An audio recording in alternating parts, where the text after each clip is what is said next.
Alrighty. We are back. Been a couple days. Let's see here.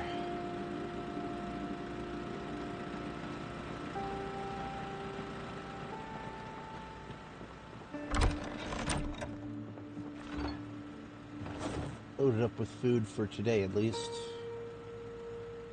And I've got logs prepared for more gates.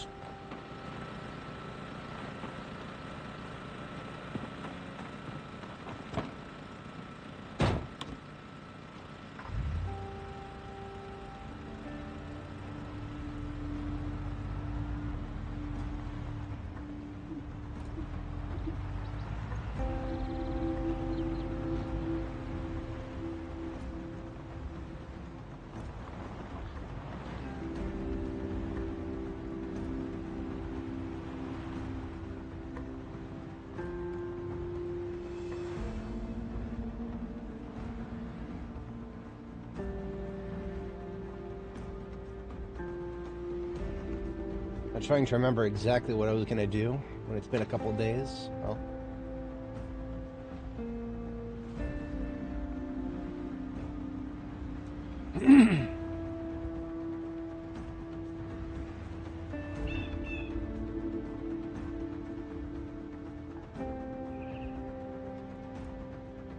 probably shouldn't dive straight into combat when I'm still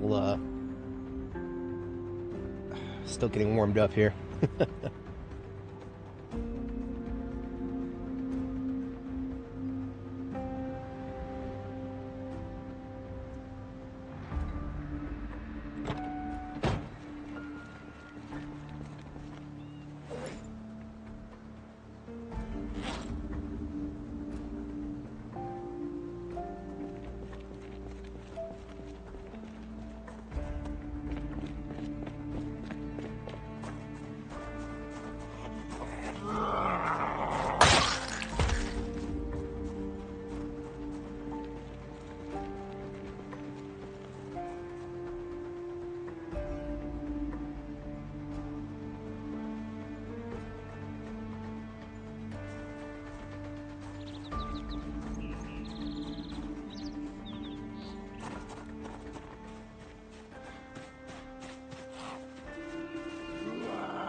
There's a cow in that trailer, still alive. I can hear it. What are the odds of that?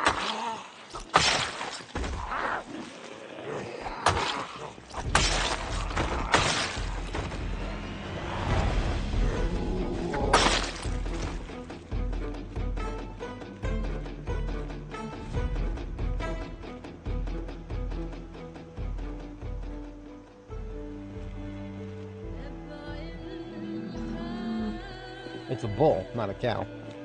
In which case, I don't actually have a place to put a bull. He's probably going to have to go into the ground.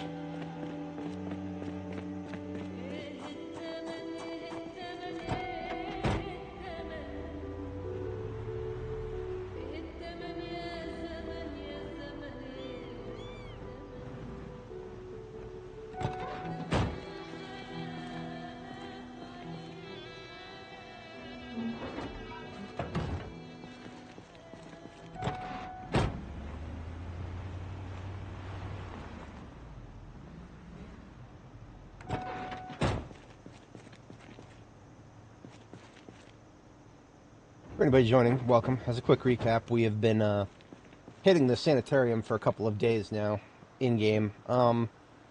Just getting warmed up here, because I took a couple days off there, and that's never a good thing for your skill set.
Not too much. Sanitarium is under attack.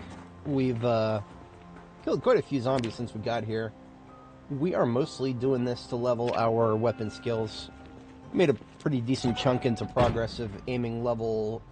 Well, we're about a sixth of the way into aiming level 8, something like that. As you can see, quite a bit of carnage. I don't know how much of the interior we've lured outside yet, but that's the goal. I want to get as many of them outside of the sanitarium instead of going inside and dealing with them in close quarters, because that sounds like a nasty bit of nonsense. The highlight of last stream I put into its own separate video, because that was quite an interesting situation. Where do these guys keep coming from? There's got to be a bit of a larger group up in there.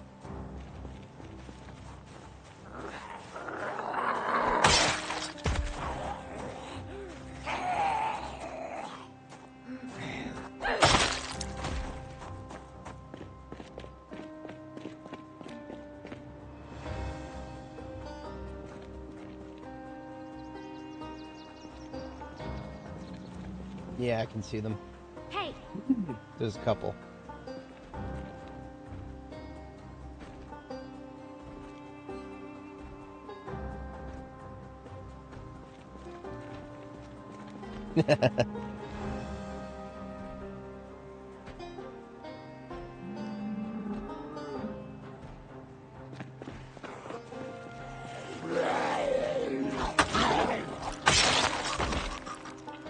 You can pay to have that done by large numbers of bots these days. If you really want to self-glaze, you should pay the bot farms. I know there's another one up there.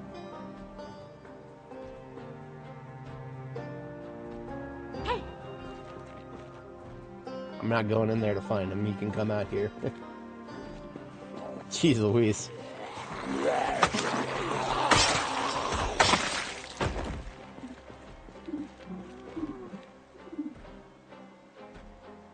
I don't think that I would ever trust a comment like that in this day and age, because you can find good editing and good editing and stuff like that on pretty much any channel these days. It's almost an expected baseline.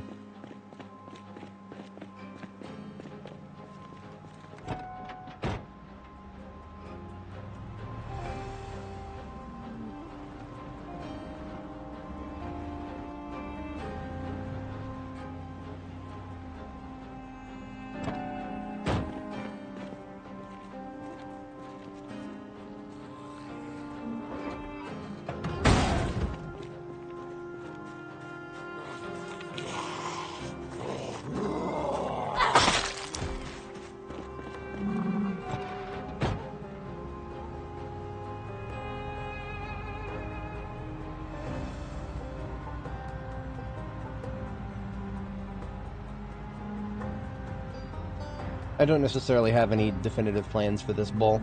I'm just kind of pulling him outside of range of the zombies so that it doesn't stress itself to death immediately. Call it a professional courtesy.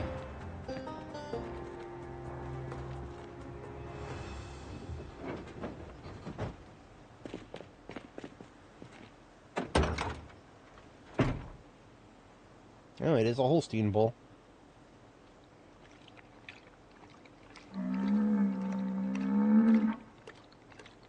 It's got some food. I've just given him some water.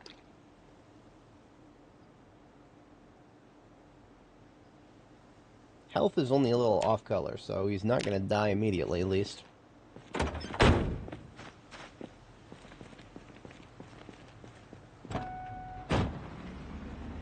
But yeah, I am most likely going to take him back home and butcher him.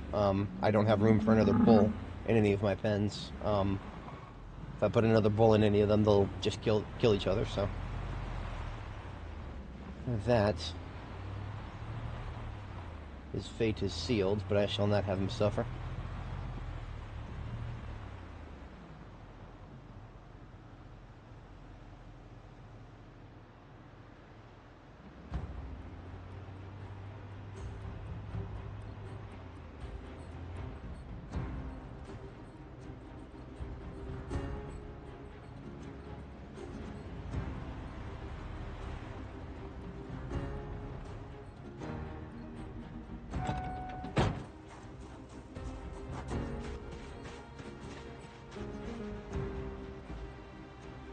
Okay, we've got a group clustering over there. And we've got this gentleman right here. But it's the ones that are still inside that I'm concerned about right now. We've already had the door on this side bust down, but the one over here... I've heard that people are very, very excited for Silksong. If I was all about the numbers, I would probably be playing it right now, but, no. I don't do new games. I don't care how good the repertoire, or, what's the word? The portfolio of the developer is. If they've already made a good game once, that's great. I'll wait. I'm patient. If it sounds like I'm, deliberately kneecapping myself despite FOMO, yes, absolutely.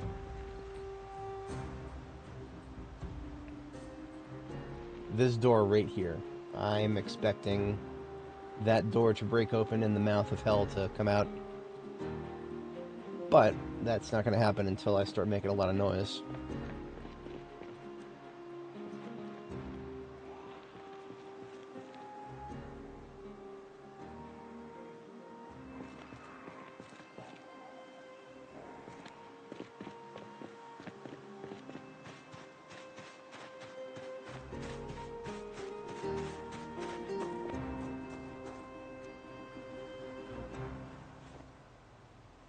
Okay, I will go ahead and... See, I was trying to remember, I was hoping it would come to me. I've just been kind of, running around killing zombies. I'm trying to think about where I was planning to build the next kill zone. Right, because there's, you see all the log fences over there with the corpses all over the place. That's the first kill zone. I collected a bunch of logs to build another one. I don't remember exactly where I was going to build that. And I think at this point it may be better to just have a well, I have the logs. I'm gonna go ahead and build another. I'll build another kill zone right here, but I will probably not defend it to my dying breath or anything. I never do, but I will probably fall back rather quickly to the other one as the situation calls for it.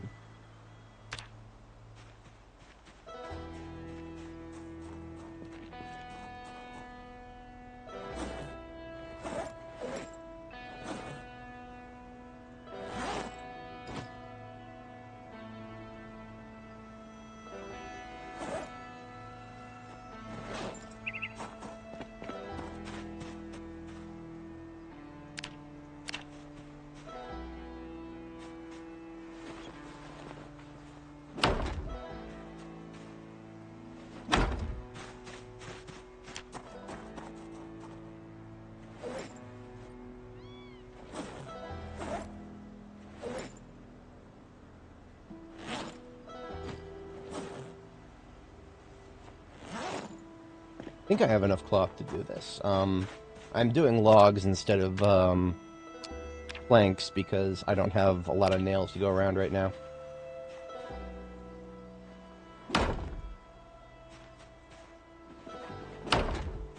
No, I just ran out of rags. That's the good thing about killing large quantities of zombies. There's never rags in short supply. Speaking thereof. Unfortunately, you have to do clean rags. Dirty rags are no good to build with.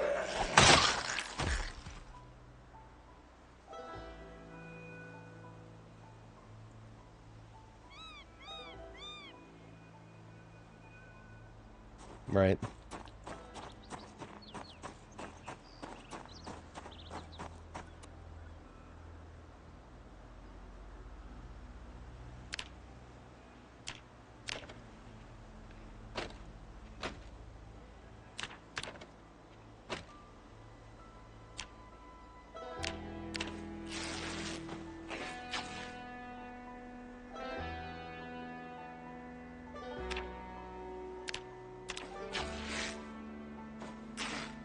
There we go. Alright, that's another 6 rags. I just gotta go get them washed up.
Alright, it's somewhat incomplete.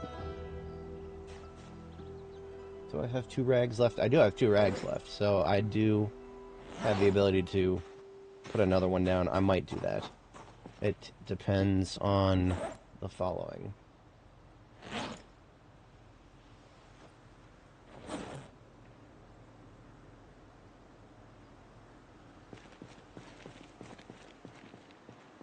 Definitely no more logs just laying around on the ground.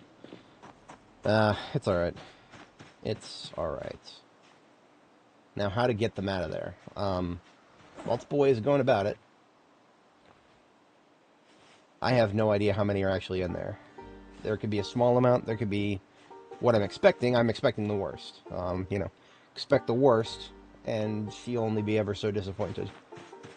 I'm going to start with a little bit of melee, and then maybe I'll discharge the M36 a few times.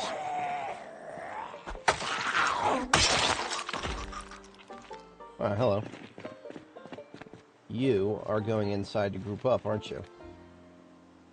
That is interesting.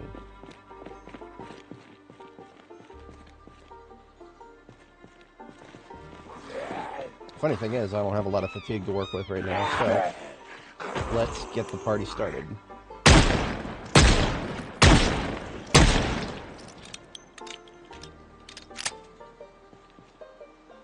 Party has started. I don't expect this to last very long. I don't feel comfortable with this area. I will fall back shamelessly and quickly.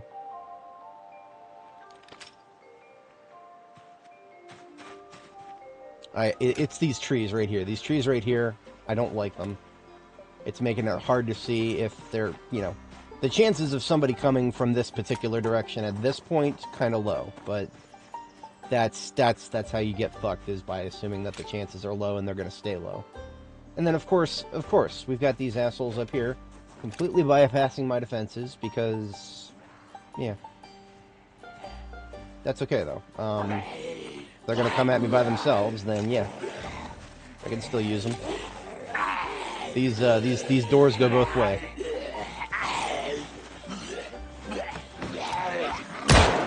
Damn it. Okay. One of them decided not to go over, so.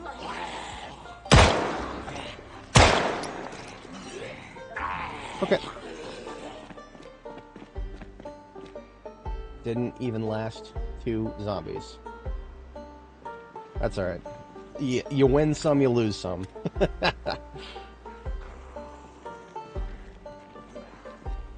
Okay. I think we'll get a nice drip feed this way. Yeah.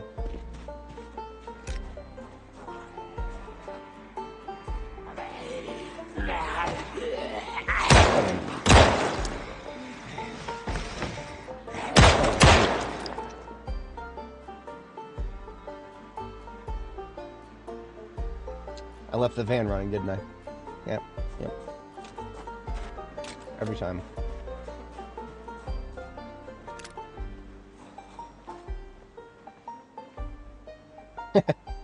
Not very ambitious, is he?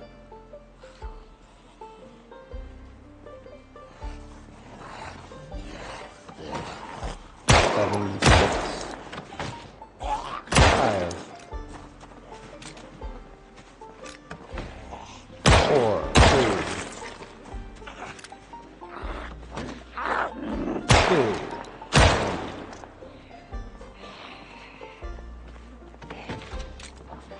0. Reload.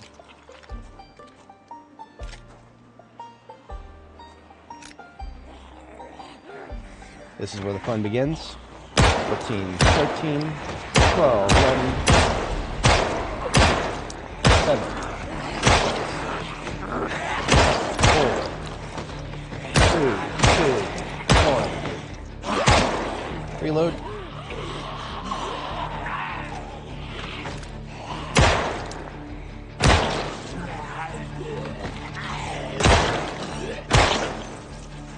And I failed to count.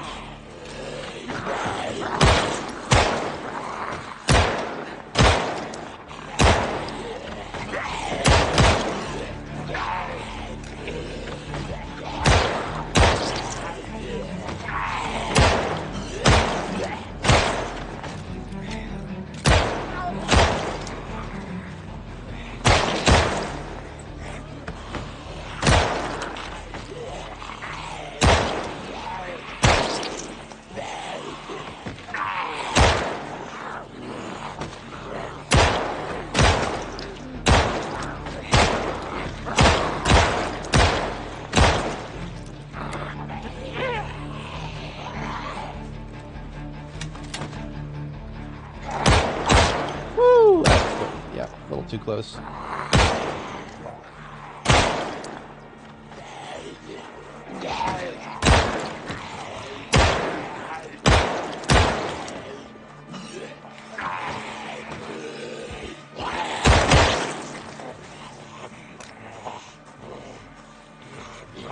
Got a little messy there.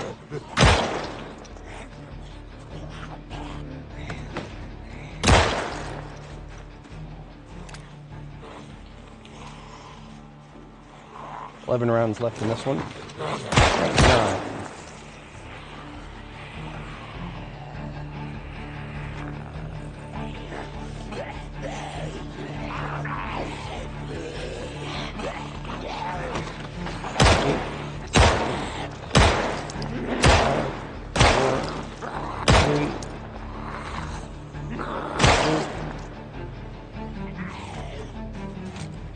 I can't trust my 6. I literally can't.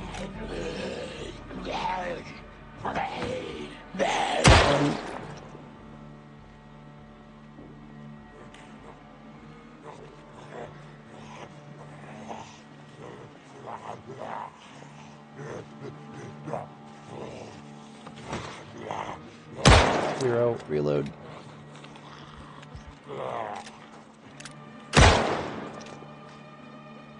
It's 14.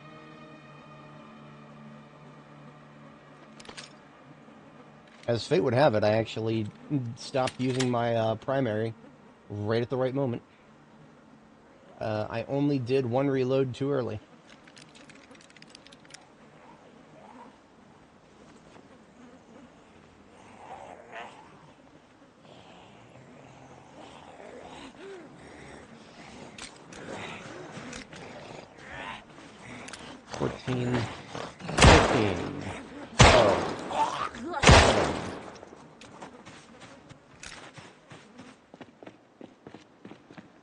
See, the van is keeping the attention of quite a few of them, surprisingly. That's the power of an engine idling.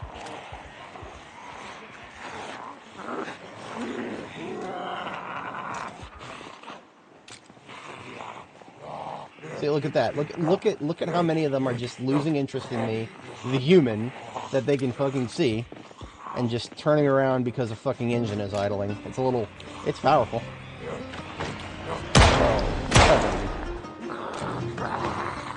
10.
Seven.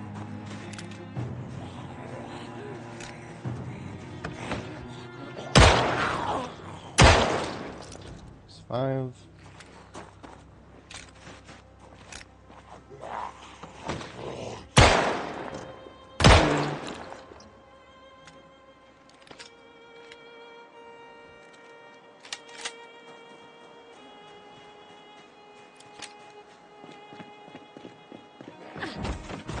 She was not supposed to do that, but okay.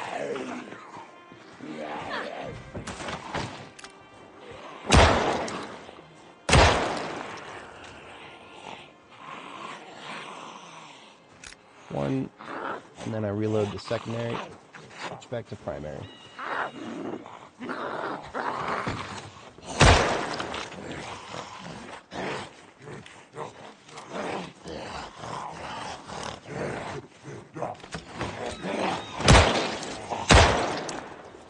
Wait a minute.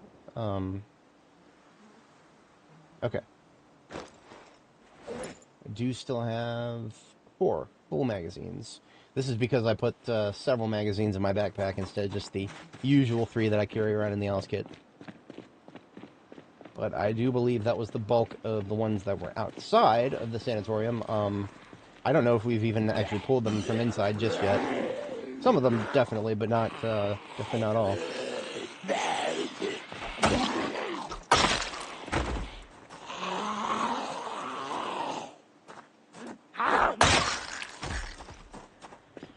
Why don't you peel on off of my ambulance, would you? I did not intentionally leave it running, but in hindsight, I'm actually not okay with it, because by leaving it running, they decided to be interested in that instead of me.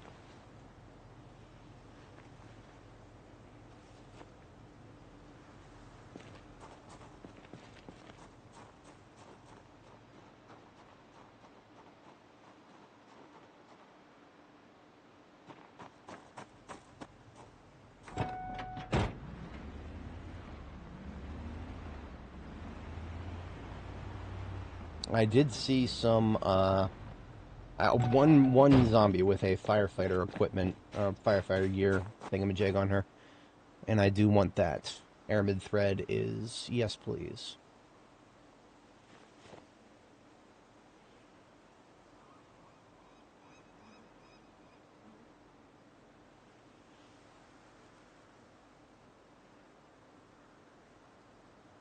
Just a jacket, it seems.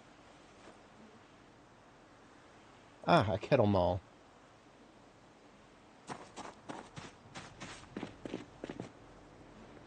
Wacky looking thing. I don't even know if I would ever use it. It's long blunt, so.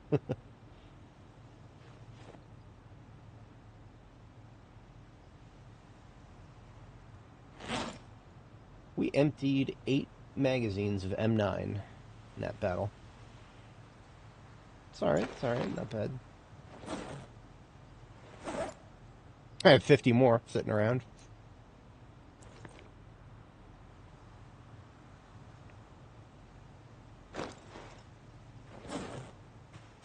We'll do myself a favor and get a few more magazines.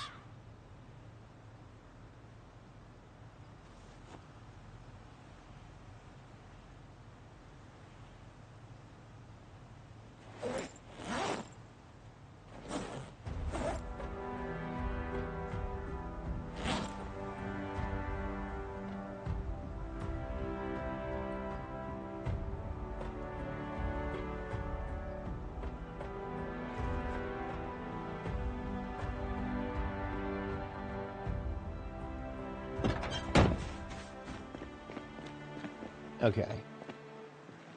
I'll bring the ambulance around, and here's what I'm going to do. I'm going to blow the siren and drive in a circle around the place. I want to see just how many of them that are currently inside that I'm capable of pulling outside. I did this once before on a previous character. I think it was actually, well, it was this character's previous life in 42.7, I think it was. You see, I saw that this place had a,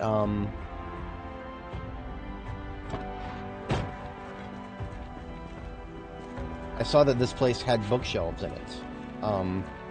No, don't be fooled. Those are technically bookshelves, but they don't have books in them. They have homeless crap in them. Tattered hats, beard dirt, half-eaten bags of chips. There are no books in the sanitarium. But, well, I saw bookshelves on the map, so I was like, okay, let's take this place. And in doing so,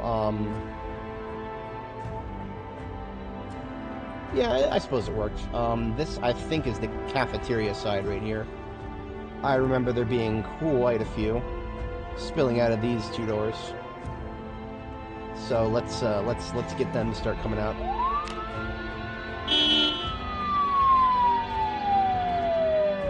We're just gonna mosey.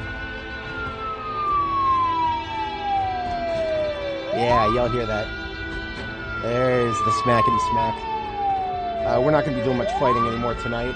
We're just going to see how much we can lure.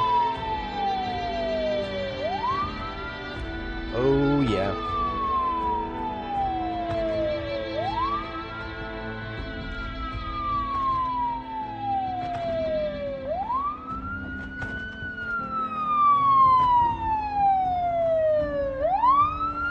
What I was going to mention that I actually forgot to mention is that, on my character's previous life, when she did this exact thing, we were getting frame rate drops because of how many zombies there were inside. I don't think I'm getting quite as bad of a frame rate drop this time, yet.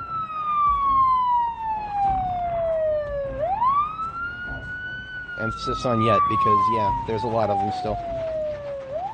If for any moment you guys thought that we were almost done with this, no. We have a lot of zombies left to kill here.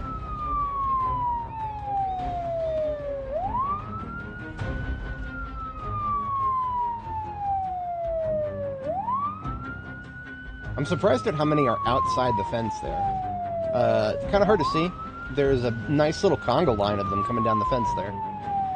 And they're all going to be coming over and spilling over that little gate that I set up.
Oh yeah, look at all that.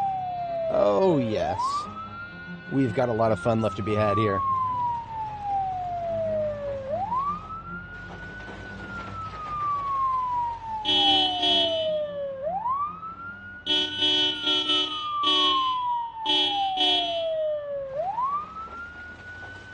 Okay.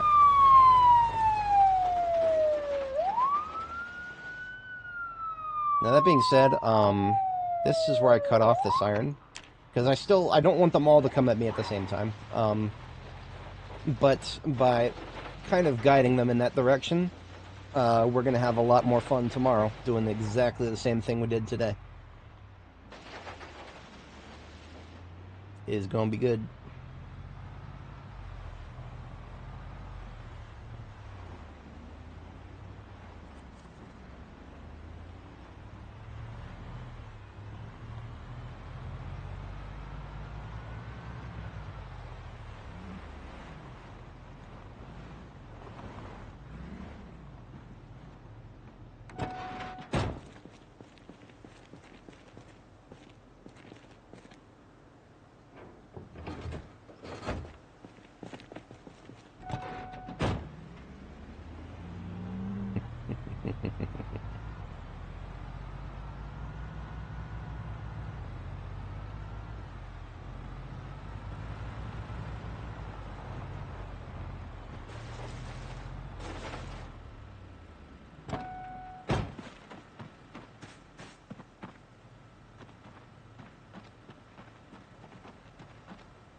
Hello.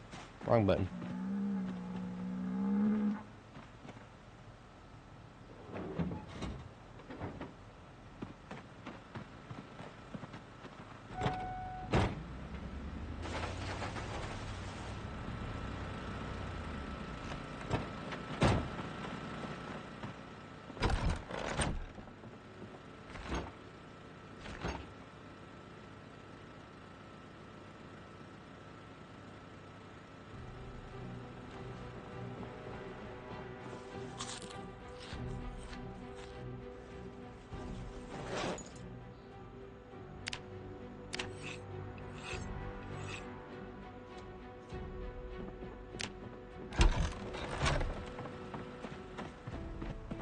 I'm going to do a little bit of foraging before I turn in for the night. Yeah, I've not foraged to the north just yet.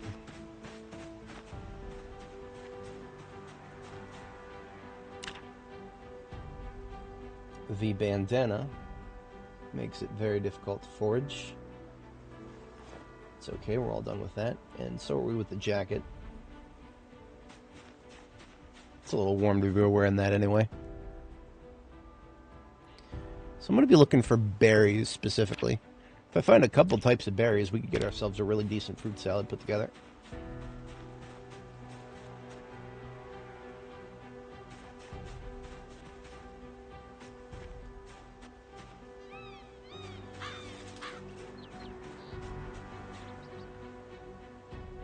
Oh, I need to read the next foraging book. Well, there's another book found that I can actually read. You know, I am close enough back to base that I could go pick up the book from base. It's not that far of a drive. Yeah, I should actually do that. Because then it gives me an excuse to fast forward a little bit while I read.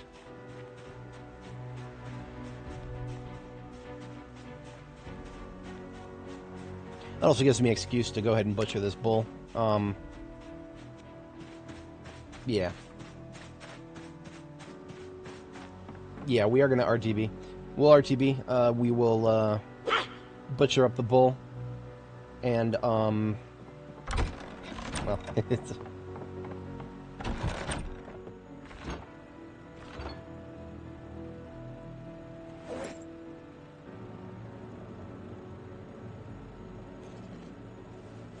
Yeah, okay.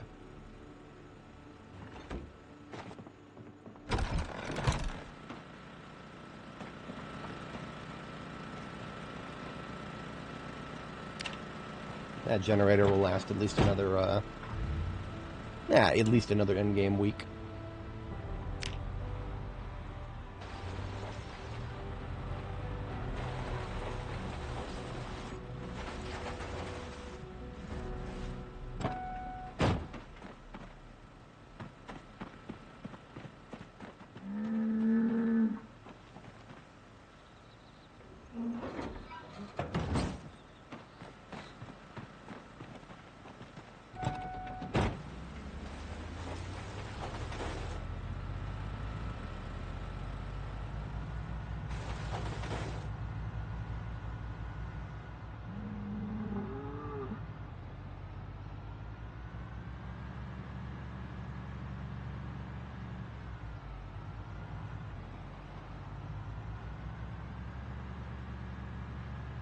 It's feeling this trailer is feeling a little sluggish. I'm gonna go ahead and pump the tires.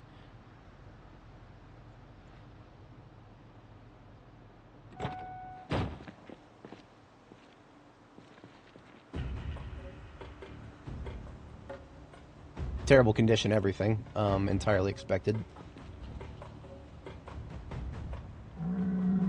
But even if it's in terrible condition, inflating the tires is better than not having them inflated.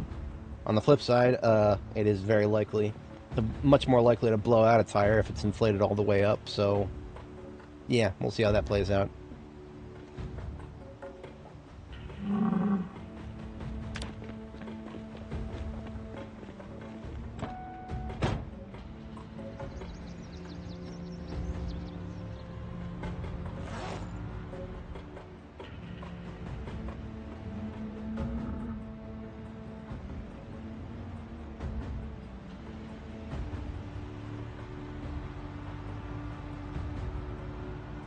That feels better already. Never would have imagined that 5 psi would make such a huge difference, but I've never tried towing before, so in real life, I mean. You know, I was watching a video from Second Wind lamenting the change in the YouTube algorithm that has recently been rolled out, and it seems to have reduced views for literally everybody. I'm feeling it here too. That actually might have been the source of my decline in viewership since the beginning of August. So at the beginning of August, I was comparatively speaking, I was doing amazing. Had almost 35 concurrents at one point. And that was like it kind of built up. Had between 6 and 10 for most of the time earlier in that stream, but then like in the middle of that stream, this is while I was hitting Brandenburg. Almost 35 concurrents for my channel. That's amazing. But yeah, now I'm down to minimal live. For anybody joining, welcome. We're in the middle of hitting the sanitarium. I was going to stay the night out there at my field base, but I am going back to base because I have reached another level of foraging and am now capable of reading the next book. This is one of my roads that needs to not have zombies in it. Despite being tier 2 fatigue, I can still somewhat reliably one-shot them with the spear. Where most other weapon types would be hitting them quite a few times at this point. Okay, maybe not. Maybe not. Maybe I talk some shit. I talk some shit and, yeah, that's alright. You know what? Okay, fine. I'll just, I'm not getting myself into any fights right now. As you can see, this is an ongoing project to try to keep that area of the road clear. There will always be respawns there. It's near a gas station. It is inevitable. Bright side, we're almost home. Our base is just right around the corner here. This is not your normal expedition where you have to go so far away that going back to base is a substantial undertaking. We also don't have to worry about loot very much because we're not going to the sanitarium for loot. It quite literally has nothing that I know of.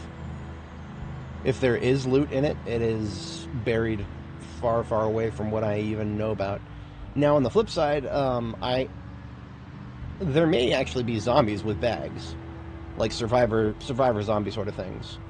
Because I have noticed some survivor zombies with weapons. I have not noticed anybody with a bag yet. Or, well, nobody with a bag that looks interesting. Well, look at that. We're back to my base area. And, of course, it is completely surrounded by zombies. No reason it wouldn't be.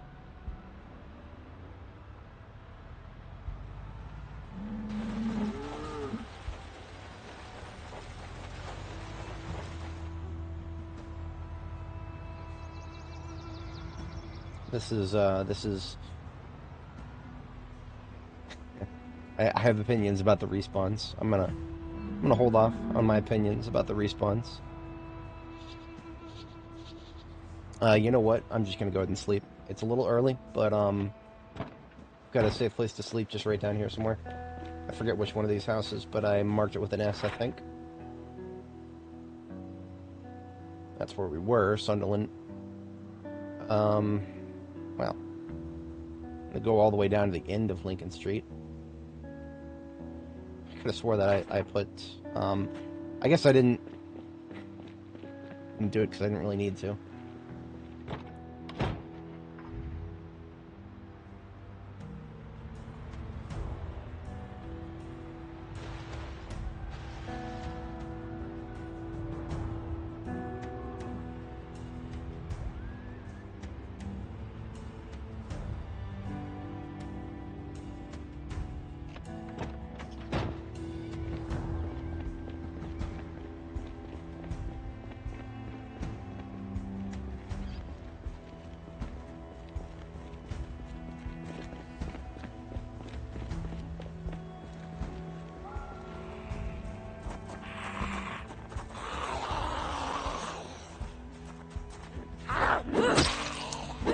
Now this isn't my base. My base is further north, custom base built on the river. But I don't. I'm just gonna sleep here. This is actually a place. Well, it's a gas station in front of my base, so it is of course safe and secure and a good place to sleep. But yeah. If I went all the way up to my base, I can almost guarantee you that there's people in my front yard, zombies. And I just I'm gonna get rid of the fatigue now. It's a little early to sleep, but it is what it is.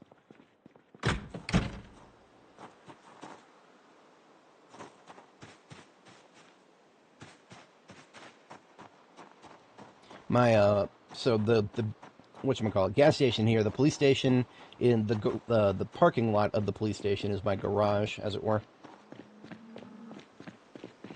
For anybody joining, welcome.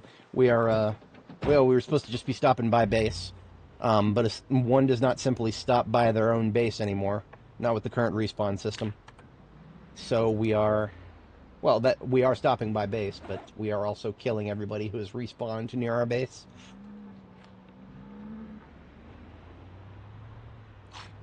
I'm predicting most of them are going to be out here in the... Yeah. Now, I would blow the siren and pull them out of the trees. That is a bit complicated because not only am I towing a bull that I want to be able to kill for its meat, well, not just for its meat, but its hide,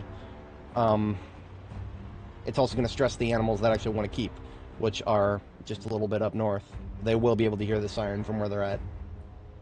So, yeah, I guess we're getting out. We're doing this the old-fashioned way. I'm gonna... Well, first things first, I'm gonna pull up a little closer to base, see what we got. If it's messy out here, then so be it. Am I going insane, or did all that grass just grow back? I'm gonna look back through my footage later and find out, because I'm 99% sure that this grass had not grown back, like, 30 seconds ago. But, okay, cool. Maybe it was just a midnight turnover thing. In any case, we are home. We are home. It looks like some of my tomatoes are blooming. That's cool. The tobacco did not heal. That's sad. Well, that means the tobacco is all gonna fucking die. Yeah. I'm not gonna go on my rant about the tobacco just yet. If you're not familiar, let's just put it this way. Tobacco is currently impossible to grow, and I had a theory about, you know, using like a whole bunch of extra fertilizer to try to accelerate its growth and actually make it possible. No, it's not possible. You can't use fertilizer and compost to shave an entire month off of its growth phase, which is what you would have to do in order to grow tobacco in the current game. Basically, what the devs are saying with that is, fuck you if you choose smoker. We don't care about your long-term survival. But, that's alright. Lights on. Lights are on the generator on the roof here.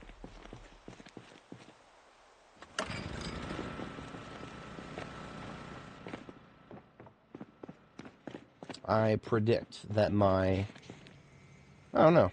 It's not done yet. Okay. I was thinking the leather would be done drying, but it's not. Okay. We are If we're back at base, we might as well check for... The purpose of coming back to base was to get another book. That was the primary purpose. Let's do that first.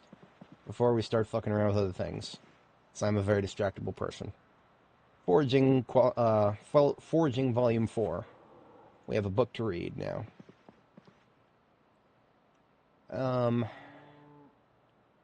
Yeah.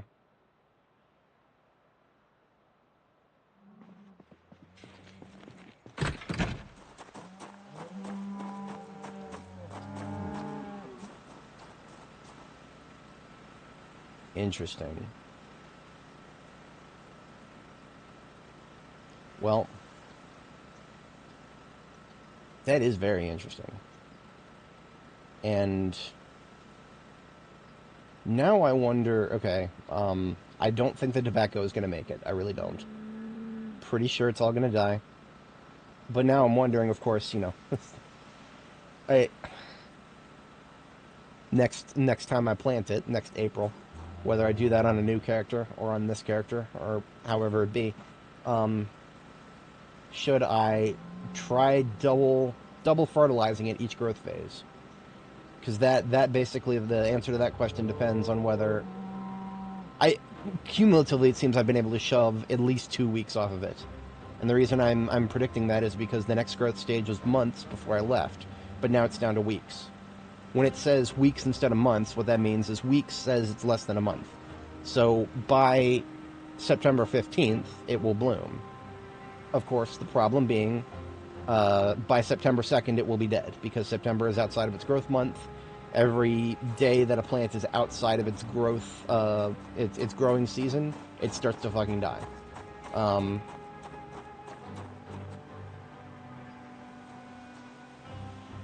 And you cannot plant. Can't plant it any earlier.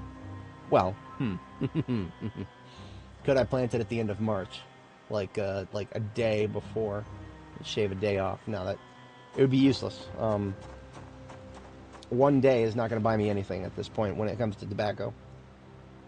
But I've ranted enough about tobacco. I have ranted and ranted and ranted about it in previous streams. It looks like our tomatoes might be blooming. Oh, no, those are not tomatoes. These are the, bell peppers, aren't they? Yes, blooming. We have got to harvest them now, actually. If they are blooming, and they only have days left, yeah, we've got to harvest them. Now, the ones I just harvested, wow, that's a lot. I don't expect I'll be able to save many of these, because my freezers are all full.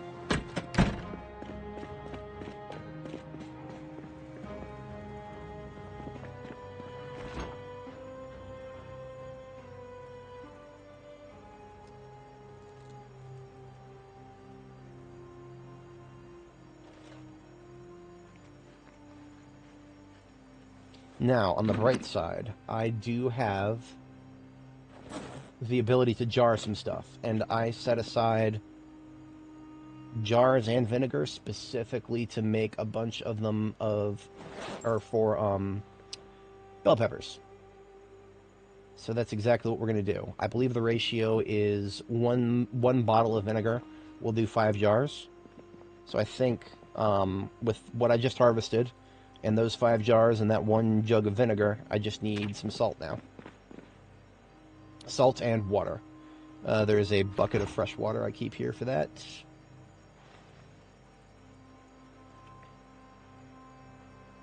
Make jar of produce.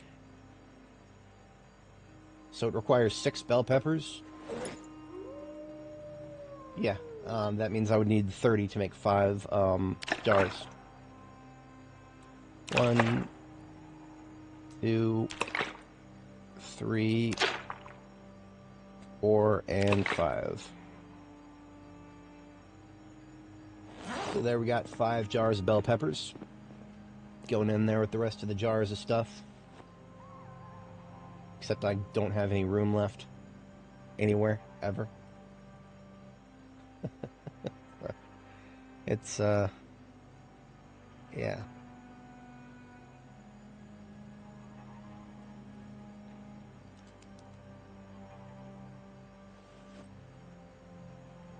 I genuinely have no idea where to put these. I guess I'll put them in with the cookware for now. Given that's not going to last very long.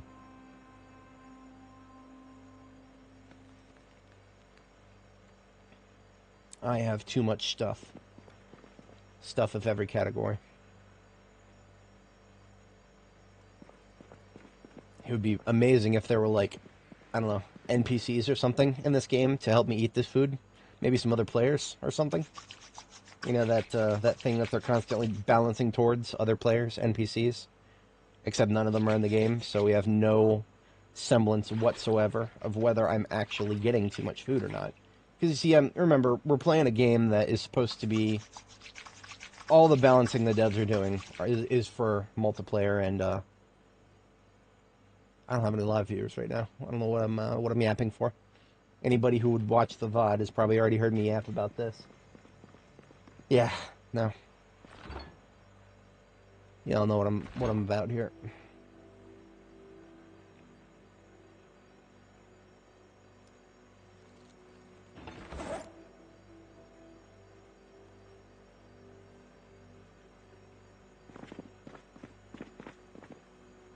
Now I was going to make another 5 more jars of tomatoes in addition to those bell peppers. The tomatoes are hours away. Literally hours. Okay. Okay, but then after they get to the next phase, after those hours pass, it goes to almost ready to harvest, and then weeks. Okay. So the tomatoes still have plenty of time. It is just the bell peppers. Therefore,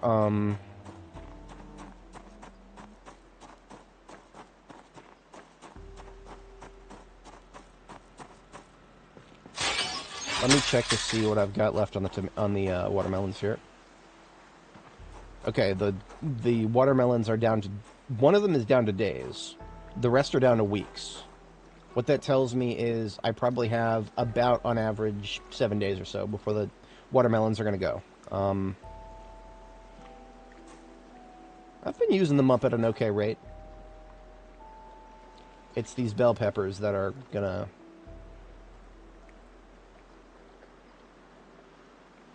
On the bright side, once I get rid of these bell peppers, I don't have to think about... Well, I mean, once I'm done with the bell peppers and the tomatoes, and then, God forbid, the tobacco, I am done with agriculture. I have already given it way more attention than it deserves in its current state, because it's broken.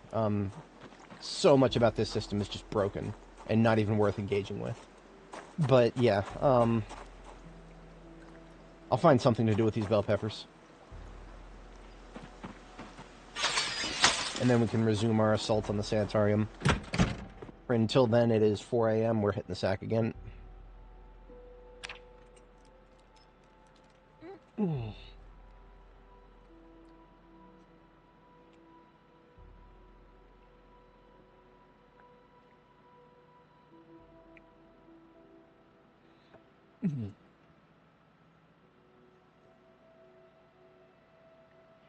right.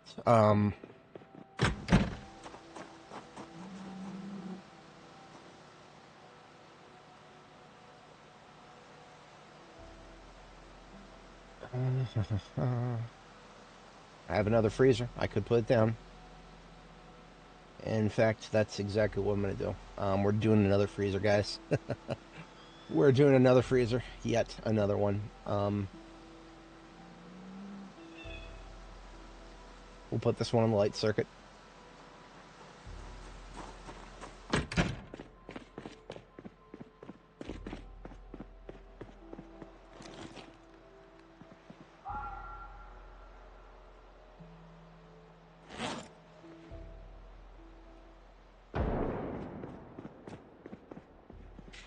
This freezer shall likely be filled up almost entirely with bell peppers, and maybe if there's some room left, it'll be tomatoes, but, yeah, it's almost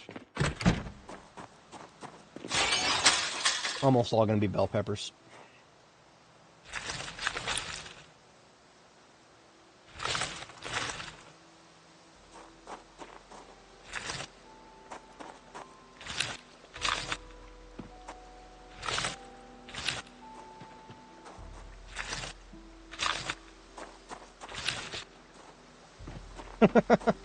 I'm currently carrying 71 encumbrance of stuff. Most of that is bell peppers. Wacky. Yeah, no, I've already picked up more bell peppers than I can fit in a single freezer. Oh, the problems of being agriculture level 10. You literally cannot fit. You can't save your entire harvest. You can't eat your entire harvest. You can't, you can't. Literally can't. Okay. Okay. Well, that's alright. I have a fridge out in the field. And I'm not afraid to use it, so...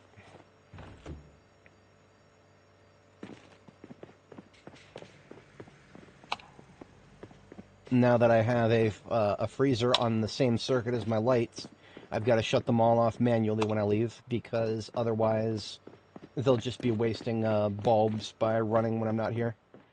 Bulbs burn out annoyingly fast now. This light over here is not even on the correct circuit, which is why it was actually on the whole time we were gone. So that one just has a very lucky bulb, really.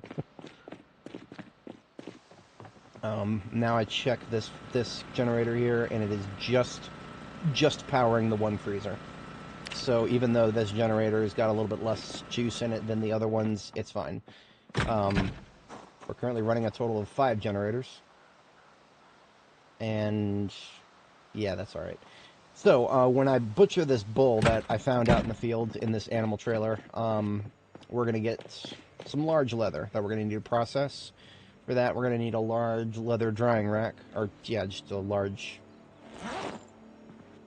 drying rack. I have this here bucket of water that I left in my hands on accident.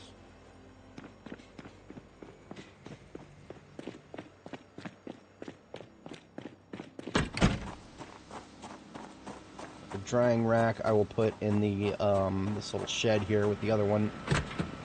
Well, no, I won't, because I don't have room. I put the stupid freezers in the shed. Okay, you know what? The medium leather drying rack is done, so I can actually just swap it out. I'll swap it out. That's okay. I think the large leather drying rack will fit in there.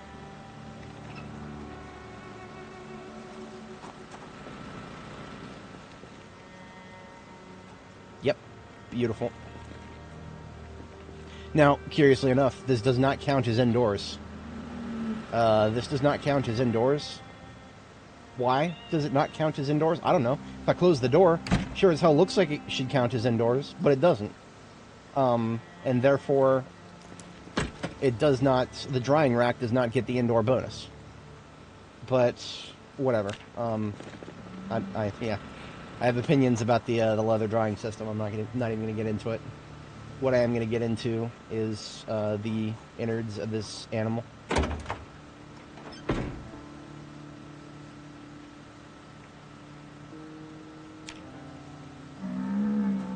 This creature survived unknown horrors, so I will give him a pet before I waste him.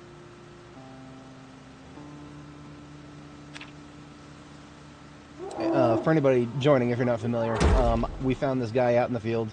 And unfortunately, we do not have any room in any of our pens for more bulls, because you can have one bull in each pen, otherwise they will start killing each other. So the choice was, I kill him, or he kills one of my bulls, or one of my bulls kills him, or just somebody's going to die, basically, is what I'm getting at. Somebody is going to die, and I might as well control when and where it happens. I've seen some very cynical people on Reddit being like, "Yeah, just let nature take its course. Just let the the fittest survive." That's not the best of ideas, because what if they both kill each other? I do think it is possible for one of them to survive and then the other to still be mortally wounded. I've never seen that happen, but I also don't let it happen often enough to be sure. So I'd rather not find out. I would not at all for a second put it past the devs of this game to make that a thing. But lecturing +1. Hey, we can read another book now. Excellent. That's great. I've been waiting for a long time to have more books to read. As you can see, we've got bones on the floor here. That is because we're out of room for bones in most of our other containers. Now the beef and the steak, just gonna take it with me. I have no room to store it anywhere here at my base. However, out in the fields, where I'm currently fighting zombies out at the sanitarium, I've got another generator with a fridge that is like half full. So that's what we're going to be using, the half full fridge. I'm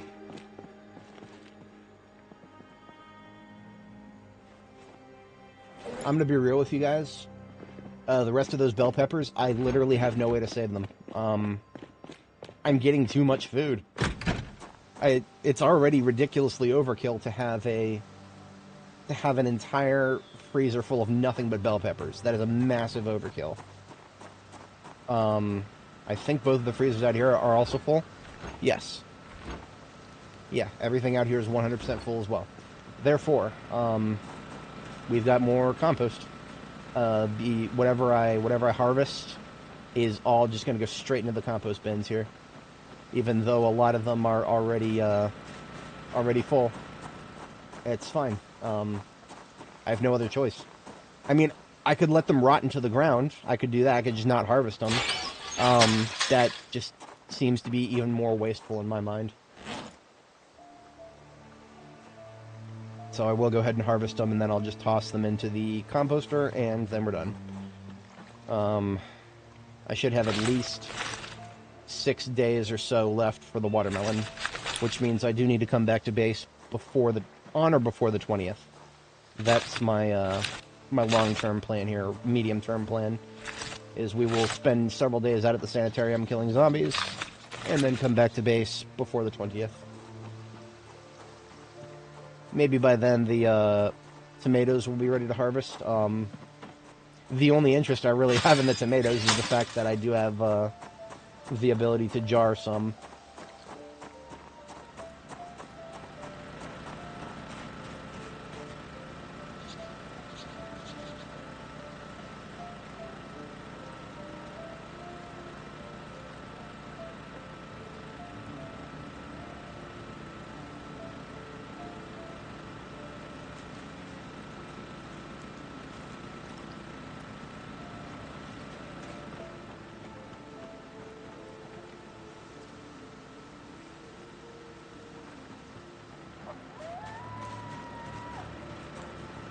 Okay, and then I want to get that large leather started.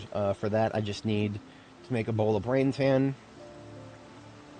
I leave some bowls on the floor here to get the rainwater. Now we turn that into brain water.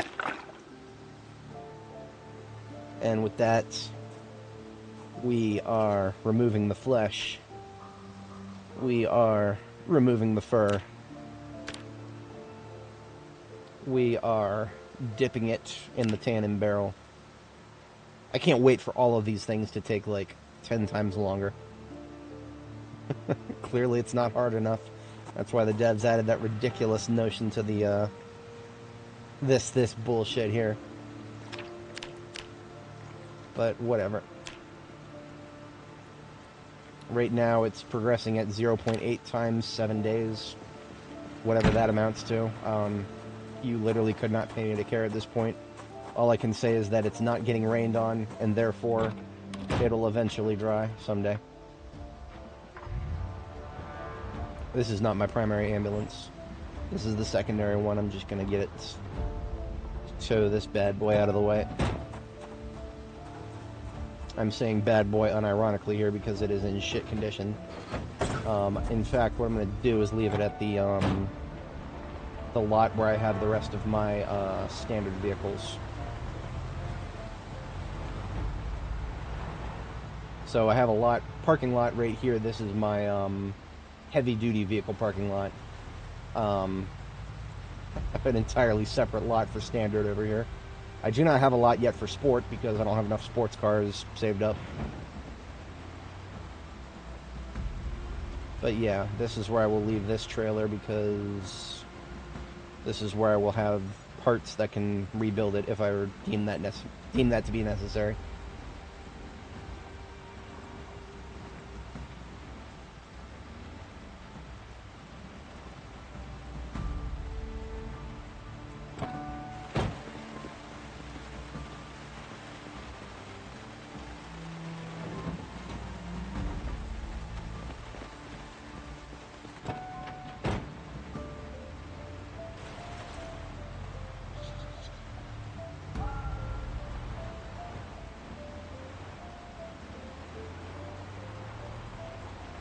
Never forget that little bit of glass on the floor. I'm not going to ever clean that up because that is there to remind me what happens when I drive blindly down roads I'm not familiar with, like that one. I was not familiar with the fact that at the end of that road at the time there was a tree that was hiding behind another tree. And of course that glass on the floor there is all that's left of my windshield after that encounter.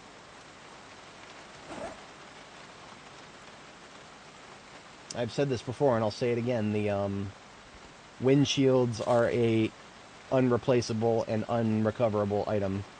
Look at that. I did find a couple. Look at this. It's a little procession showing up here. Let's go, procession. Why don't y'all fucking... Get off of that! You fucking asshole.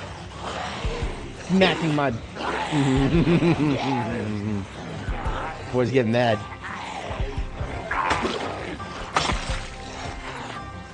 I might not have noticed those guys if I hadn't cleared the grass out here.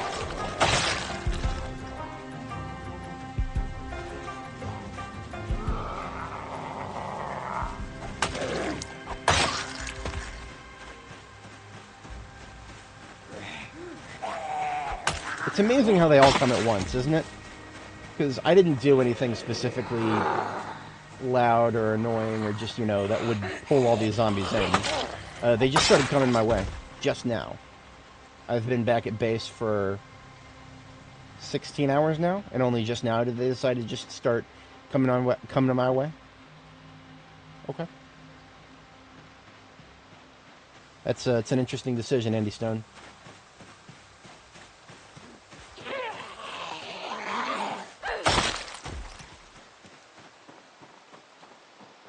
Oh, you know what it might have been?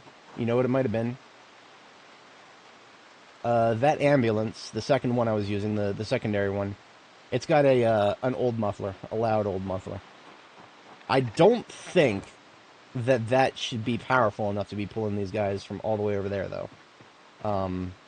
No, there's something else going on here. That could not have just been the ambulance.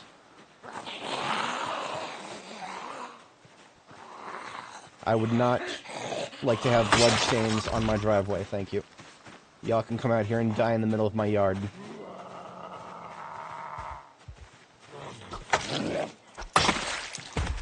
See, look at this. Where are they going? Where are these guys going? They're not even going for my generator. My generator is up here. They're going to the right, like a beeline to the right. Whatever. I don't think they know where they're going either. They're just going. I know where they're going. They're going into the ground.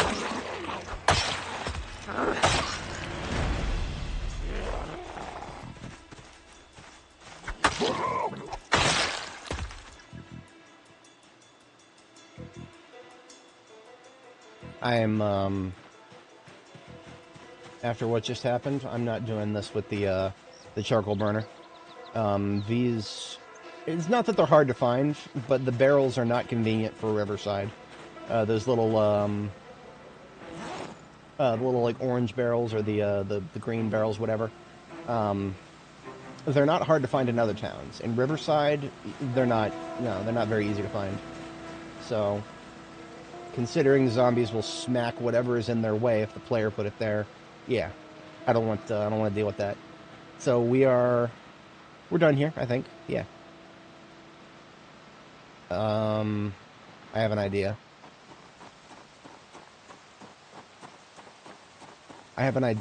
And this is, don't worry, this won't take too long.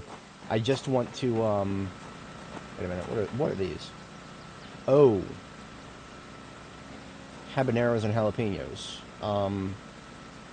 Shit.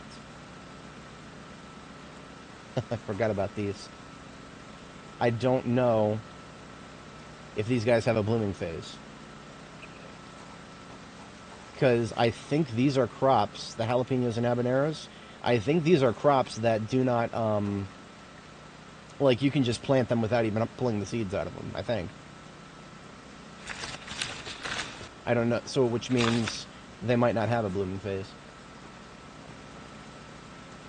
Oh no, you can just, wait a minute. Yeah, you can just collect the seeds from them straight up. But that's, okay. I can't make anything from that. Because you can collect the seeds from bell peppers, and yet bell peppers have a blooming phase. 2,000 hours, and I'm still just completely fucking baffled by the agriculture system in this game. Yeah, I don't know. Here is what I'm going to do. I'm going to harvest the seeds from 10 of these.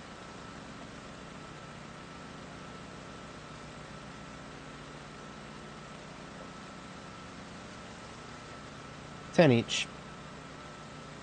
Empty that into my seed bin.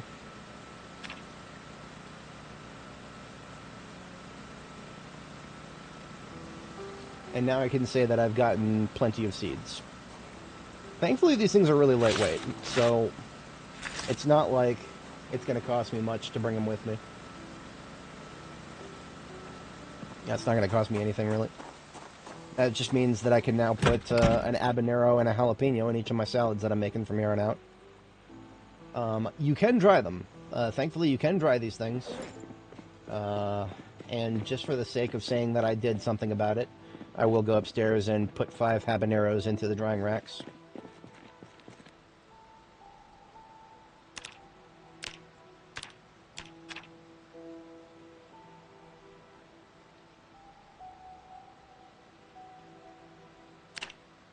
The quantity system in this game seems to be completely broken. Like you have... It seems like it wants me to put 2 habaneros in. It seems like it wants me to put 2 in. But I have 24 now. If I click it once, it says it's full, and I still have 23. So it's only putting 1 in. So basically the UI is just a lying little shit right now. Oh, it's unstable. It's a work in progress. It's so unfinished that it barely does anything but slow everybody's progress down.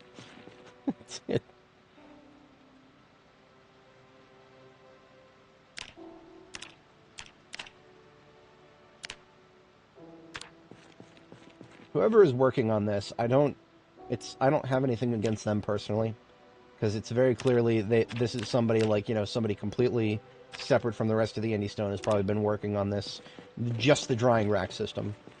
And I don't blame them necessarily for anything other than putting it in before it was ready. It's not ready for it's not ready for a game that's supposed to be playable. The unstable thing is supposed to be playable but unstable. Like, if it was not playable, they would not have released it.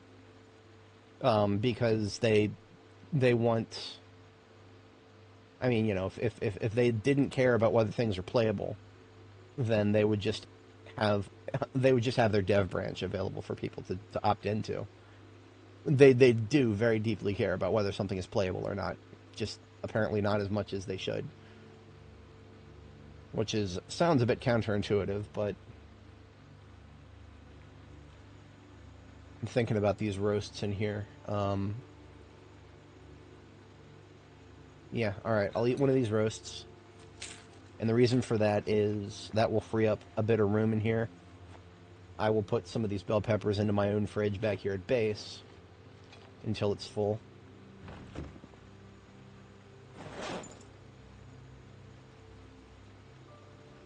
Right now, out in the field, all I have are bowls, so I take a couple of pans back with me.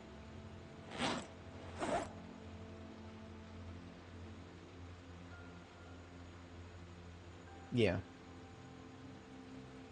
Okay.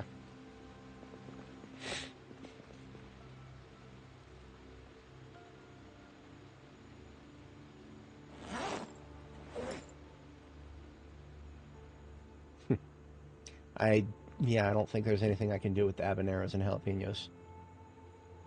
If they do end up having a blooming phase, great, because then I can get a few more days out of them before I have to harvest them. If they don't, oh well. Let's do a quick generator check on the other ones. 70, yeah, easy peasy. These will last another while. I don't even feel the need to top them off, really.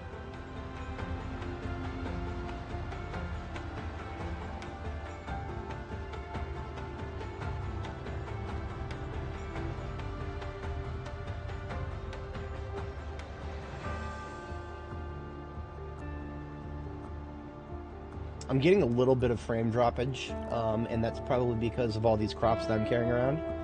So I am going to try to dodge that by putting all of the crops into this garbage bag and then putting that garbage bag into my backpack. Believe it or not, I actually think that does solve the frame rate issue. You know what else could solve it? A hotfix. The devs have fixed it on their internal branch already. But no, whatever else they're doing on their internal branch is not good enough for us. You know, the funny thing is, I have been keeping tabs on this lately.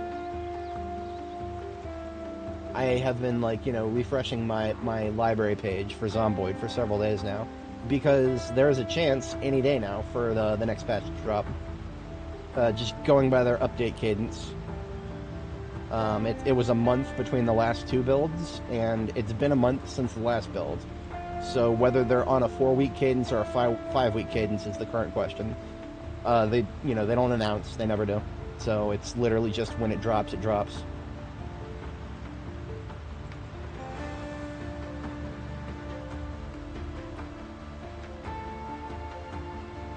No live viewers. That's alright. Can't blame you guys. Not much to watch here. At the moment, at least. We'll be on some more interesting stuff later. I've been wondering if it is because I don't live stream every day.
I think I might just barely have enough room in here for all of this stuff.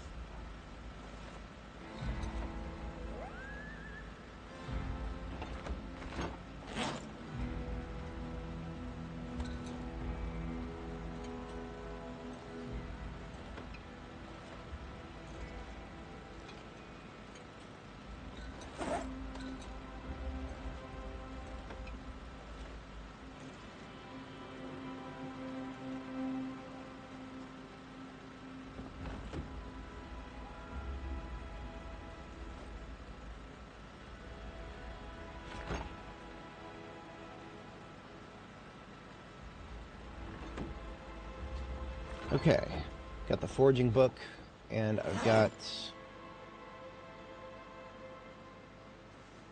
maybe everything else I need.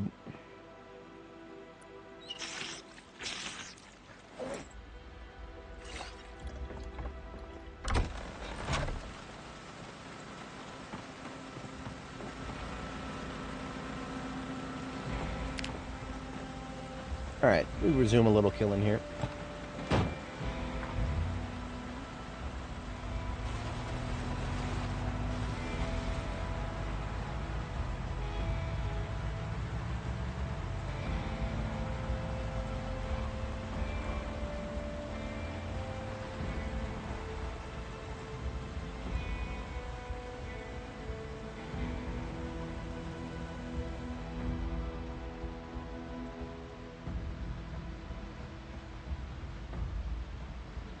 I wonder if I can use the ambulance to my to good effect here.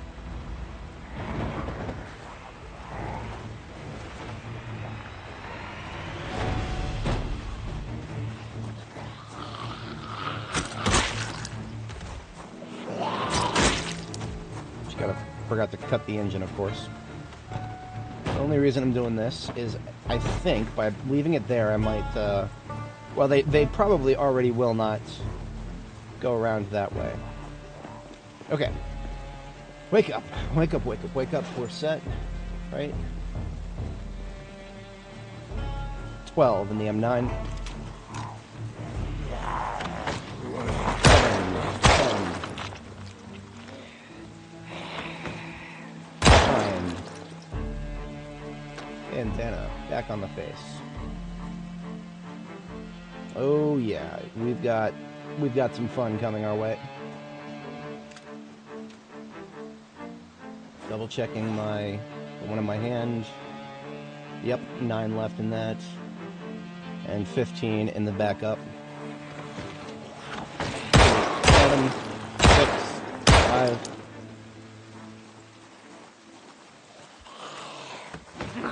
4.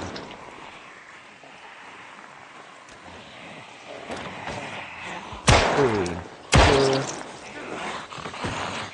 1, 0. Switching.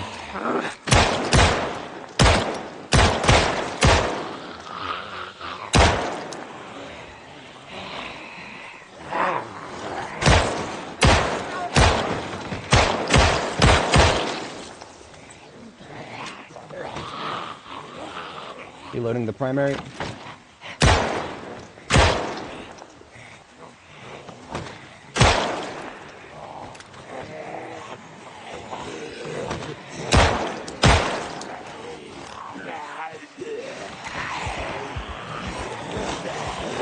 Oh, that's not good. That's a lot of panic.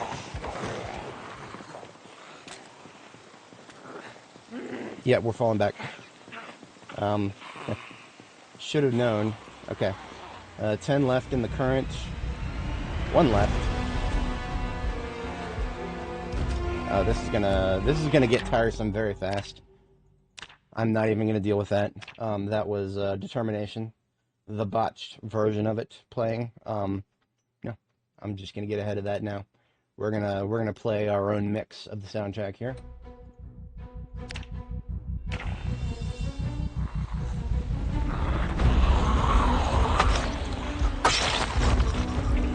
I gotta peel these guys apart somehow.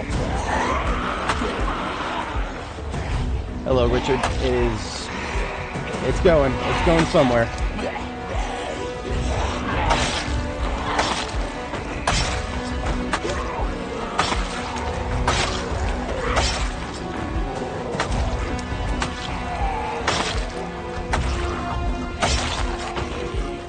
knocked one of my 6 there.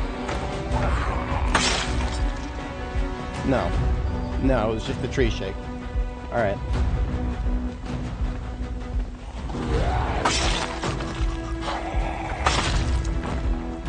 I gotta be wary of those woods. Yeah, there's one north. I don't know where she's going. Probably in the direction of where there were gunshots there.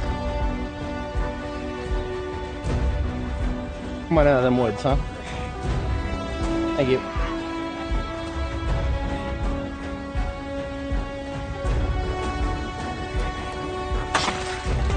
2 over here.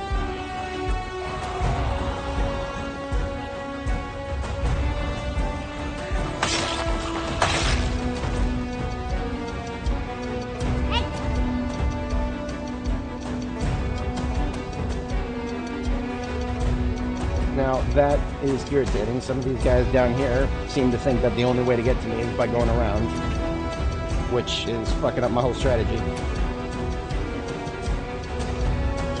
But that's okay. If that's what they want to do, I'll meet them where they're at.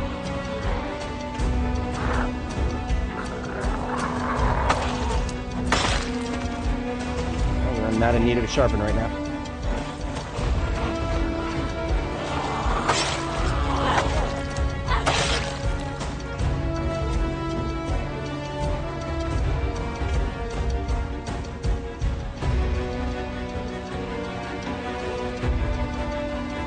I have an idea.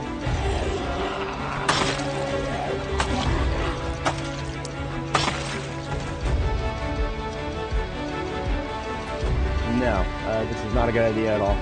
Nope, not going that way. Too many trees. We're sticking to the road. I've got about, I don't know, 5 minutes left before the pig kicks in. And of course, like a dummy, I didn't bring any coffee. Could have brought some coffee.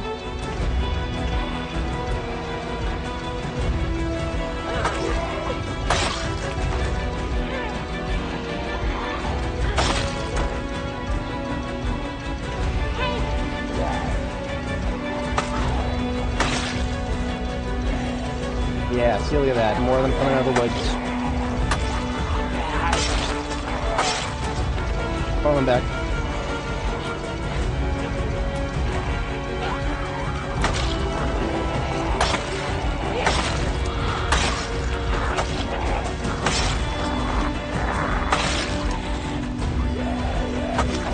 At least 2 are gonna come up on my 6 there.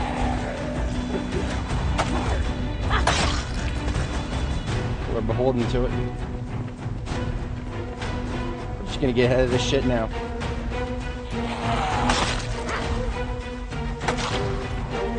The exertion is kicking in. I was not expecting that. We are still human after all.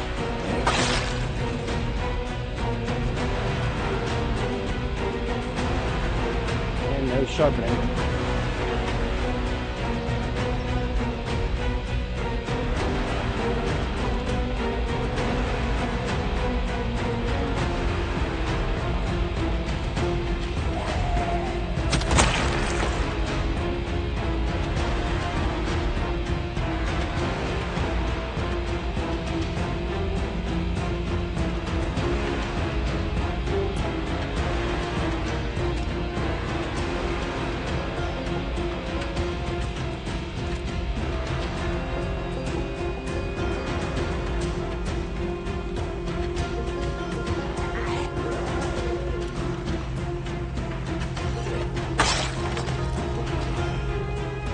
Yeah, that is absolutely the grind.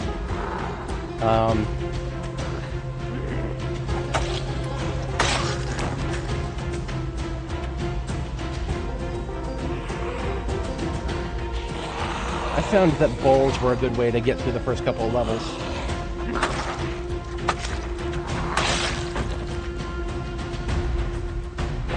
Yeah, the endurance is not going to last long. I'm going to back up again.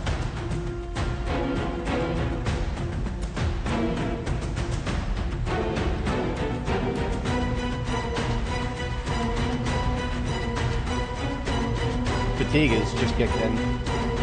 I'm thinking I'm switching to spear. So I gotta get my van back.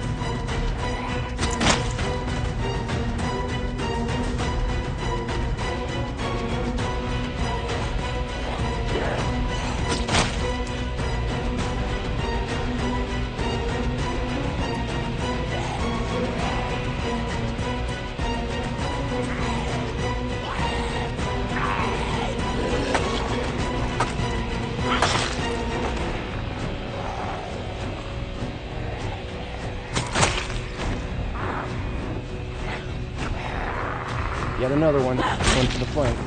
I thought I preempted this by busting a hole up north, but nope. Nope, no, we didn't preempt anything. There's still these assholes.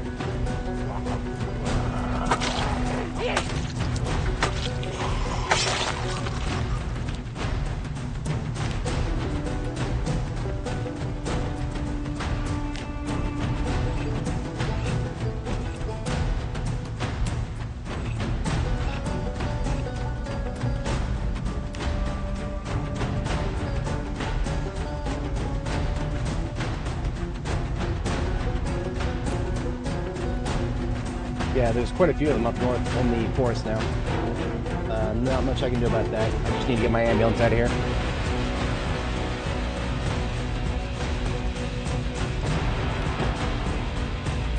I do love having a vehicle that starts 100% of the time.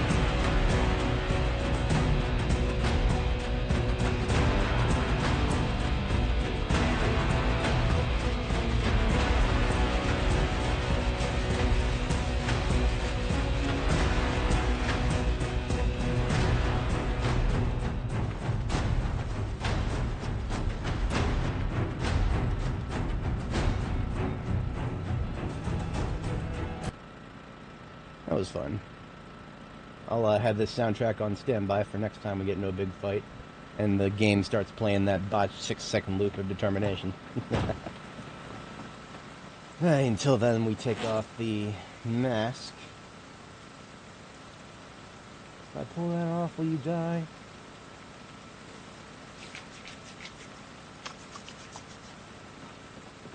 Oh, look at that. This machete is already on its last leg. You know, I never did. And the funny thing about that is, okay, you know what? For science, I'll take a look. But I'm predicting. This is just my prediction. My prediction is that it's actually going to... We're not going to be able to see. Because when we look, it's going to show us just the top. I have literally used both machetes all the way. Unbelievable. And my backup... Well, I do have a sword left. Yeah, alright. Sword's next. It's fine. But yeah, let's take a look, because, you know, we gotta stop fighting. It's fatigue is hit. We don't have too much else to do in the afternoon, especially now that, it's raining. We'd just be reading right now. So we'll just pull up the street here at our lovely place here.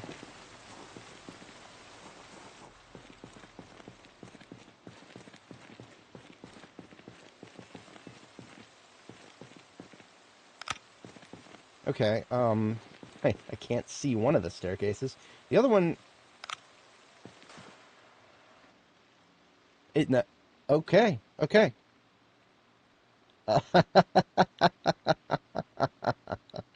So, it never was the staircase that caught fire. It was the wall behind it. And that was the last thing to catch fire. Now, that being said, no. No. Hang on a second. Hang on a second, because I am almost 100% sure.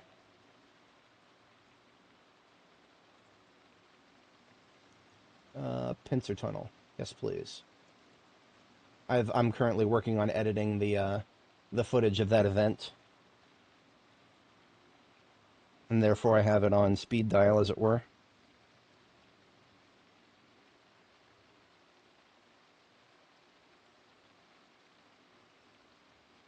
Yes. Okay, so look at this. Look at this. It looks... I cannot... You're not going to tell me that doesn't look like it is the staircase itself on fire. That is absolutely... Okay, so even if it wasn't the staircase that caught fire, like, officially. No, I didn't pause it. I never pause it. Um, but yeah, no, no, that was the staircase on fire. Now, I don't know how fire works right now. In fact, I'm so unfamiliar with how fire works that what we may have been seeing there, what we may have actually been seeing there was the roof being on fire. Because remember, I also saw fire on these tiles here, on these gravel tiles. I saw fire show up. And these gravel tiles never actually burned. They're still gravel. In fact, right here, isn't it? At the very beginning, 43 seconds or so in.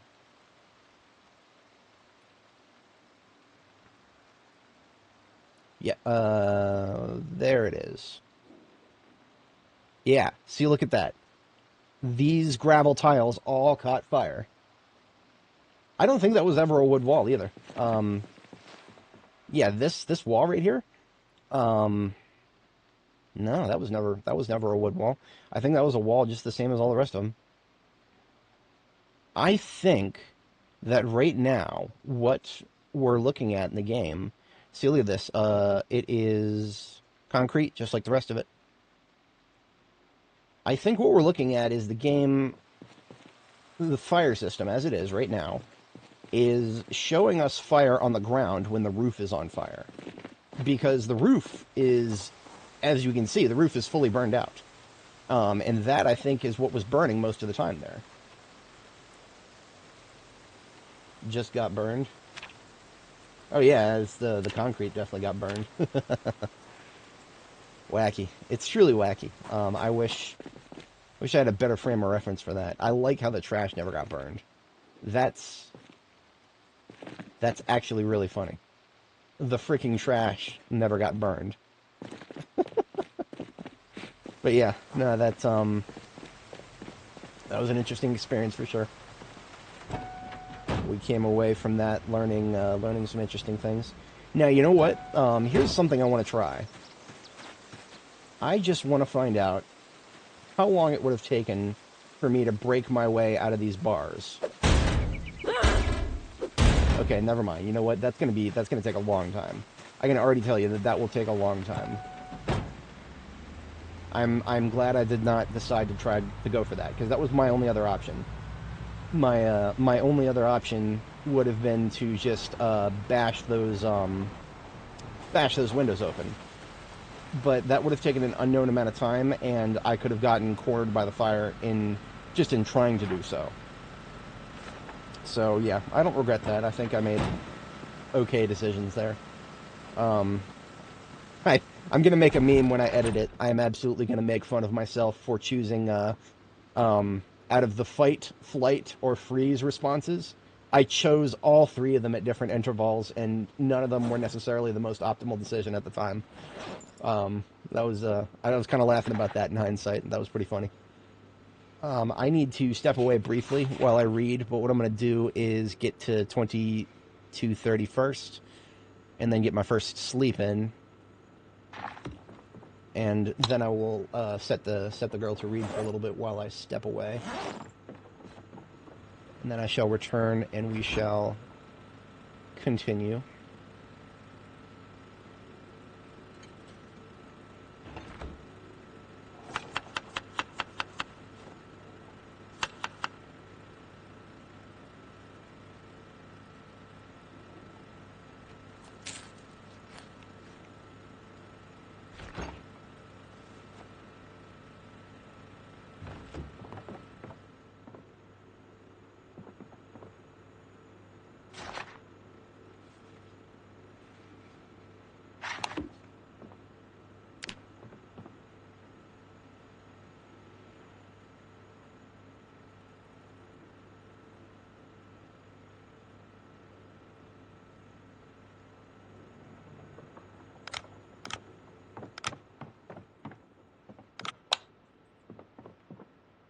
Okay, I'm going to step away briefly, probably about 2.5 minutes or so, and I shall be back, and we'll fast forward a bit, then I'll make some food, and then we're back to killing after that. I'll be right back, folks.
Ready, we are back.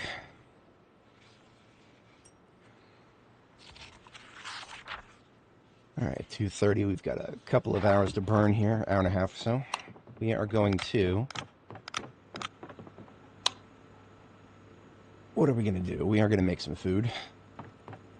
And what we're going to make is a salad.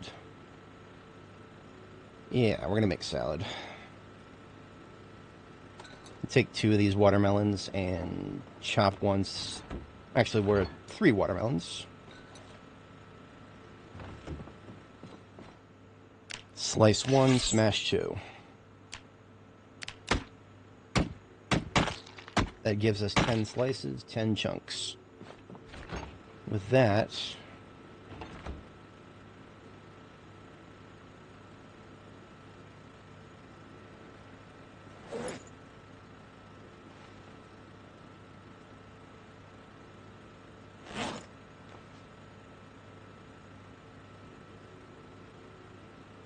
we're also going to cook up the beef and the steak.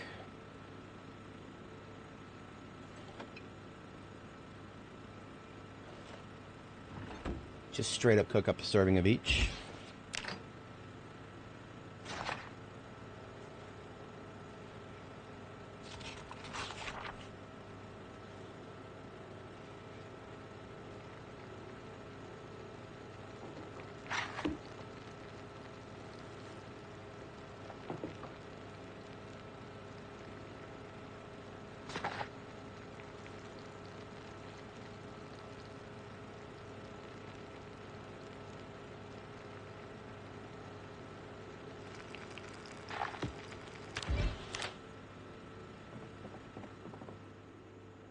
And this is going to be an interesting salad. Each salad is going to have 2...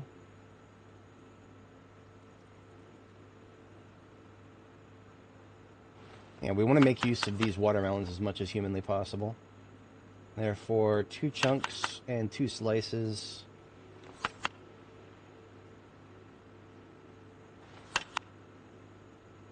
And 1 beef and 1 steak, I guess.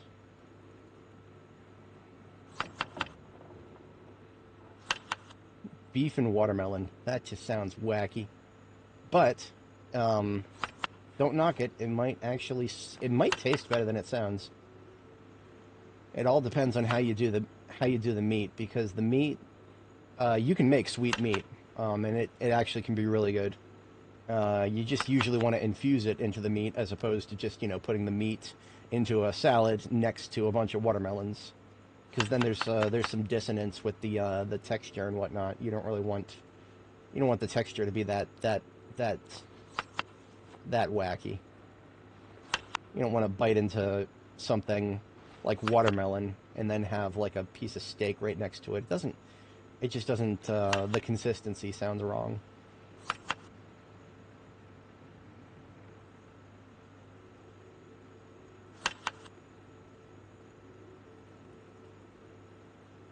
But then just to knock things out of standard, you also got the jalapenos and the habaneros you're tossing in there.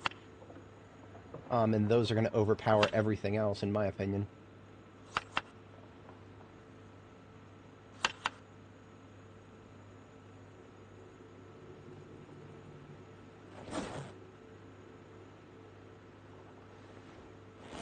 And now I just finish this one off so that I can use the rest of the watermelon.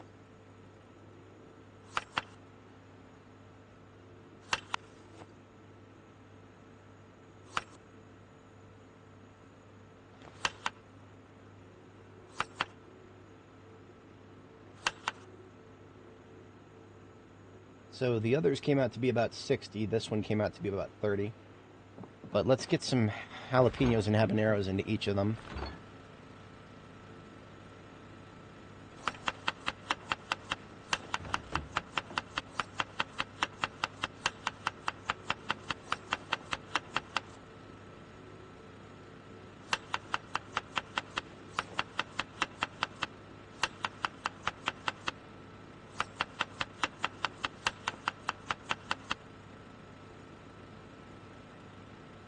And then we'll just split them into 60 salads and then a 30 salad.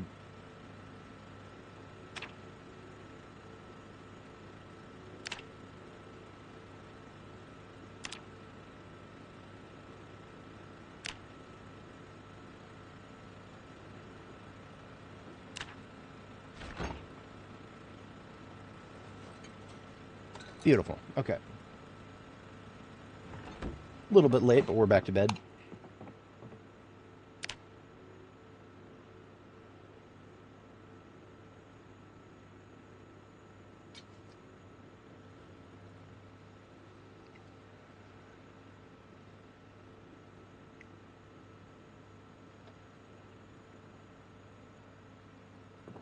Alrighty, we are ready for a long day of killing.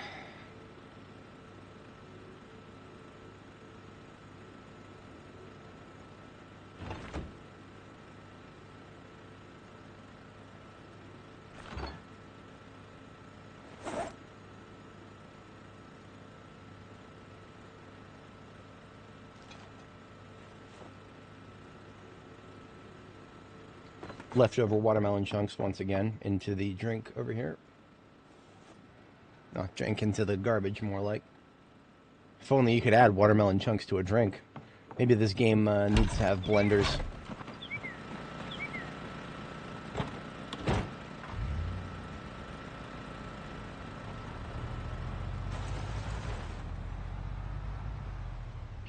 Alright, I have an idea. The music hasn't turned back on because I haven't turned it back on. I'll put something else on. Stand by just a moment.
Trying to find something on YouTube these days is actually really annoying. There it is. Okay.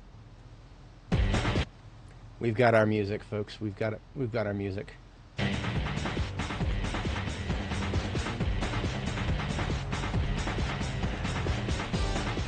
Hello, friendos.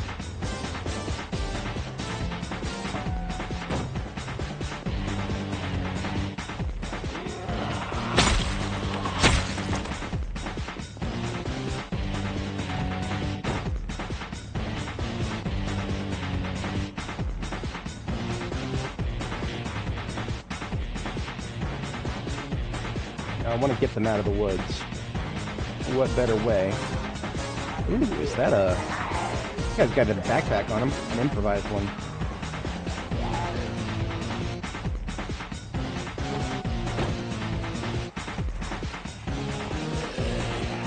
Excuse me.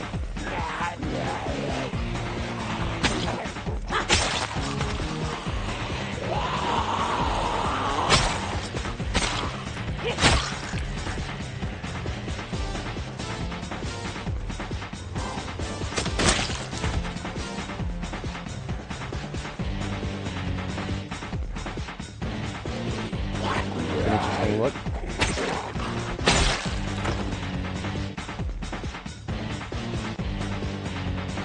I'll look through that later.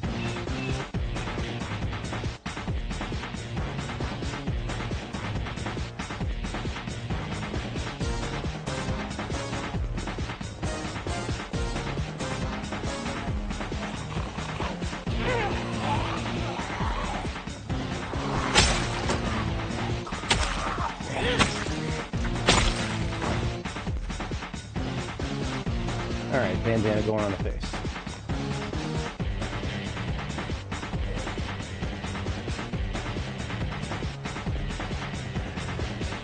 Ammo check on the firearms.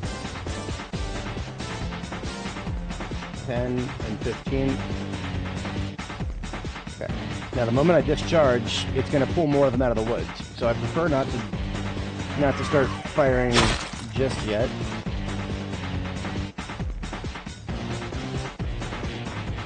Or, if I'm going to start firing, let's see who's out here in the woods. The quietest firearm, living up to its name.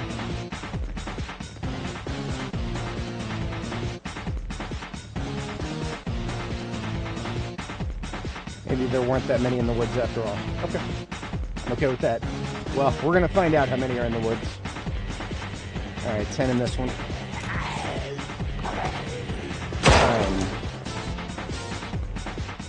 I'm going to be checking over my shoulder like a madman. Look at that. Look at that. Look at that. Of course there are. 8, 7, 6, 5. I'm going to be able to fool this guy. 4, 3. Shit! That was a bad mistake. It was only a stage 1, but still, or sorry, it's stage 2. She winded up. Not good. I should not have made that mistake.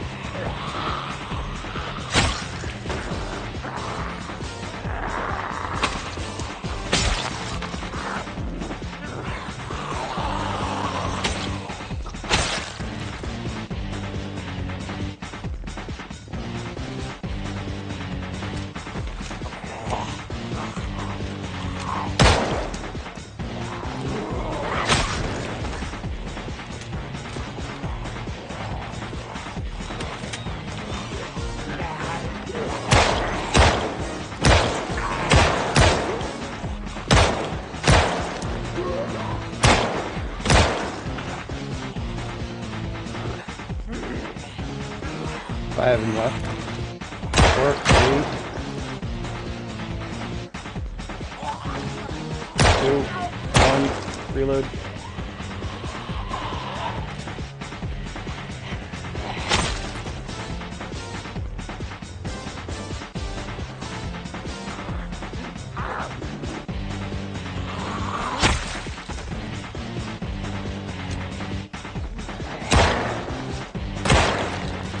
Team 13.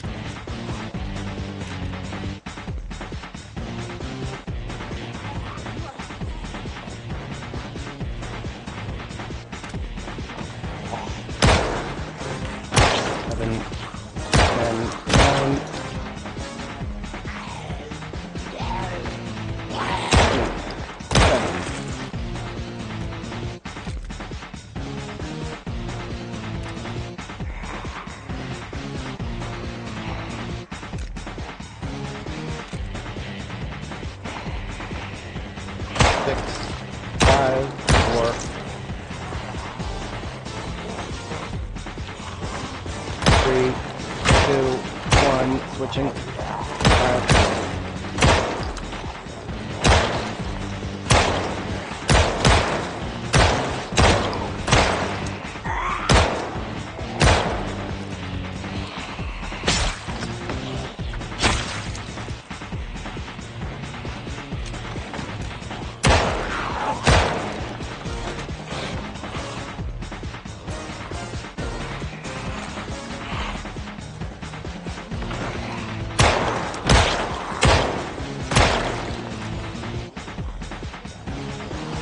In the current.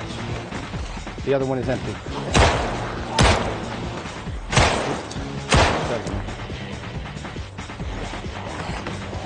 6. 5, 4.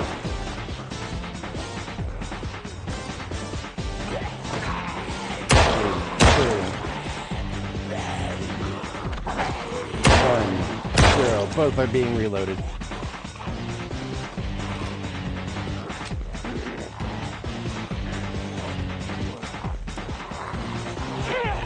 Alright, both are fresh. Hit the square, please. Please.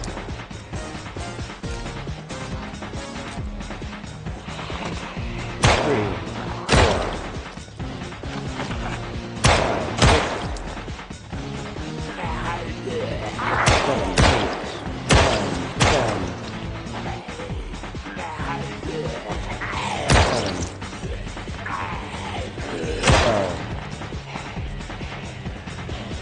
1 of my 6. 13.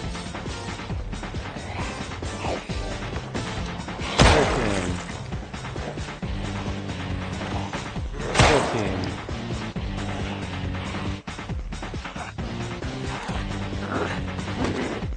15. Reload.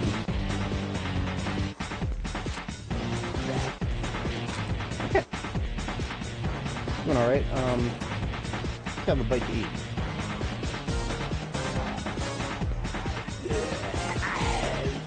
Trying to eat, man.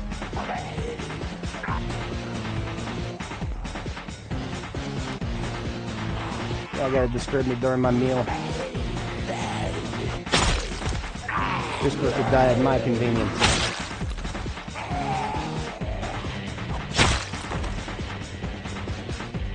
Bandana back on the face. Salad back in the backpack. I should have put my armor on a long time ago, but I'm doing alright. That's, you know what? I'm gonna put my armor on. I should have put my armor on already.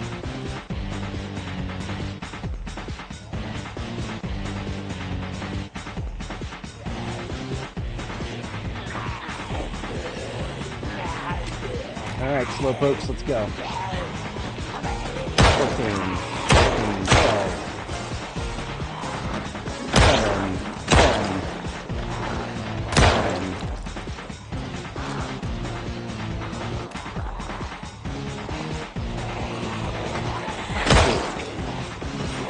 7, 5, 4,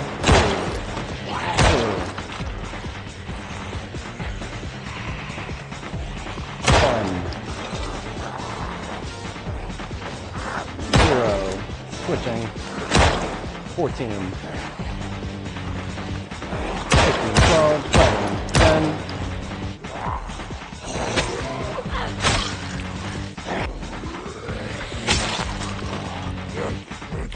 9, 8,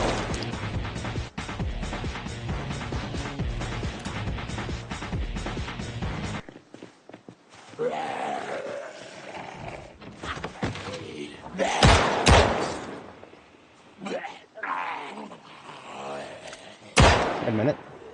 4, 3, 2,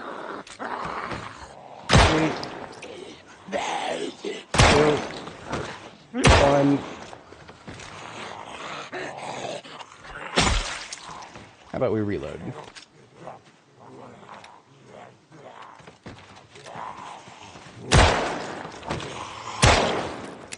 Oh, okay.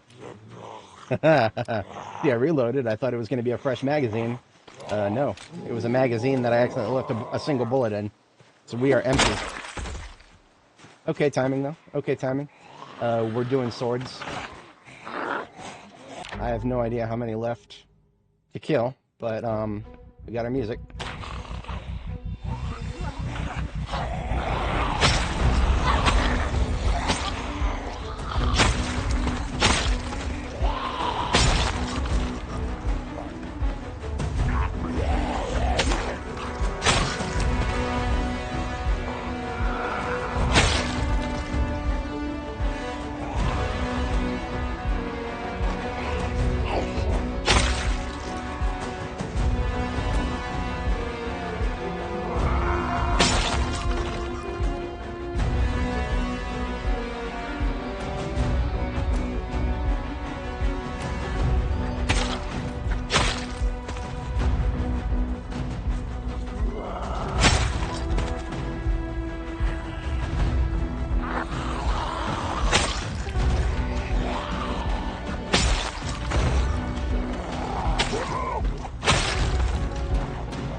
Starting to get a little sick.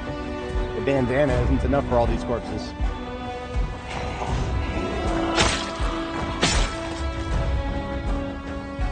We need to sharpen. Falling back.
That is but a taste of the horrors the sanitarium shall unleash.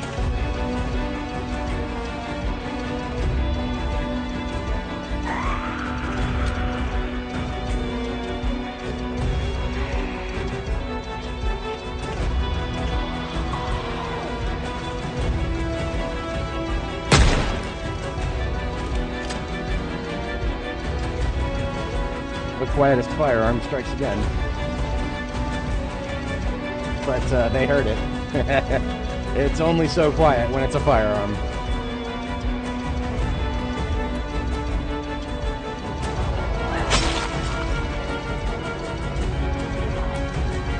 No sharpening needed.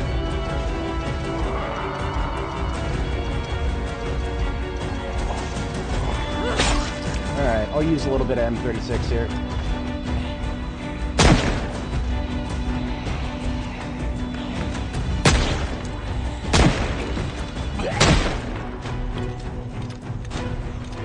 And here they come.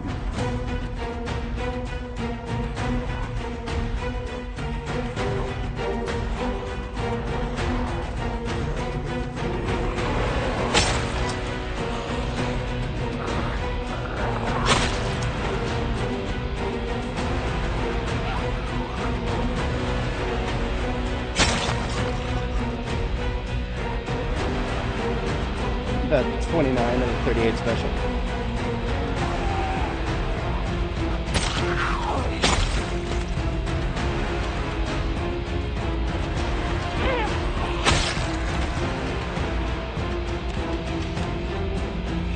I think I'll finish that before this one gets to me. It's gonna cut it close though. Nickel every time I did this.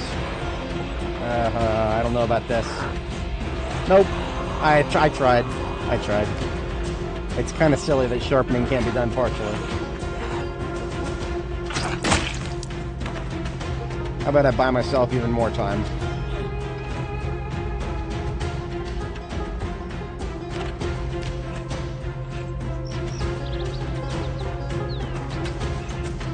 Now, of course, by standing here, we're getting sicker by the second. There's just that many corpses around us. We are in Corpse City now. For anybody joining, welcome. We're killing zombies today, lots of them. We're using firearms where we can. I just blew all of my 9mm, so we're on the 38 special for the moment. I'm gonna go get some more magazines. I got a lot. Every magazine I currently have is empty. Okay. Combat vehicle.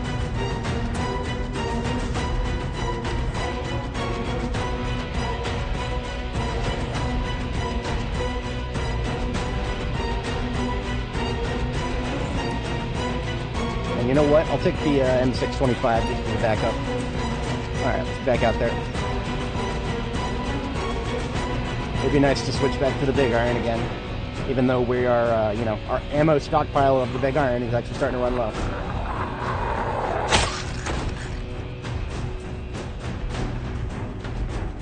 Try to split this group up.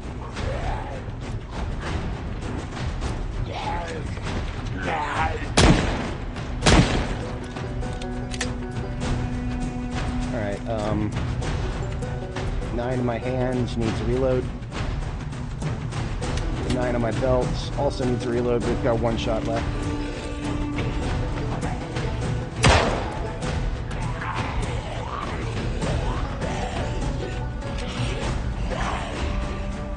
On over. That's right. Throw yourselves at me.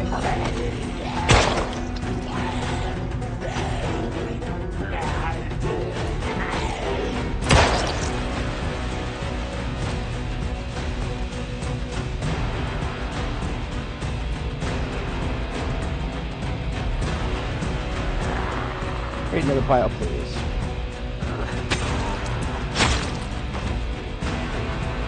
I particularly enjoy the ones who are fucking off into the middle of nowhere up there, because they're probably going to go around the building and come at it from the other side. The zombies are learning rudimentary flanking maneuvers here.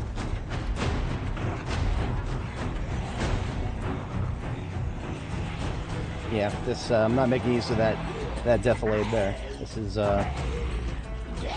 where are the assholes over here going? That's my question. The ones on that side of the fence just kind of going off into that forest. They just do things. They're dogs chasing cars. Come on over. Probably should be keeping track of this. Okay, 10 rounds in the one in my hand.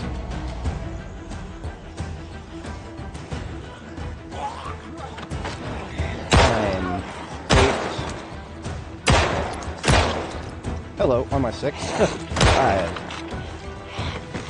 4, 3, 2. See, she's coming around from the other side. They'll be coming around the building when she comes. That's right. Alright, we are hungry. Fix that.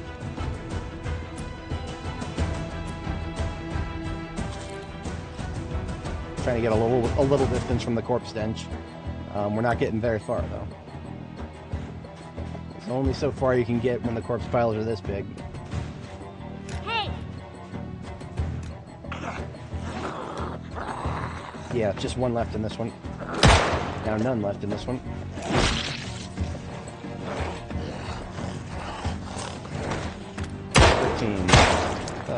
Right?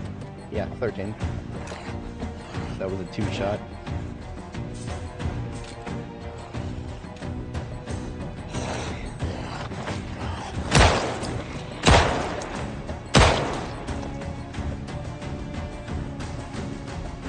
One to the south.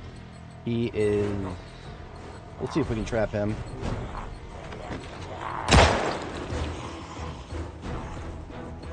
No, he's not taking the bait.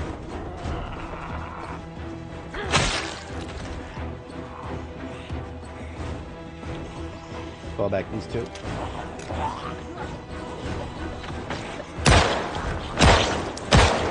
Lost count, 6.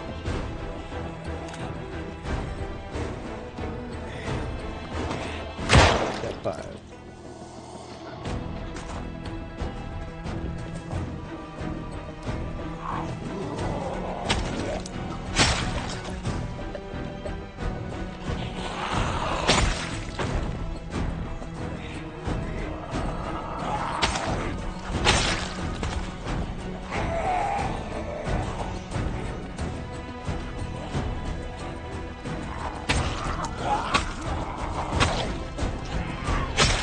I am sick. That is not good. Yeah, nothing I can do about that. We gotta fall back. If, I don't know if sickness actually reduces your damage, but I'm gonna operate under the assumption that it does. You know what we're gonna do? We're gonna spend a little bit of time corralling the zombies while we, wait for the sickness to subside.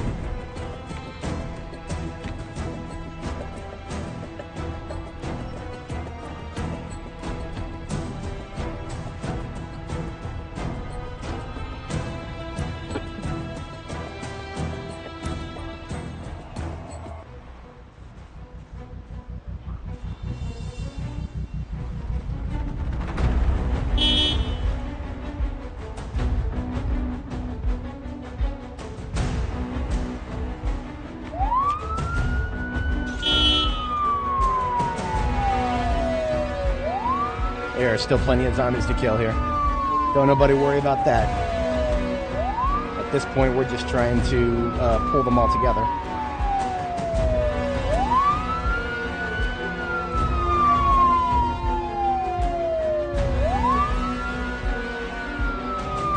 Oh, look at them all. There's a conga line still inside there. I only saw them for a second. There they are. Okay. Now we got to keep their attention. That's going to be a little difficult with Fast Chambler Frank here on our tail already.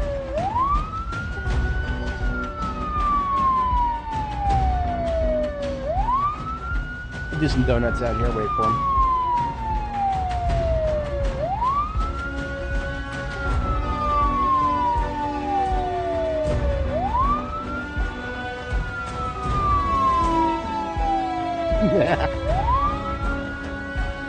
Alright, you know what? Fast Chambler Frank, you're pissing me off. Cramping my style here. Can't you go slow like everybody else?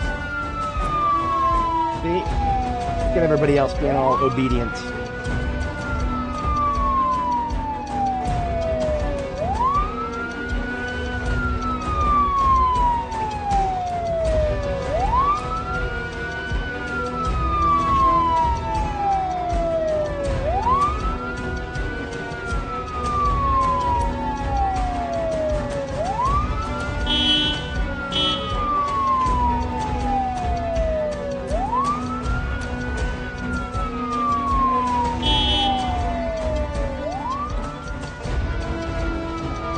See, for every Fast Chambler Frank, you get a low attention span Larry.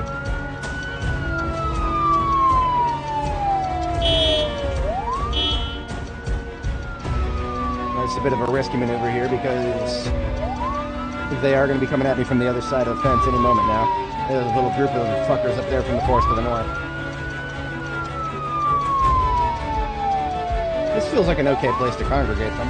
I can still make use of my my fence back there.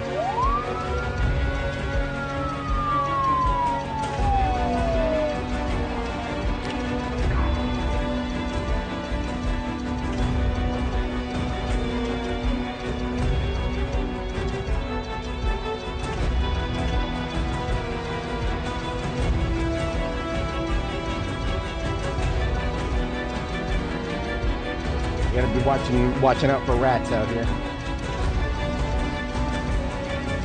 Like those.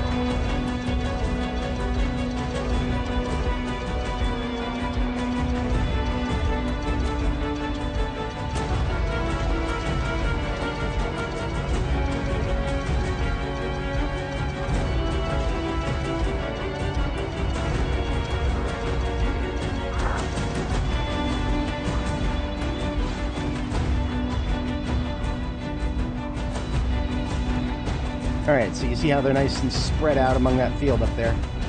Once we go up there and start discharging the firearm again, more zombies to kill. And now that's what we're doing.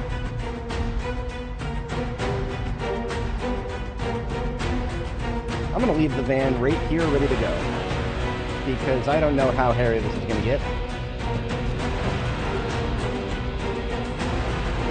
And I'm going to preemptively eat some salad. Most of the sickness is gone, or at least it's been cut further in half. So that'll buy us a little bit of time.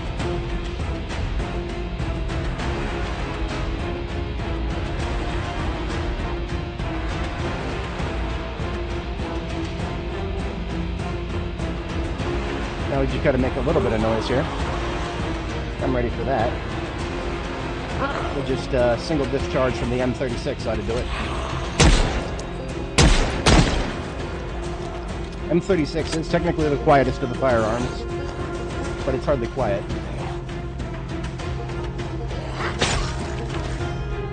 Now that's going to bring us quite a few fast chamblers our way. So let's do a magazine check.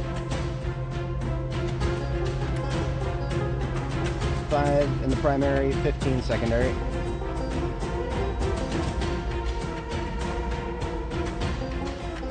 Thank you for being a first volunteer. 4. As you can see, that will bring a nice little trickle that will quickly turn into a flood. Some of these guys don't yet know that they can go through that little hole I made in the fence.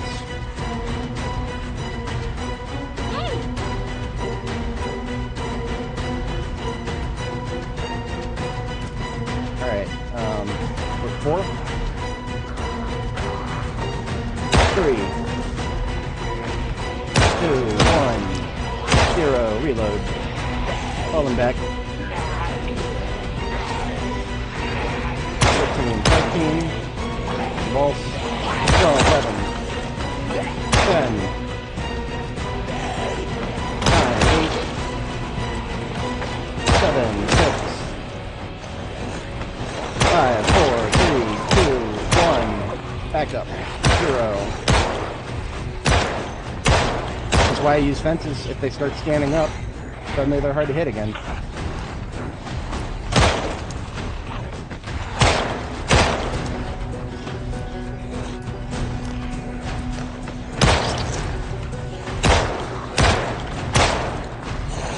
Wait for the convulsion for that one. And there it is again. On my 6.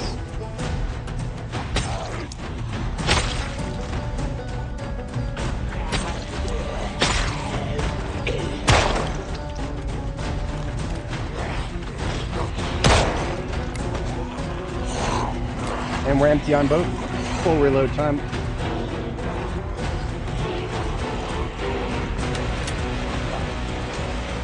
We are officially overrun.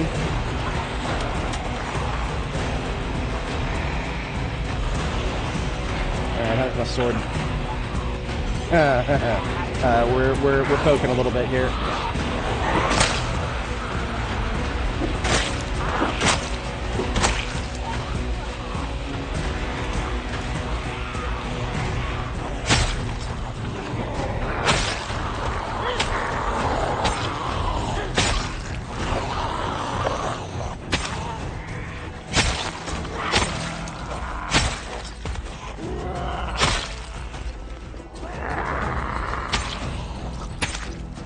That should not be happening. Three swings with a sword. Definitely needs to sharpen. Except I can't. Have I already wasted this sword? Tell me I haven't. No, it's okay. I just got really unlucky, I guess. We're starting to get an unacceptable number of zombies coming up behind me because of the stupid fence problem here.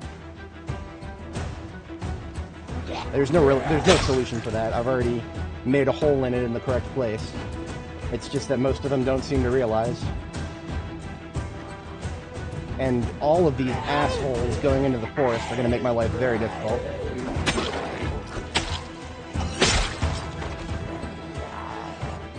Endurance is holding up fine. Backing up. Switching to spear for a second.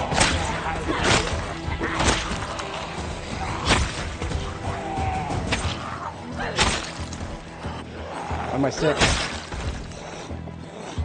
God bless the Dark Tide hearing. Oy. Almost turned around and whipped out the Void Strike staff.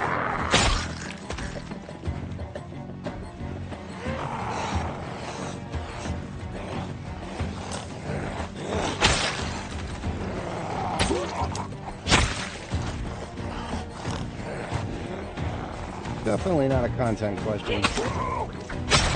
Hey, there it is, ladies and gentlemen. We have waited for that for a very long time. And what does that mean? That means I'm done with Longblade on this expedition. Specifically because I wanted to get that +1. Because now I can read the book.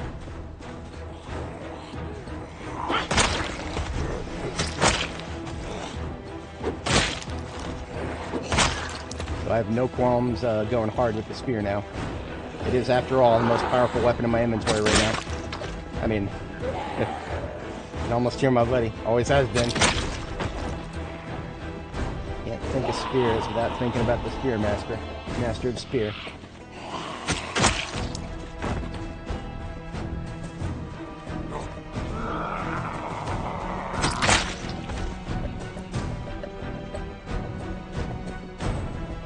all y'all flopping over my fence here, you're not doing anything good for my fence's durability.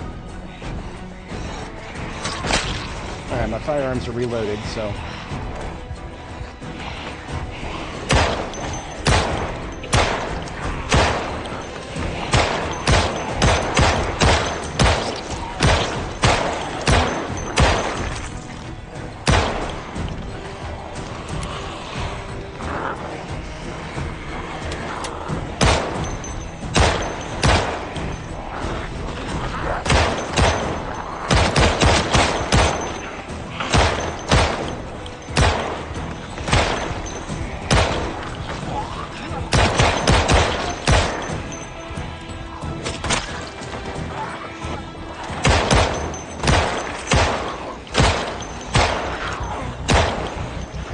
Vaults. There we go. Out. Backing up. Now that should have pulled anybody who was out in the forest out of the forest. Ideally.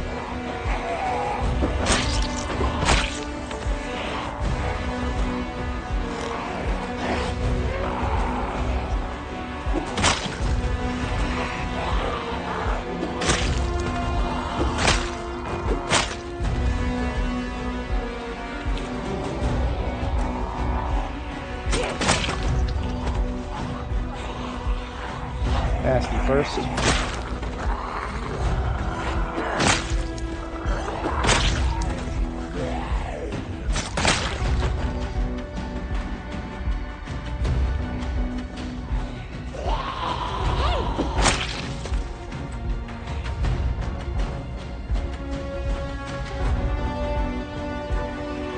More than anything, I just don't want them going off into the woods up north there.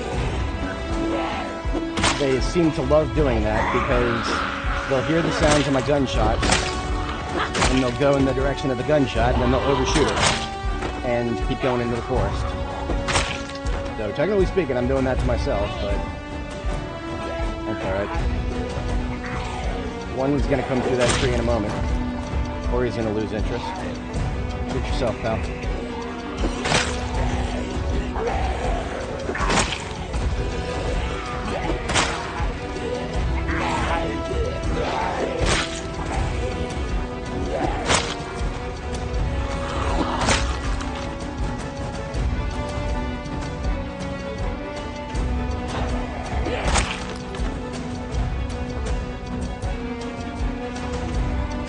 Do an ammo check.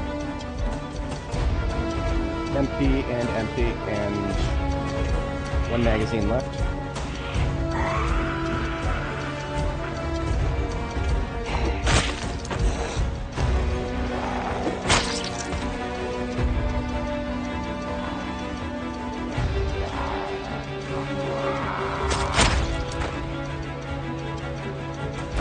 Stamina problems starting to come up.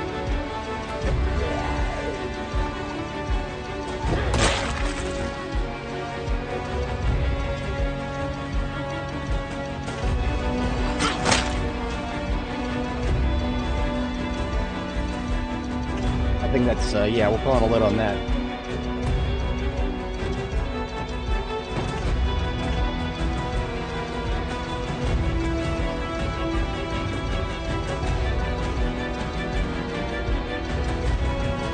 Good stuff. We did good things there. We're gonna get tired any minute now, so...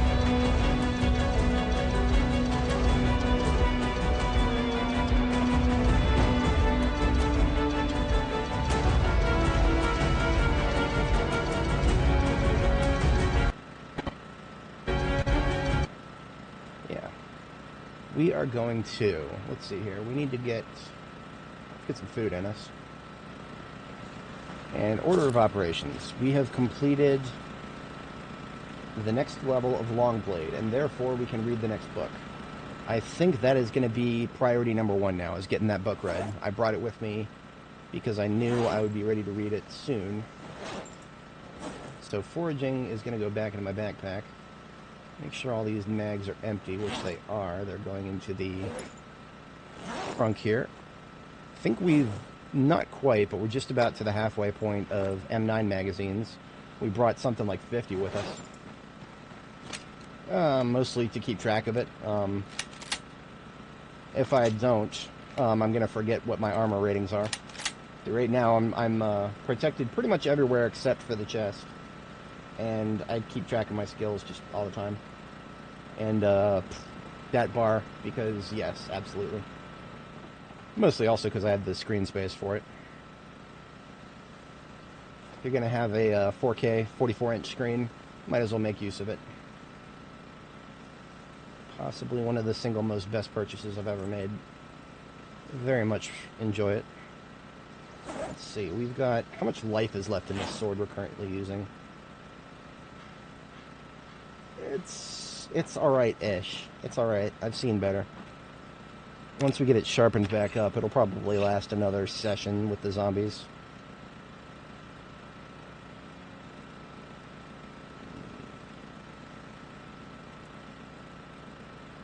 Yeah, we're definitely going to want to read, let's get the music back on.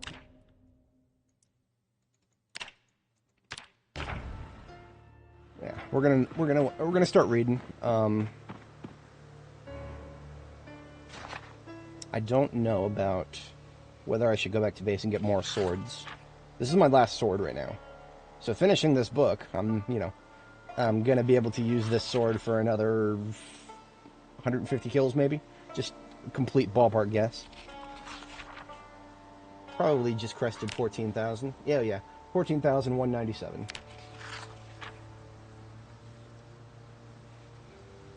Now, the reason I ended it there is partially because I knew I was about to get tired. Around 1,800 is usually when it starts to hit. Oh, I should probably get this. I'm wearing the heavy armor, and that is going to make me unhappy if I keep wearing it, so... Off goes the helmet, off goes the choker and the gloves. And that will stop the unhappies.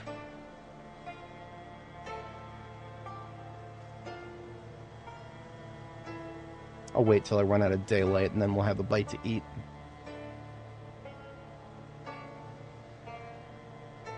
Still got daylight until 22:30 these days. Not bad for August 16th, 1994.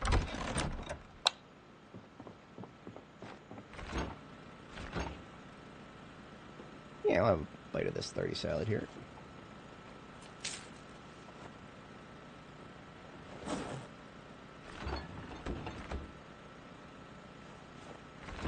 What in this fridge is going to go bad first? The watermelons are the most likely candidate. And the shrooms aren't going to last long anyway. So many bell peppers. I highly doubt I'm going to be able to use all of those up. And in fact, the reason I have all those bell peppers is because I had to do a harvest, and I didn't have room in any one of my fridge plus 8 freezers now. I have 8 freezers at my base. And I didn't have room for the rest of the harvest. In fact, some of the jalapenos and habaneros I never harvested.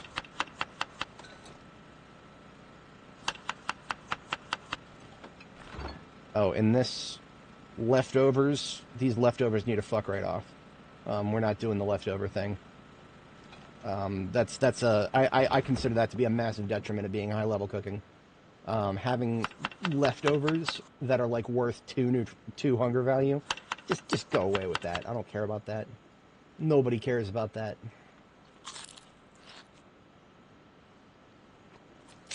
Now, at least these I can just straight up eat. When it happens with the watermelons, I can't do it because there's a glitch with the watermelons. When there's such a small amount left over, it actually makes you thirsty to eat it. It's a waste of resources. So we've started these roasts with 2 units of pepper.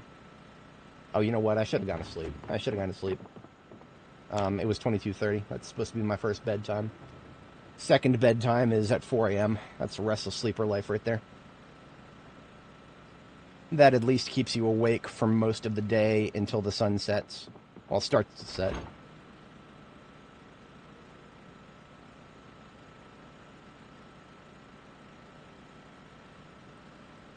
Each of these steaks are worth 10, so sure, why not? Couple of shrooms. That's about all I can do. sure, I'll do another beef, why not? Gonna leave me with a little bit left over, but whatever.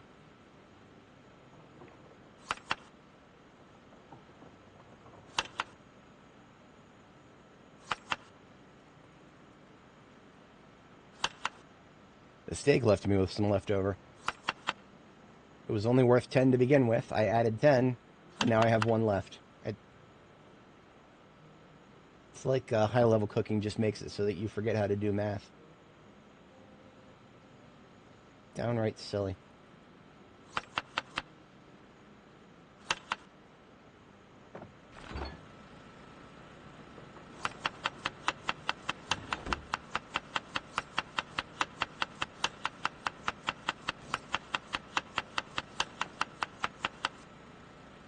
There we go. A little bit of anything that I can actually add to it. Into the oven it goes. And we resume reading Longblade while we wait for that.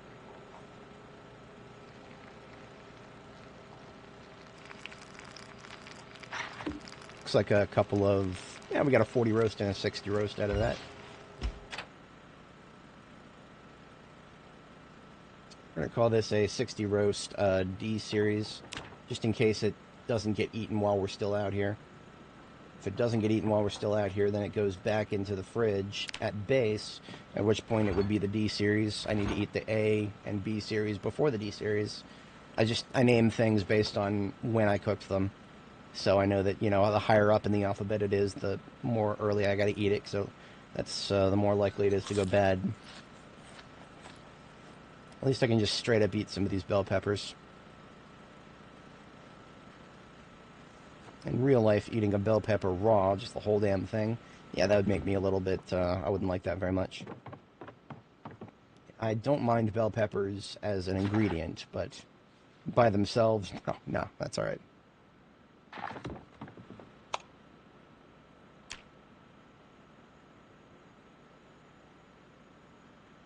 Alrighty, for anybody joining, welcome. We are currently killing lots of zombies at the sanatorium. Now, before I resume, I probably do want to finish reading this book. I'm about a third of the way through it. So we are going to spend a portion of today just straight up reading this book. This is Longblade 4. We grinded our way through Longblade levels 5 and 6. We just got 6 another about 10 minutes ago, IRL. We grinded our way through levels 5 and 6 without the book, because we never found Volume 3. But we found Volume 4, and we've been sitting on it this whole time. And we've got plenty of... Well, we've got 1 sword left. And then we've got a bunch of spears. Unfortunately, there are no books for spears.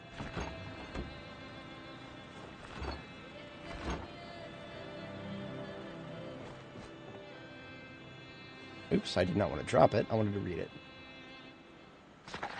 That was about 2/3 of the way through it.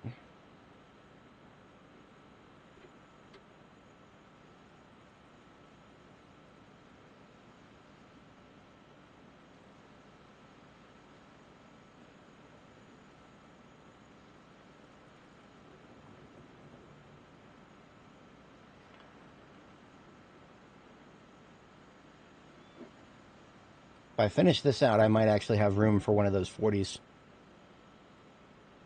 But we'll see what I have room for. Now, unfortunately, that didn't do me very good in terms of time, because now I'm going to get tired again in a matter of minutes. That's alright. All in good stride here.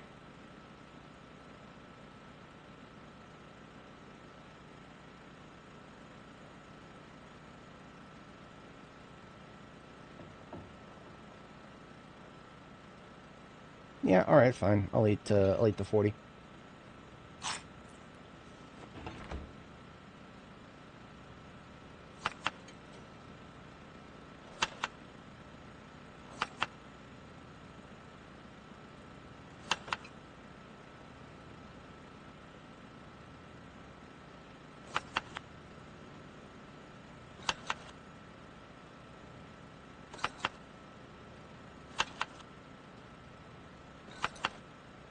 Beautiful.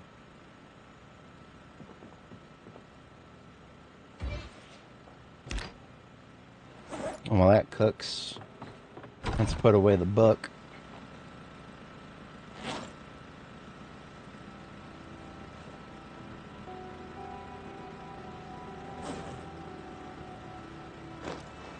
Stage a few more magazines for the firearms.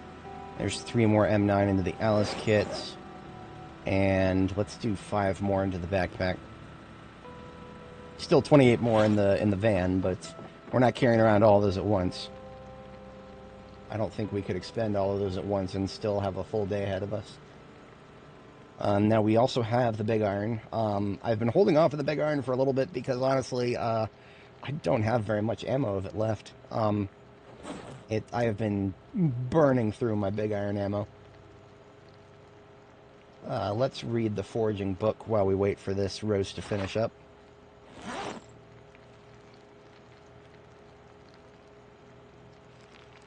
And look at that, we got ourselves another 60. We're going to call this D series as well. So we got a 60 roast D here.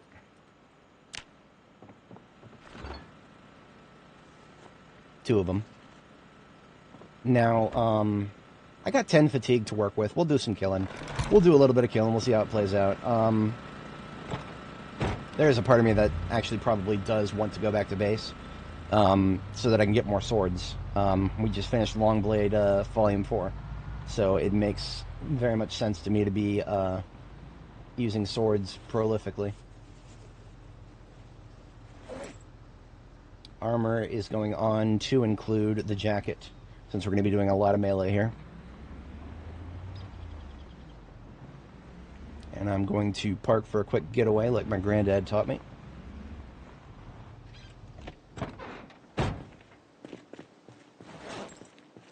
Oh, you know what? I'm out of water. So I'm going to go and, before I start going loud with combat, we're going to sneak into the back of the, Hello. Hiding behind that fucking tree, why don't you? Okay, I guess we're getting started with combat already.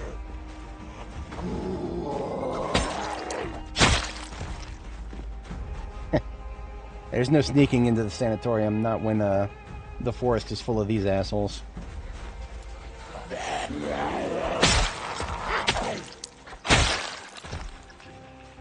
There's at least another 3 or 4 of them in the woods here. Come on out of there. Alright, I think that bought me enough time. Possibly. I mean... No, look at that.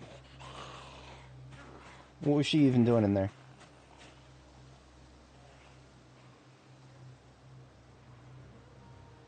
And where did she go? She decided to go out the front door, apparently. Could you explain your decision-making process to me, ma'am?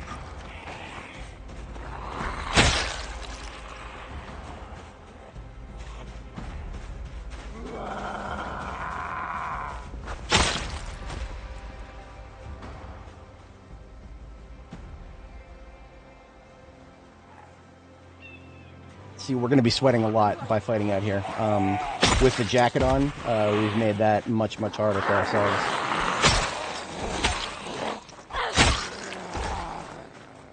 There's more everywhere. What does behind even mean in this context? Unfortunately, the latency is such that I probably would never have caught that. Possibly. I don't know.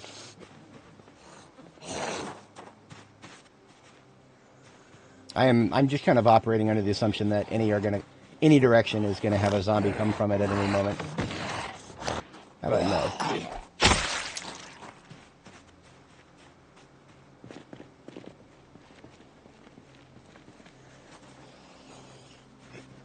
I'm doing a little sneaky sneak because I want to get to the sink really quick.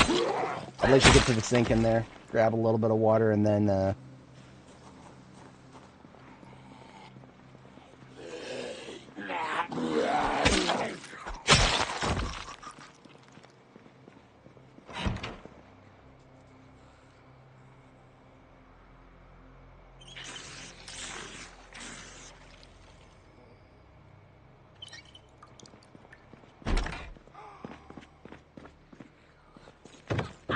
They're still crawling through that place, so we got what we needed. Got a little bit of water. It's good. Now, yeah, we're gonna fight foot mobile. We're not gonna go back to the smell zone here.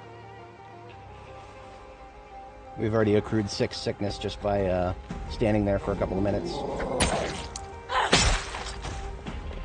There's a lot of corpses in this area.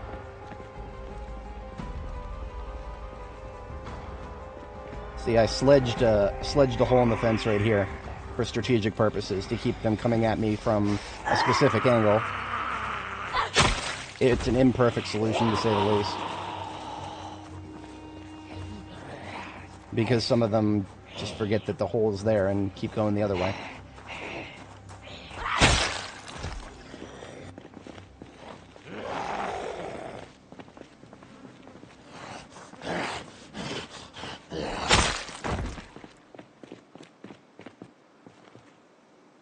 Now, something I've decided,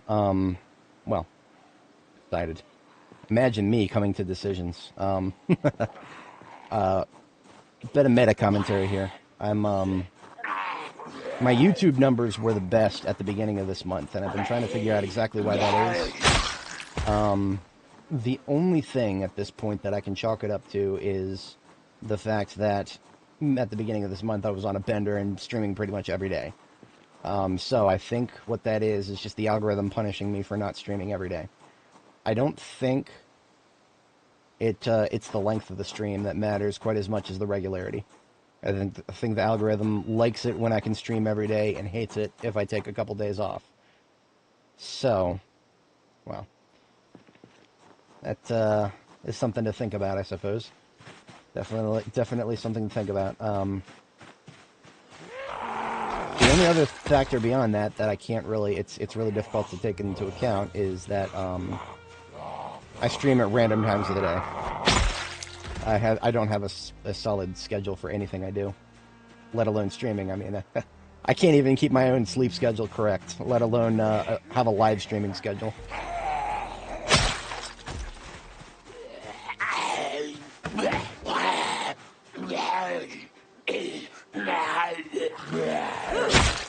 Okay, we are moments away from being tired, and we are actually sweaty now. If you look in the top right corner there, we've got a tier 2 wetness moodle. Now, what does that mean? That means we're actually unironically at risk of getting sick just from being wet with sweat. So, the jacket comes off, as does a couple of layers here. How about we don't drop it? How about we just take it off? Thank you.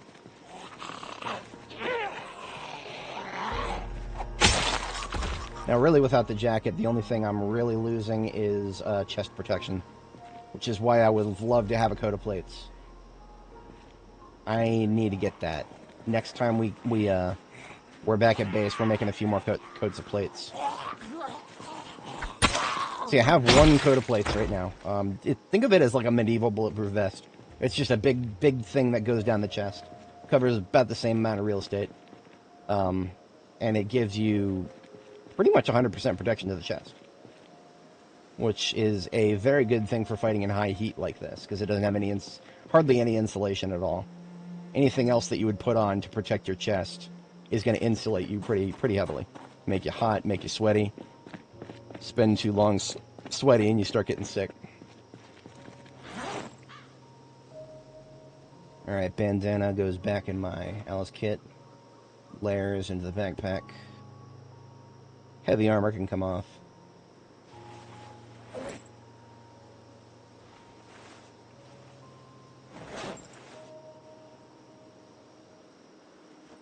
Always got to remember the choker. Without it, I have no neck protection at all. I mean, more or less no head protection either, but it's alright. There's the fatigue kicking in, so we're out of here. Yeah, our sword took some damage, just from that fight alone. So, we need to make some more swords. And machetes, I think. The only real difference between a sword and a machete that I know of is the ranges. So a sword has a much longer outer range, but also a rather notable minimum range increase. As in, if we look at the swing here, there is a space with which there's a dead zone, and it would be right around here. That would be too close to swing at a zombie, whereas a machete would have no problem hitting that much closer range, because the whole swing is a lot smaller. Just standard two-handed versus one-handed weapon things. So if I'm doing long blade and I'm going hard on it, having a sword on the back and a machete on the belt is great. The machete is for close quarters combat, and the sword is for outdoor combat out in the open.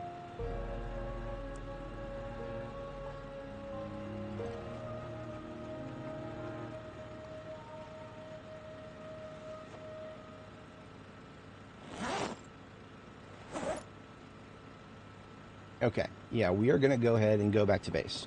We're going to go back to base. Check this generator here. This one is... It's fine. It is fine. We're headed back to base, and we're going to get a... I'm thinking 3 swords, 2 machetes, and a coat of plates. Yeah, that's what we're doing. RTB, 3 swords, 2 machetes, coat of plates. So we have some weapons and improved armor for hot weather combat. See, I already have a coat of plates made, and it's already in the passenger seat of my expedition vehicle. This is not my expedition vehicle. This is my combat vehicle. The expedition vehicle is the step van with a much bigger trunk, because that's what I take out there when I want to bring a lot of loot back with me. The sanitarium doesn't have any loot, so we don't need a big vehicle. We need a useful vehicle, like this ambulance that has a 100 quality engine that will always turn on the moment I turn the key. Extremely useful thing for Project Zomboid. Anybody who's played long enough to have a vehicle fail to start on you at a critical moment, yeah, absolutely.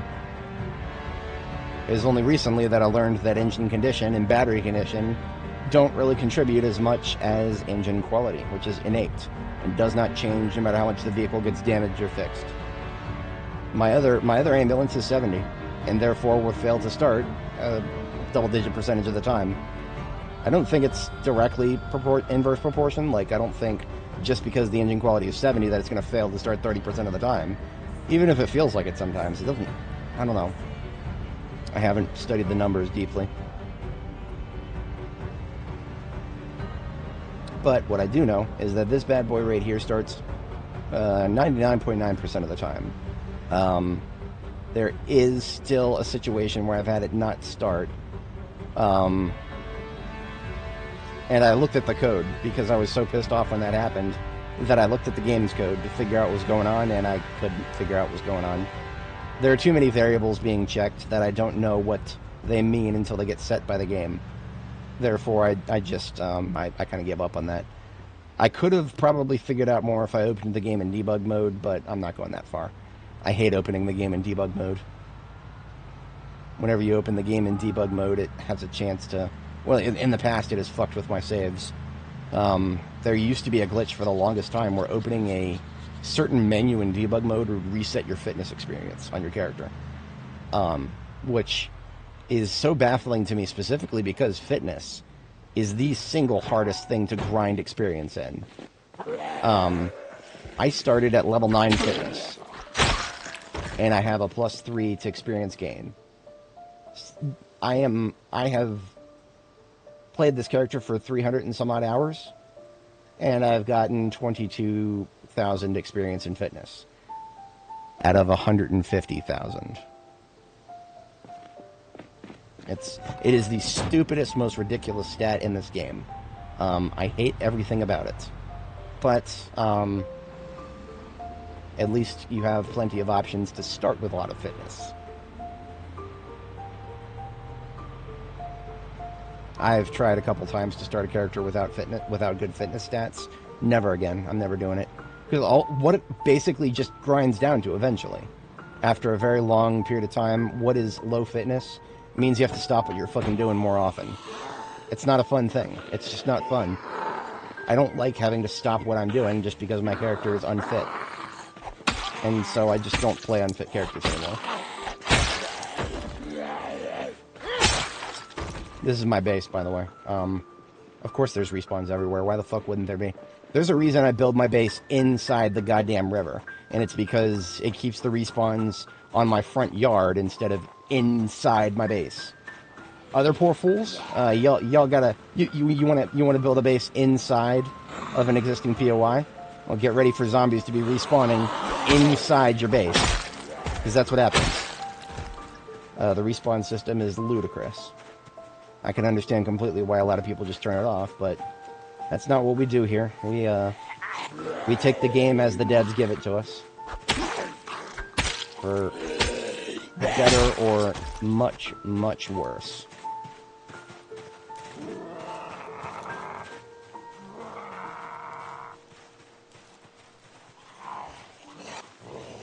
Come on, Slowpoke, just get in the pile.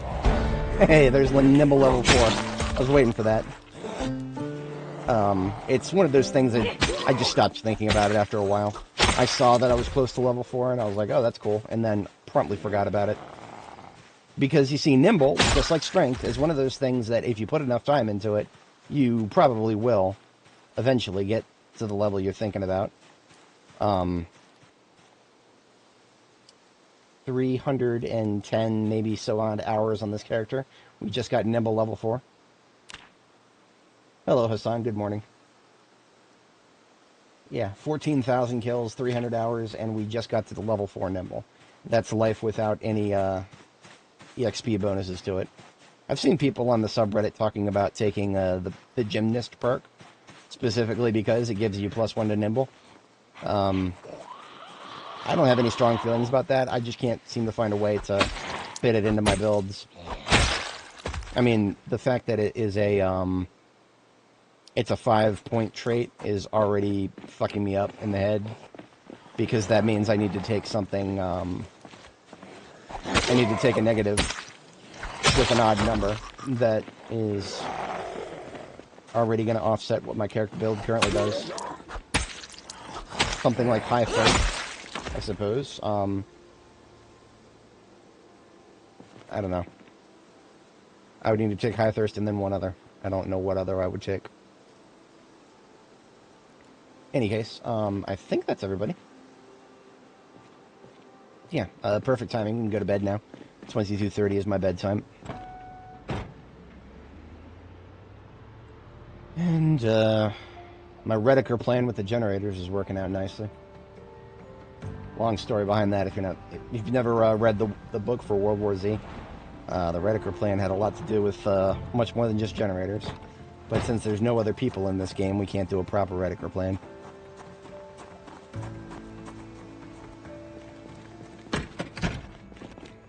Normally I would have my lights on a separate circuit, and therefore just turn them all on at the same time with one generator. No. Can't do that right now, because I just had a harvest of bell peppers and filled an entire goddamn freezer with them. And I still didn't get all the crops that I could get. I have a whole bunch of habaneros and jalapenos here. I don't think I'm going to be able to harvest them. There's nowhere to put them. They would just rot. Now the tobacco here, you can see it looks like a sickly yellow color. That's because I over-fertilized it. I over-fertilized it because otherwise it won't grow. Or it won't finish growing. Tobacco has a 5-month growth 5 months are valid for it to grow in, but it has a 6-month growth time.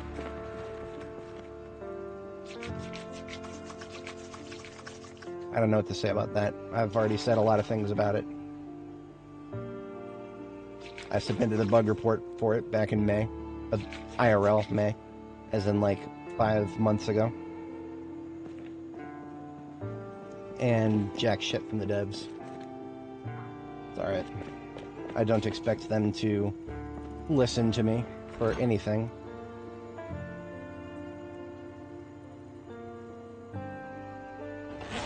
We're gonna take the stale stuff out of here and toss it right into the trash.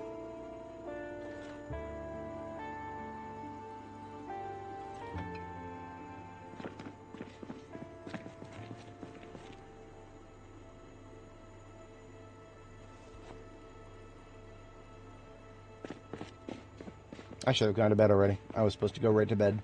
Oops. Okay. Hit the sack.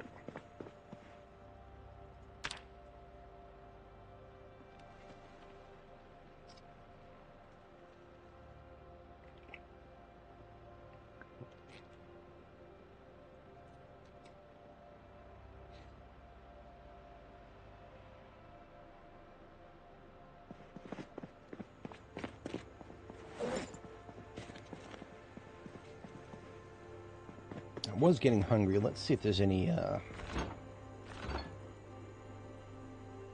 There's a roast chicken here. This is actually a decent amount of protein. We'll go ahead and chomp on this.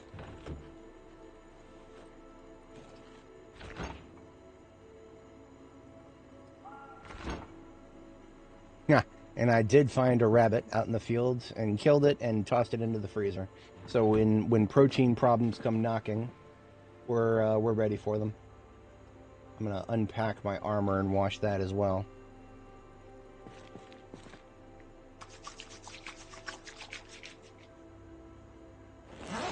Of course, I have a laundry machine. I could just do a run of laundry, but I don't know. It's kind of hard to convince myself to do that.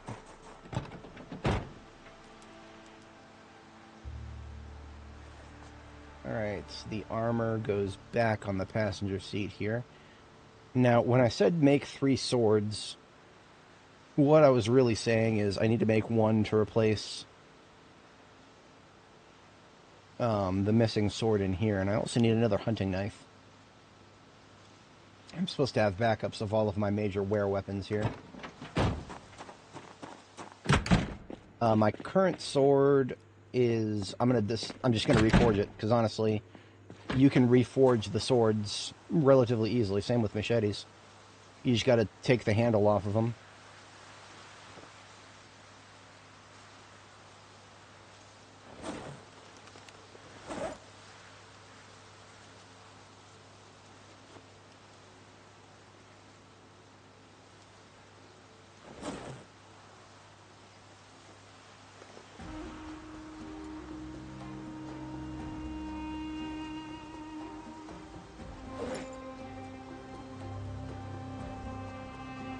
I have 2 spears ready to be assembled in the trunk, so spears are not a problem in the slightest. Those are more of a fallback weapon for me, because right now I'm going to be honest with you guys, spears are so good that they're actually kind of broken. And I don't mean that in a bad way, I mean that in a, the devs are absolutely going to nerf it way. So I actually don't want to rely on them too much. Because the devs are clearly, like, they're experimenting with spears to see what's a good balance. They're going to increase, and they're most likely, and it's a question of when, not if, are they going to decrease the power of the spear. Let's see here. We still got plenty of small leather to dry on the rack here. This takes 7 days now, by the way. And it gets slower when the temperature falls below like 66, something like that. So we're at 67. That will at the current rate, it will take 7 days in game. But in any case, let's go ahead and break down these swords and machetes. I don't think we're gonna have a lot of time to reforge them tonight, because we need to sleep around 4 a.m.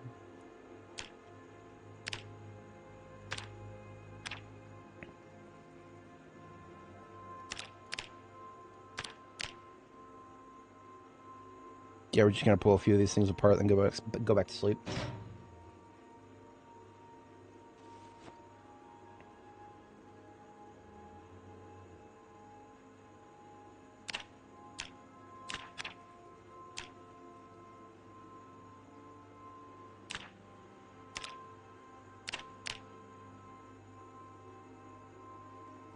Okay, yeah, hitting the sack again. And then tomorrow morning we reforge them. Now we're probably going to run out of charcoal. So in addition to reforging some new swords, we are going to have to go and burn some wood for more charcoal.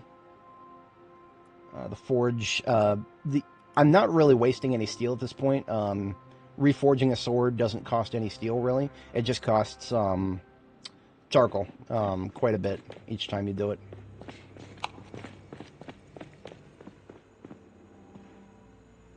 How much charcoal do we have? 49. That's enough. That might be enough to at least get some swords out. So what we want to do is make sure that we're basically making... Wait, what the hell's going on here? We've made 2... Huh. I already have 2 sword blades just sitting right there waiting for handles. I forgot about those completely. Okay. That's not going to stop us from reforging the sword that we brought back with us. So what we do is we have to select the materials to use and use the sword blade that is worn and dull as our material. Because, you know, there's plenty of materials to choose from. I could use a steel bar. I could turn a machete blade into a sword blade. The same amount of steel in both. It's just the shape of the steel, really. But now all 4 of these swords are reforged and awaiting handles. We've got 1 machete blade here. We're going to go ahead and reforge that into a proper machete. But then I think in the cabinet I have a couple of machetes already built that have been awaiting use. Let's take a look at the weapon stash here. I think it's going to be top left of materials here, yeah. So we do have a couple of hunting knives. Now, here's the thing. These hunting knives are all of the pretty ones. That was the case with the machetes, too. So these hunting knives are not going to be used. I can make my own hunting knives, but they look uglier than these. So these are the pretty ones. So I'm not going to use these. The blacksmithing knives that you make, they look... So, I mean, I'll show you a visual comparison. Just so you guys can see why I'm not using these right away. I'll put the pretty one in my secondary, and I'll put the ugly one in my primary. Look at that. You can see what I'm talking about. The pretty one and the ugly one. I can make ugly ones pretty much indefinitely. Pretty ones, no. Once they're used up, they're gone forever. Yeah, wall, the storage wall, as it were. The run's going great. We just have come back to base from the sanatorium, and we are going to...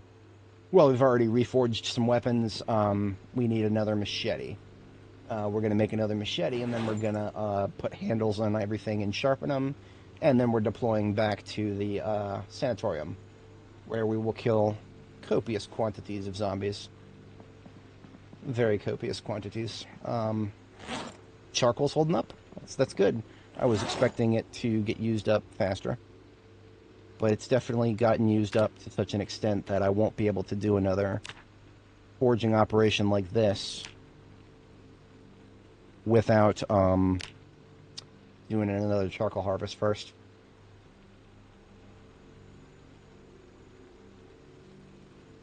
Okay, we've got 4 swords and 2 machetes now. All of them without handles, so we just gotta...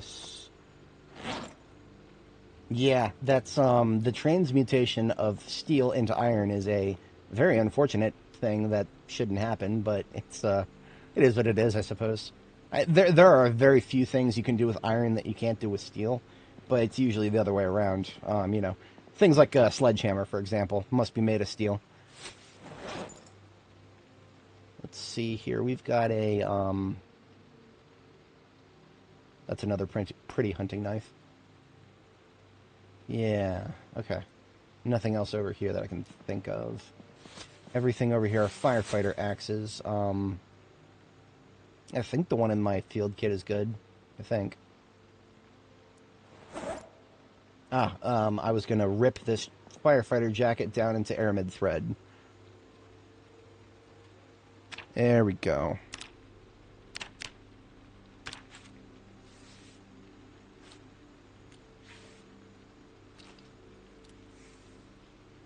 I'm very close to tailoring level 10, to be honest. Part of me wanted to wait to do that until I was higher level, but this aramid thread that I've been getting will enable me to make some really pretty looking armor and also get my tailoring leveled up a bit more.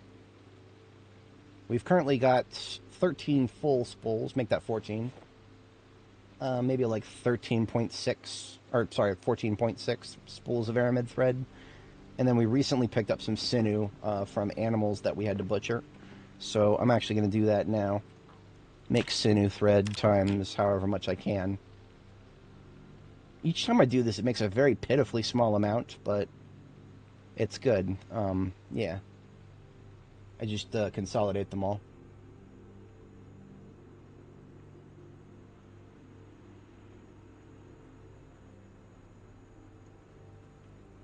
So that came out to 1.3 spools in total. Not too off the bed.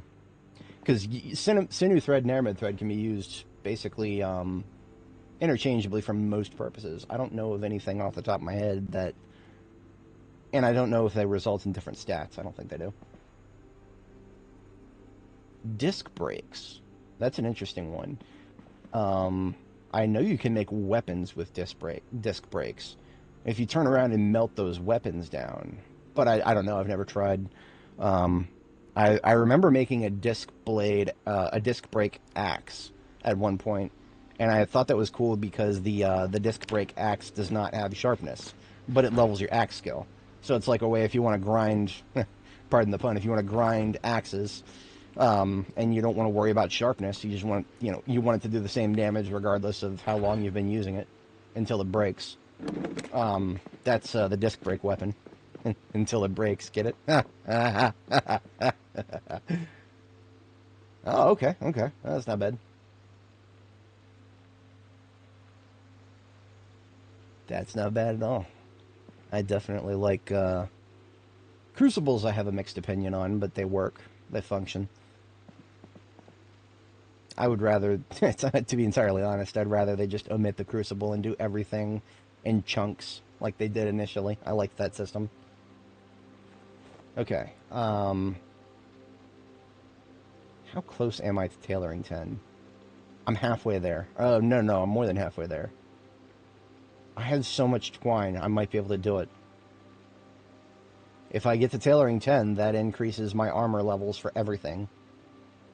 And you can't really put a price on that. Let's start burning some of this twine and see where it gets us.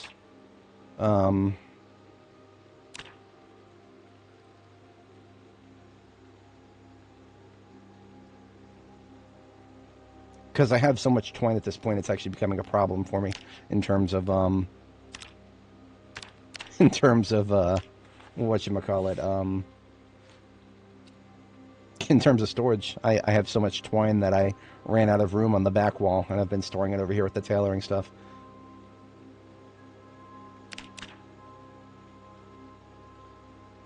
A couple of leather gloves couldn't hurt.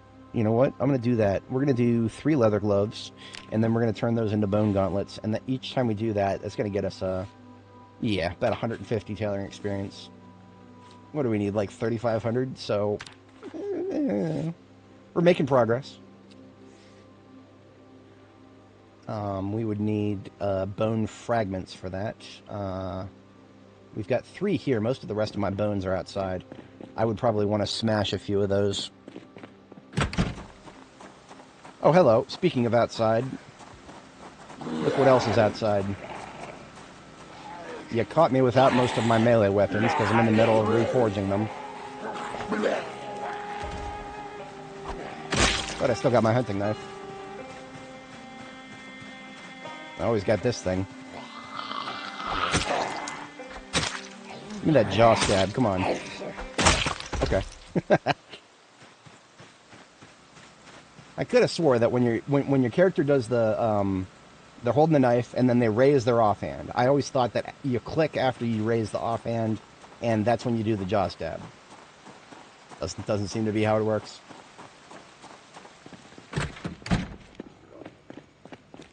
%. All right, we made 3 leather gauntlets. I went outside to go get some bone fragments, and then I never did. Friggin' zombies reset my brain state.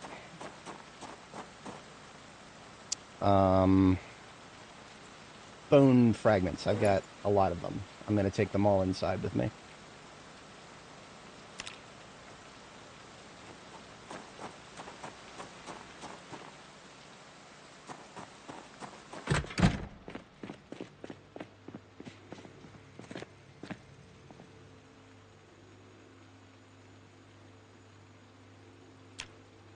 have so many duct tapes over here, I could make another box.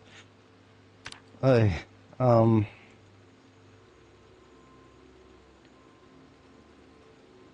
Oh, I cannot make the gloves at the moment. I don't have any... Oh, no, I do. Now, there's 4 pairs of gloves here. Which... Oh, these have got a hole in them. Right. Okay. No hesitation to use those, then. Normally, I don't, Yeah, beautiful. Okay, I'm basically just double dipping on the experience gains for those then. Now that has netted me quite a bit. We are up to 6,600 out of 9,000. What was that, 6612? Now let's, 2388 divided by 156 is what we're getting for those chunky recipes. 15. Okay, we're gonna round that up to 16.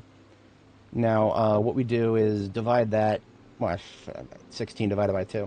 Basically, if I do 8 more of those gloves, that should not be beyond my remit in the slightest. I should be able to do that quite easily, actually.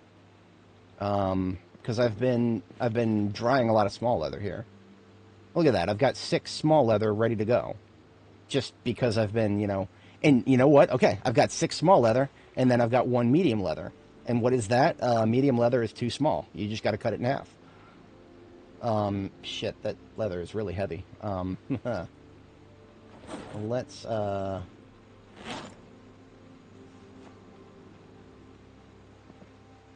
just going to drop the medium or the leather on the ground over here. Now, the bone fingerless gloves that I've already made, I put in my armor storage over here. Because, well, I highly doubt I'll actually use them in totality. Like, I don't think I'll ever go through enough bone gauntlets myself. But, well, if I ever break one, I have a billion. I have a billion. 46 total, actually. Okay. Get the rest of the leather in a pile there.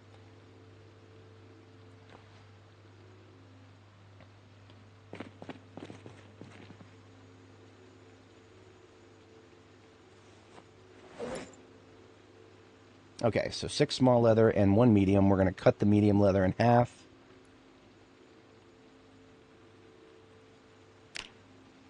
And that makes a total of 8 small leather, which is exactly what we need. Now we're going to, first we turn them into gloves, which is, that's our first 8 crafts. And then we turn those gloves into bone gloves, and that's our second 8 crafts. And that'll get us comfortably to level 10. And we are using nothing but sinew thread for this. Ideally, that will leave me with plenty of... Like, I won't eat into my aramid thread at all, which is great. That means I can save the aramid thread for really cool stuff. Wow. Right as I started saying that, guess what we ran out of? You can use either or, it's okay. 14 spools, I have a feeling I'm never going to use all of that.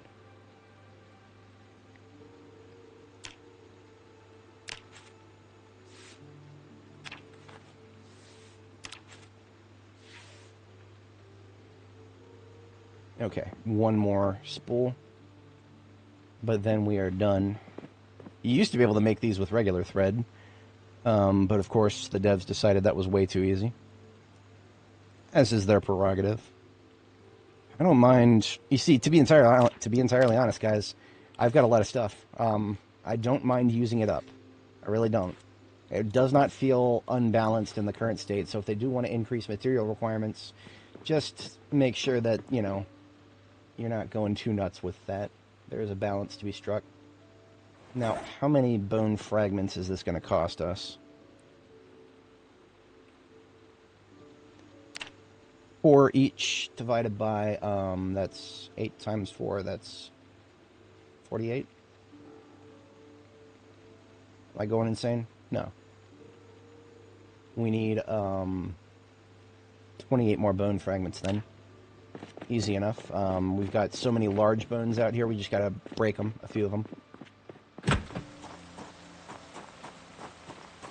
See, the bones are on the floor out here because I have so many of them that I cannot, what the fuck? Oh, one of the walls is gone. That was likely caused by a zombie. I don't really care, as long as this thing is still roofed. It never was indoors to begin with, so. Okay, we've got to break the bone. There we go. The crate doesn't count as a grafting surface for some reason.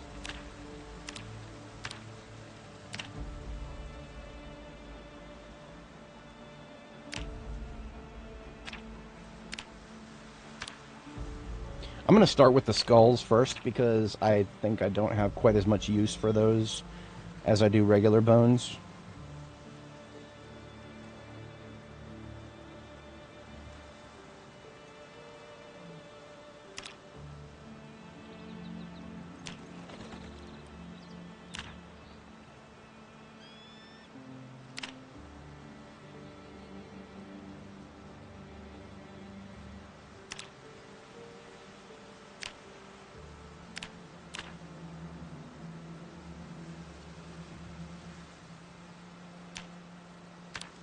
Hulk smash bone. Oops, I don't need that, I need the pieces, there we go. So I now need,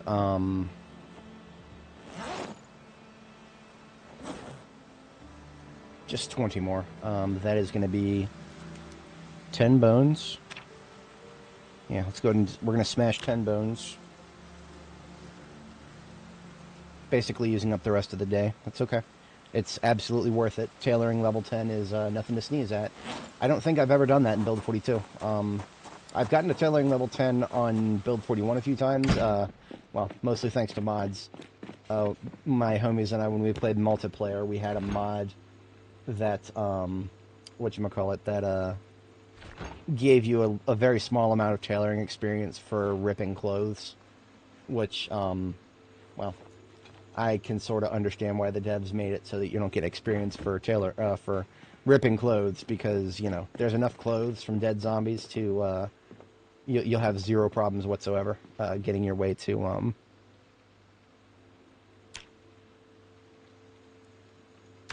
beautiful. Okay, we're going straight there now. We are going straight there. We're going to get the tailoring level 10 from this. 3, 4, 5, 6, 7, and, ladies and gentlemen, tailoring level 10. I love it when the numbers actually work out. Sometimes they don't always work out for me. Now, what does that mean? That means I need to go through all of my layers of clothing that have padding on them, remove the padding, and put it back on. So I'm going to take some leather strips out, because even at level 10, I will not get a guaranteed return on that investment. Grab a needle, thimble, awl, and a whole bunch of thread. And let's get started. Leather gloves. Let's pull these patches out. Look at that. Oh yeah, I love it. I like those big numbers. I really do. 25% bite, 50% scratch on our hands without any discomfort whatsoever. Legendary. Crop top is, actually, if we're just going to go alphabetical from the top, next layer is the briefs. Now, these briefs are the only briefs in the game that actually natively provide protection. So this is your underwear slide right here. This actually provides a little bit of groin protection at the scratch level. None at the bite level, so, you know, the meme of getting bitten on the groin is never going away. But now, it's 30% scratch, 10 bite, 10 bullet. The groin is actually kind of hard to protect sometimes if you don't wear long coats. Because then it's just at the mercy of whatever your pants are. Now, another factor, this is just a personal thing, I hate the appearance of leather strips on the outside. So my outermost layers very rarely actually have leather strips on them. but I don't always need it. I don't always need it. Because remember, these are fallbacks. We don't rely on these. These give us better chances if we ever make the silliest mistake of letting a zombie actually get close enough to touch us. That's my that's my approach, and I would recommend anybody ever who's interested in playing this game long term take the similar approach. All right, Long John Bottoms. Even in the dead of summer, it's kind of okay to over-insulate your lower body. Because if you think about it, heat generation is all in the chest and the head. So if you have low insulation on the chest and the head, but high insulation everywhere else, you're not going to feel it anywhere near as much as even just a little bit of insulation on the chest and head. Yeah, see, our weakest spot right now is still going to be the groin, because if you think about it, the head and the neck they'll go much higher when I put the heavy armor on. I've got a bone choker that gives me 100% on the neck, and a bicycle helmet. Now, B42 has really screwed up head protection. And what I mean by screwed up is you can get high protection on your head, you're almost always going to make a trade-off. And those trade-offs are things that are absolutely non-negotiable for me. Most importantly, your hearing and your vision go down. That's a no-brainer for me. I will never sacrifice hearing and vision for a little bit of fallback protection. Because again, seeing a zombie coming and then just, casually walking out of the way is 100 times better than relying on total random numbers, which is what happens when a zombie grabs you. Like what we're doing right now, all we're doing is improving our random numbers if a zombie actually grabs us. I don't like relying on random numbers. I like relying on what I can actually see. Therefore, well, I don't want to be too I don't want to be a dick about it, but I'm alive after 350 hours, and most other people die in the first week. I don't want to be a dick about it, but there's a reason I survive, and it's mostly down to risk management. Risk management, keeping yourself out of bad situations. One of the only times I've lost a character recently has just been poor strategic decision making. Very poor decision making. Like, I could blame it on the fact that a zombie came out of the literal nowhere, out of a tree. But I shouldn't have been next to that tree. I shouldn't have been in a situation where that zombie could have even reached me. I think that's all the layers. Hang on. Yes. Yes, that is all the layers that I could put padding on. Well, that I could put padding on without looking ugly. I am unironically considering putting some on the torso of my formal shirt. How ugly does this look? Look at that. Look at that. It's so fucking ugly. I hate it. I hate it so much. I really wish you could just dye these leather strips after you put them on. Look at that. It looks like I just slapped a big, a big stupid ugly piece of brown paper on my chest. That's what it looks like visually. All that for just 10% better bite protection. It just, fashion frame is a real thing. You got to have the drip. Looking pretty is actually one of the reasons I play this game. As silly as that sounds. Yeah, no, fuck this. Fuck this. I do have a formal shirt in storage for the winter months. The winter months where I can wear something on top of the formal shirt and therefore not even see it. Now, okay, here's another thing. Here is another thing. I've got an apron. Now, normally I don't like wearing aprons, they're ugly. But, I'm gonna wear this. Now, this actually would cover up the ugly. But it would just cover it up with some slightly less ugly. So, like, the black of the apron would cover up the, alternatively, there is another color of apron I could try. I did this on Anime's previous life. And I think I have one. Here it is. Spiffo's apron. Yeah, you know what?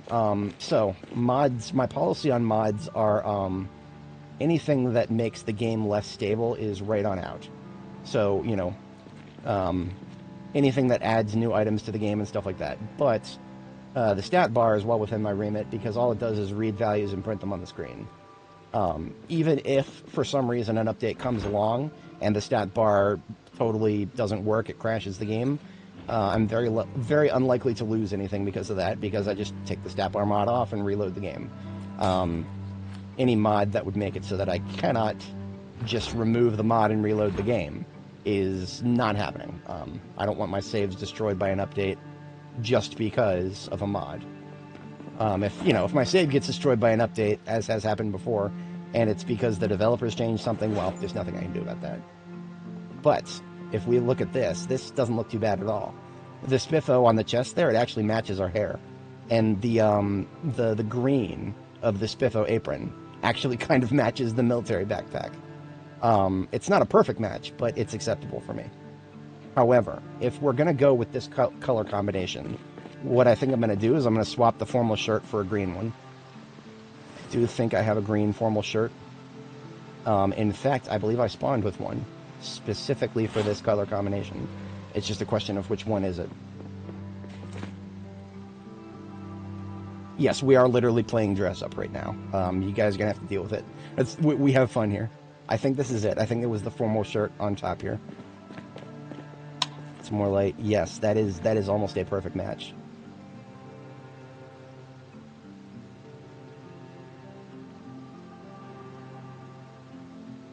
Am I going to open Photoshop and test? Am I really going to do that? Maybe. Yeah, it should be. To be entirely honest, I'm unironically considering it. Just because I hate looking ugly, but I love being well protected. Yes, this is the correct one. The other one is a slightly better match for the military backpack, but it doesn't actually look good with the apron. So that can go back into force camo here. And the other apron and the other formal shirt can go back into the blacks here. And what does this mean? This means I can put leather strips on my chest. And you know what? Well, I could put leather strips on everything if I... See, I don't even need a mod. I could just go into the game files and replace it with a whatchamacallit, with a blank PNG file. But, that's alright. Okay, you can see like a tiny bit of it. That's fine. What are we out of? We ran out of thread? Yeah.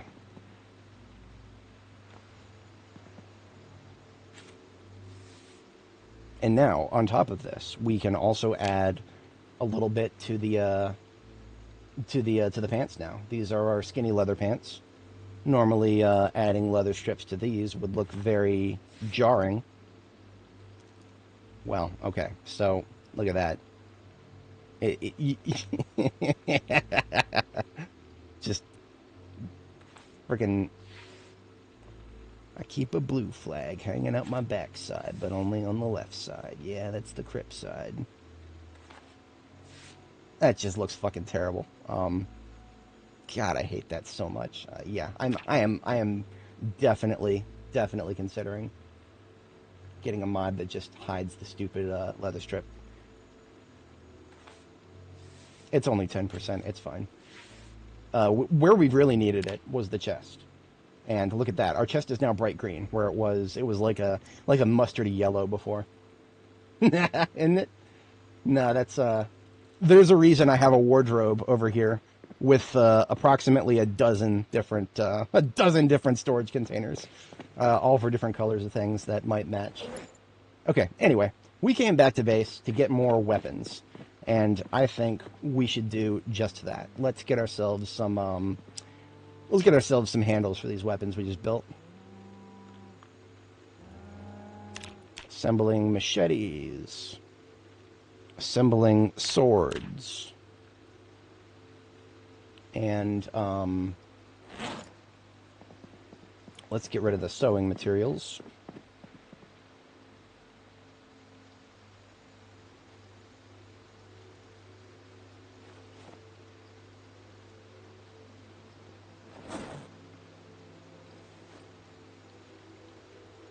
Okay, the bone pieces go into a different container. Not enough room in that one. I have a feeling I won't be needing these rags anymore. Now the sack goes over here, and then the grindstone to sharpen all those things we just made.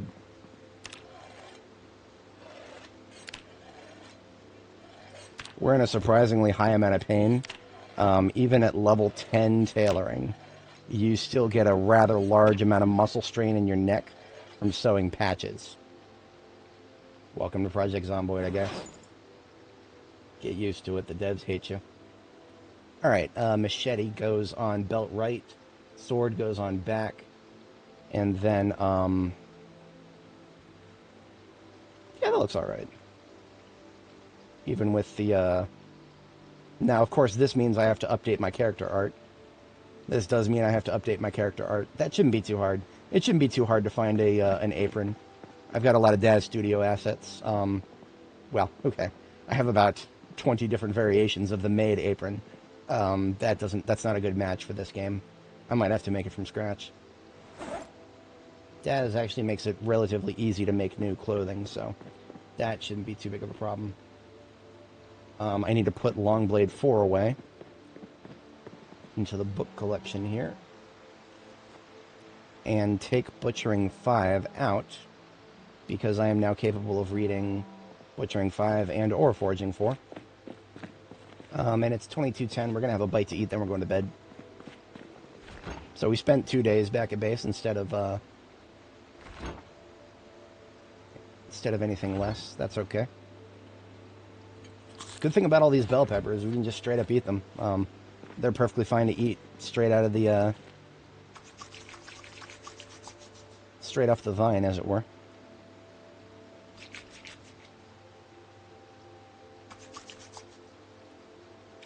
This is exactly how Annie looked, minus the bunny ears. This is exactly how she looked in her previous life now. Okay, Photoshop finally decided to open. Let's try. Let's watch test this. We're gonna test the shoulder of the shirt versus oh, we've got to do the same shadow amount. So let's try the thigh of the apron, and that is 1C 1F14 versus 13170C. Okay, blue is a little bit overrepresented. Well, no, that's fine.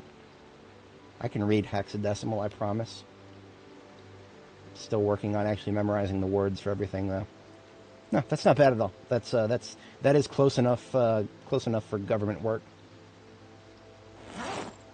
Now, where did these machetes and swords go? I believe both of my vehicles require some. This one needs another sword and machete in its field kit. And also another hunting knife. That I'll make tomorrow. These other two swords, I think the field kit in my van here needs one. Yeah. I was supposed to make a coat of plates while I was here. Oops. Oh no, this one, the what? Oh. Machete is not supposed to go as a backup, because otherwise I won't have room for the coat of plates. Okay. Okay. I see how it is.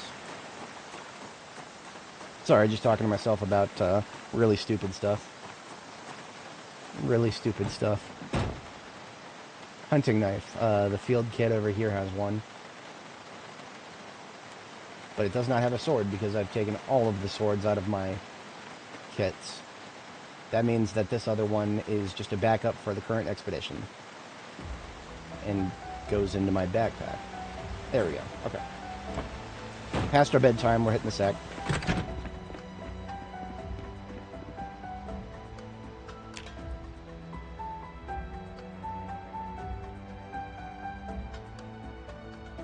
Probably.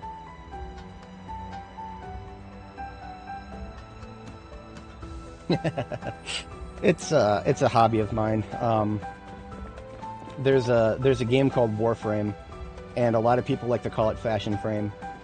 because one of the in-game economy options you can spend their little in-game currency for, which it's actually one of the most ethical implementations of an in-game currency that I've ever seen, because you can acquire tons of it without ever spending a cent.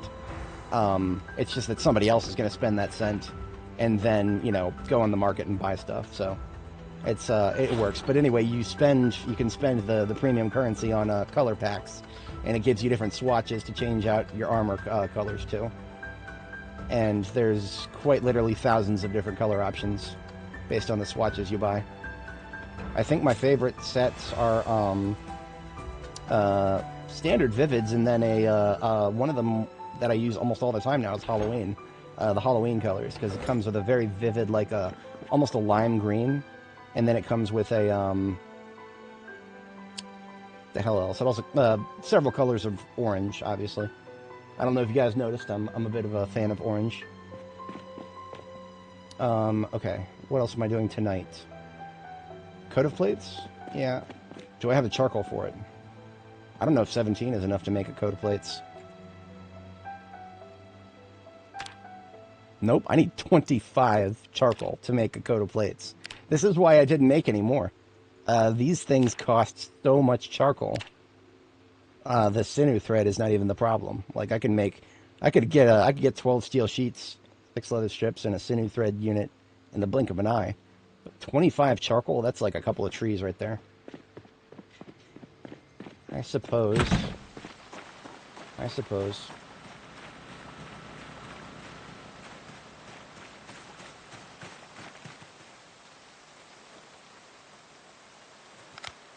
Here's our wood axe. I literally just left it on the ground out here. Need to get rid of some of these trees anyway. They're blocking my line of sight.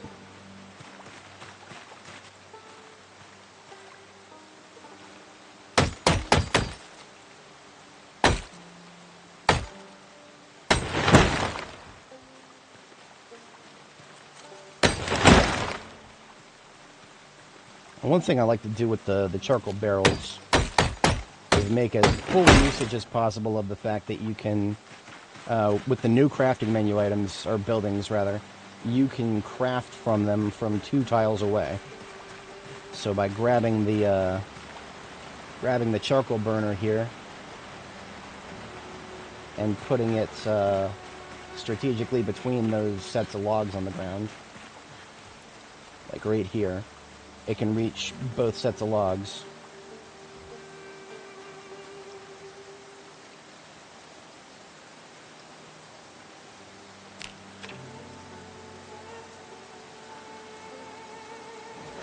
And there's 24 charcoal right there. And we burn these 2, and that will be enough to make sure that we come out with a bit of a profit. Now, of course, for some reason, my flashlight has stopped working. Some random dumb thing that they introduced with 42.11. The problem goes away if you turn around enough times. Why? I don't know. I wish I could tell you. All I know is I found a workaround for it. And now we got a whole bunch of charcoal.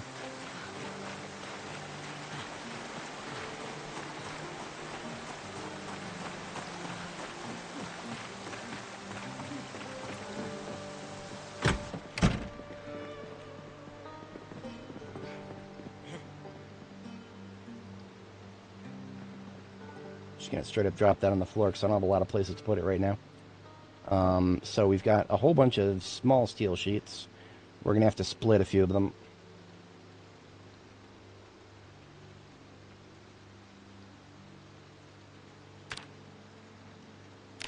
Two ought to be enough.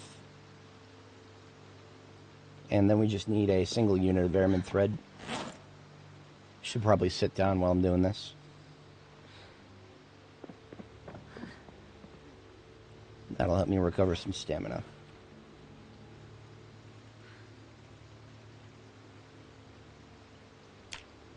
Oh, leather strips. Times 6.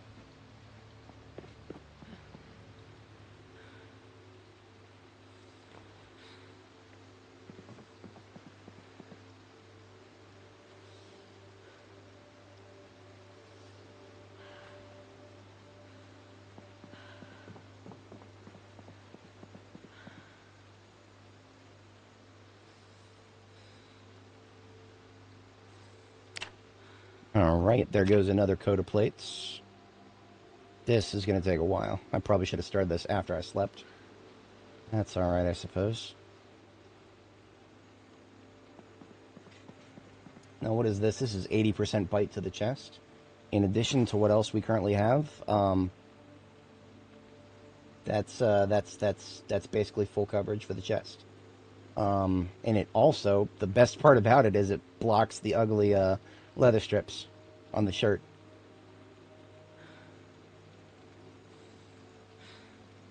Now, this, I do believe, is uncomfortable to the point of me not wanting to wear it most of the time. And it looks like it blocks the Spiffos apron. So you know what? As much as I like that option, that's alright for now. Because now,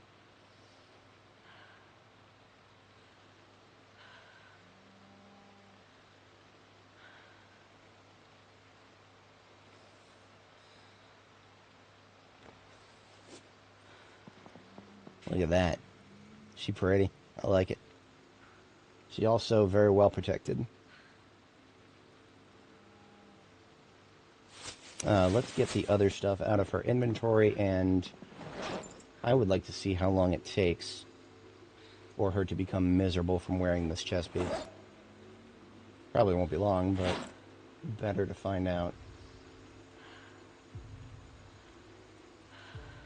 Yeah, she's already uncomfortable. That's okay.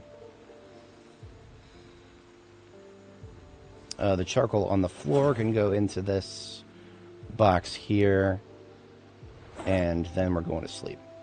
Then we can actually finally resume killing some zombies, which is what we're here for, actually.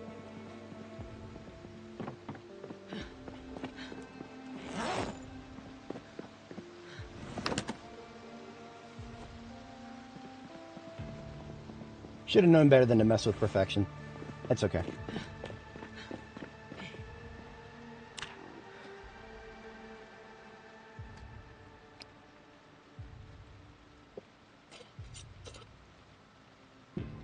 Yes, if you want to... Okay, so denim shirt. What is denim shirt? Denim shirt is insulation, significant insulation. If I were to wear a black denim shirt, the black denim shirt stylistically would look great on us. It would also annihilate our, whatchamacallit, our insulation. It would nuke our insulation into orbit. Denim shirts are really surprisingly high insulation. Higher insulation than jeans.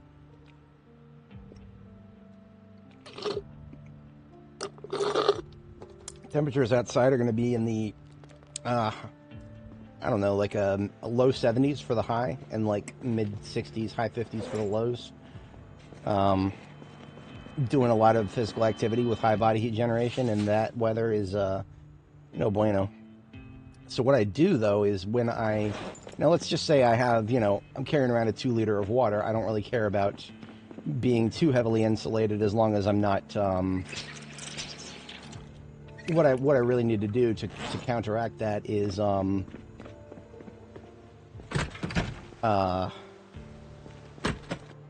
extra water and then bath towels. I used to actually carry around bath towels in my field kit, specifically because what I would do is wear like a leather jacket, for example. Leather jacket is about the same amount of insulation as a denim shirt, and because of that, you're basically trading the discomfort for a cycling, overheating and drying yourself off thing. But you know what? Just to get ahead of that, I'm going to go ahead and take a few bath towels and also some respirator filters, because we were running into some issues with the zombie smell.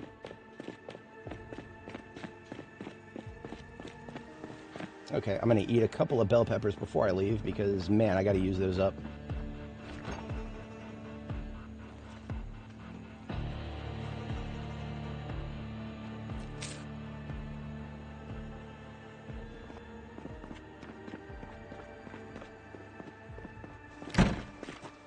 Alright, the coat of plates goes into the field kit here.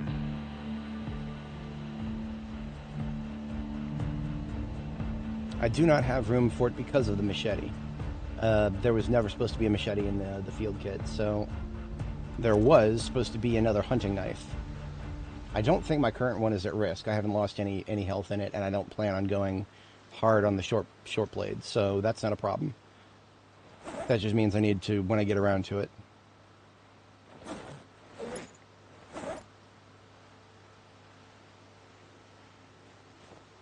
And I will hold on to this half mask and put some filters in it when the time comes. Now the only question is there anything else I need from base while I'm here? And I don't think there is. You know what? Since this van is now my primary van, it needs to have a better leather jacket in it. This brown leather jacket can go into my secondary van.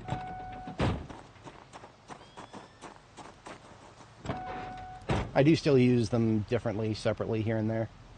But, yeah. Because if I reach the point where I need to protect myself and I'm not worried about overheating, which does happen a little bit, at that point I will just wear the leather jacket. Because the insulation is a little bit lower, actually, than the denim shirt. But that will make me sweat to the point of, if you get to tier 2 wetness and you stay there too long, you'll start getting sick. So you want to stay ahead of that. Now in winter, oh man, winter's great. I like winter in this game. All right, bath towels go there. Respirator filters in the backpack. Let's get out of here. Let's go kill some zombies. We're gonna leave in this direction because I have a suspicion that we've got some respawns right out here.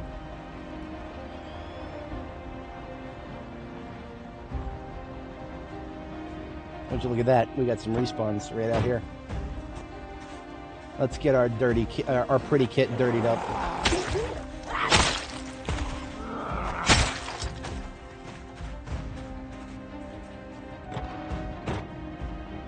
I'm not quite far enough away from base yet, to the point of me wanting to blow the sirens.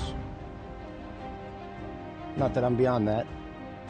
The respawns up here get so annoying that I built a fence specifically for them to throw themselves over it so that I can get the easy kill with the gun.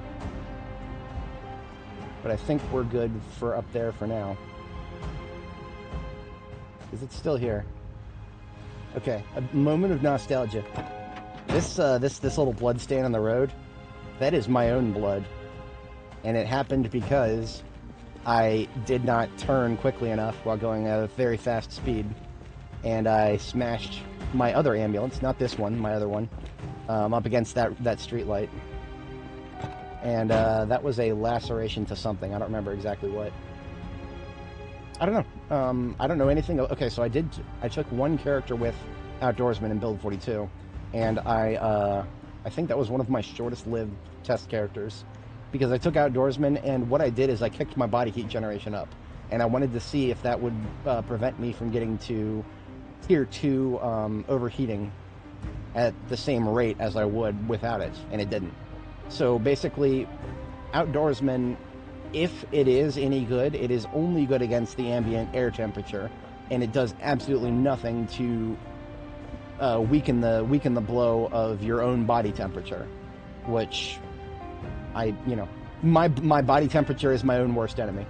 The ambient air temperature barely bothers me at all in this game. It's your body heat generation is everything. We can see at the very bottom of the stat bar right now, my body heat gen is 2.4. In combat, that goes up to like 7. Like 7 is like, prolonged heavy-duty combat, cutting down trees, that kind of sort of physical activity. That amount of body heat generation can like completely throw your lair planning off. So it's never good enough to like lair plan for just for the ambient air temperature. Because like there have been times where I have been cutting wood in like 17 degrees Fahrenheit, and just my current kit would still leave enough room for me to sweat, which is kind of absurd. Now, granted, I very recently went on a ski trip. Well, very recently, earlier this year I went on a ski trip, Man, it's already August. Or no, sorry, it's already September. Jesus Christ. Okay. Time has escaped me. But yeah, no, I recently went on a ski trip, and I came face to face with IRL just how crazy body heat generation can get. Because I usually like to wear a leather duster when I go to this particular ski joint. Because it's really good against the wind and the temperature up there. However, this year when I went up there, it did not quite get low enough. I was fogged up the entire time. And it never went away until I took the duster off, which kind of made me sad, because the duster is my favorite IRL. In this game, I used to like the duster a lot, but it actually reduces your combat speed more than any of the other weapons. And I think actually, if I'm not mistaken, the duster in this game blocks you from wearing your Alice kit. Don't quote me on that, because it seems inconsistent. I think there are some leather jackets that are like considered long leather jackets, like the officer coat is a long it's a long coat that does not block your Alice webbing. But yeah, anything that blocks Alice webbing is basically just a non-starter for me. I rely on that stuff way too much. Alright, one of these salads is coming with us, and yeah, that's good. We're off to kill some more zombies. Lots more zombies.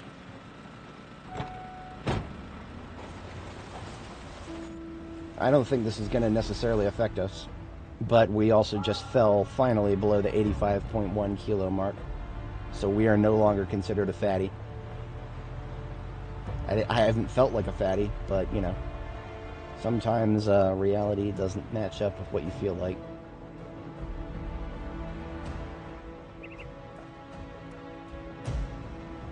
Interesting. Okay. Bandana going on the face for now. We'll swap to the respirator if we get forced back into this position again. Yeah, we'll switch back to the respirator. In fact, I'll go ahead and stage some filters in it now.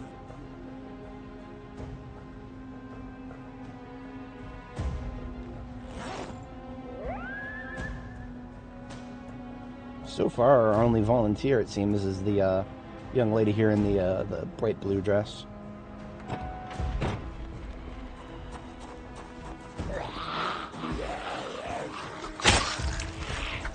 Hello.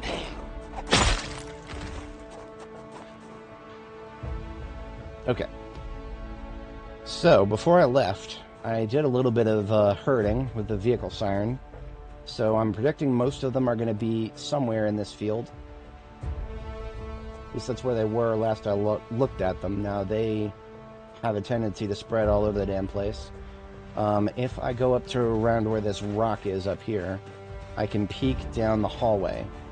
And look at that, there's still a whole bunch of them down that hallway inside the sanatorium itself. And you know what? I have an idea. We're going to discharge the quietest firearm in the game. And we're going to see what that brings our way.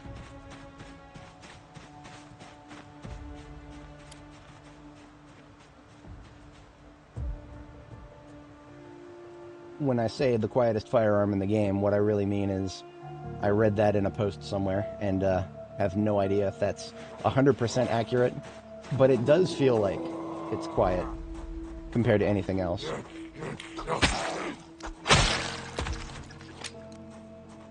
Already reloaded? Already reloaded.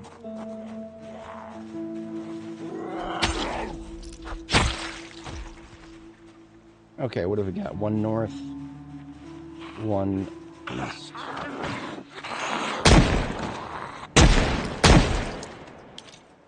Okay, that brought a little bit too much.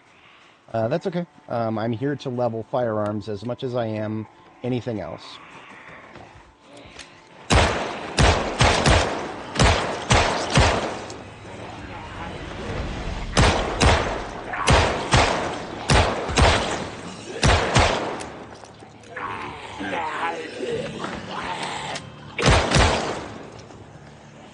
One of my 6.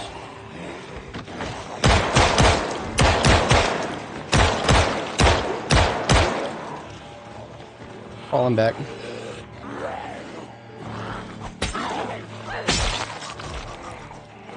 Mostly because I lost track of how many more rounds I had in that. 1 round left. Okay. Yeah, alright, fine. Did I leave the van running? Of course I did, I always do. That's not something I wanted to do right there. Because if you leave the van running, some of them will lose interest in you and just stand next to the van. Yeah, it really is. It's hard to specify that, but it's true. Alright, we have 1 round left in this thing. Now we have none round left in this thing.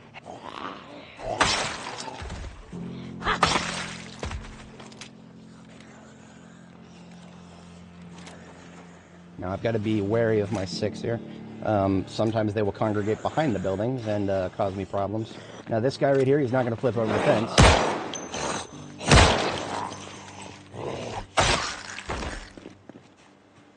Now you might be wondering, why don't I just shoot them while they're still standing up? That is objectively, measurably a waste of ammo. For any gun except the shotgun. No matter how tight your crosshair seems to get, which is supposedly what the indicator is supposed to be for how likely you are to actually damage them and kill them, it will never compare to how easy they are to kill when they flip over a fence. And it's only a fence. It is not pushing them down. It is not ragdolling them with a vehicle. It's nothing. Only flipping over a fence makes them this vulnerable. I can reliably kill them almost every time in 2 shots a minute with the, almost any caliber at this point. Alright.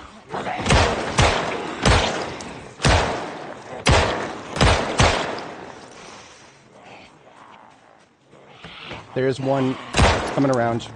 There you are. Slow Shamby. Switching my backup sidearm because I lost track.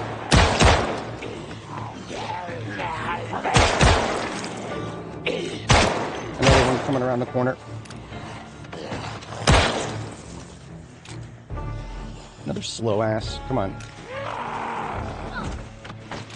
You're supposed to try to avoid that.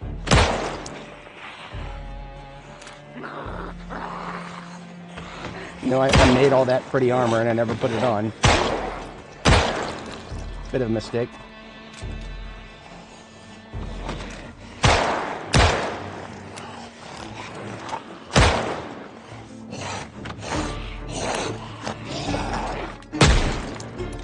Okay. Both of my 9s are ready for a reload.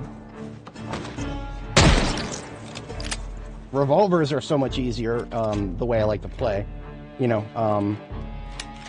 my first FPS was Call of Duty 2, Modern Warfare. And every FPS I've played since then has been the kind where you never have to think about your magazines.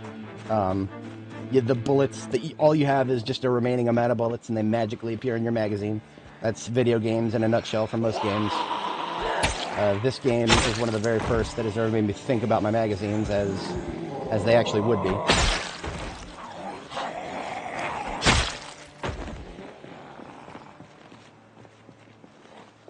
You know what? I'm actually thinking we don't need the respirator just yet, because we're still only at stage 1 bad smell.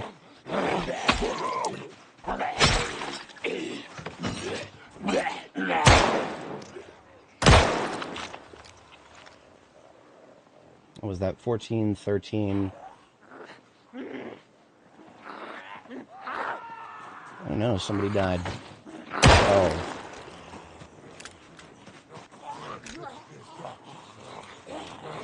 Come on, guys.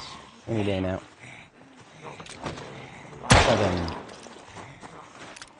7. Don't think I've had a single jam in this game yet. Emphasis on yet. 10.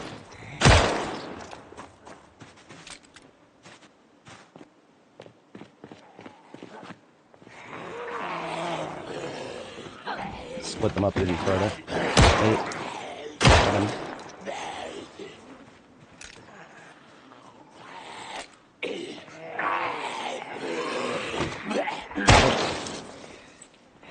The vast majority of the rest are slow shambies. 5.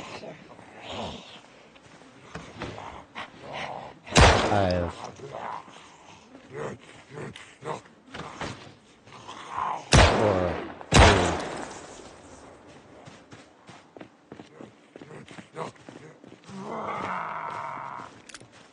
Yeah. It doesn't always work, but sometimes it does. You can just use the corners of the fence. Because when they're lunging at you is when the only time that you can reliably assume that they're going to be moving in a straight line in your direction is when their arms are out and they're lunging. So you can do some, you could do a little bit of juke stuff, but no, it's much more reliable to just stay ahead of them and poop them in the head. Now that should have probably emptied out the whole front yard there. Yeah, if it is dependent on condition. I've got so many firearms that it makes no sense to not use one that is not in pristine condition. And I was level 10 maintenance long before I ever even started touching firearms. So, yeah, that is a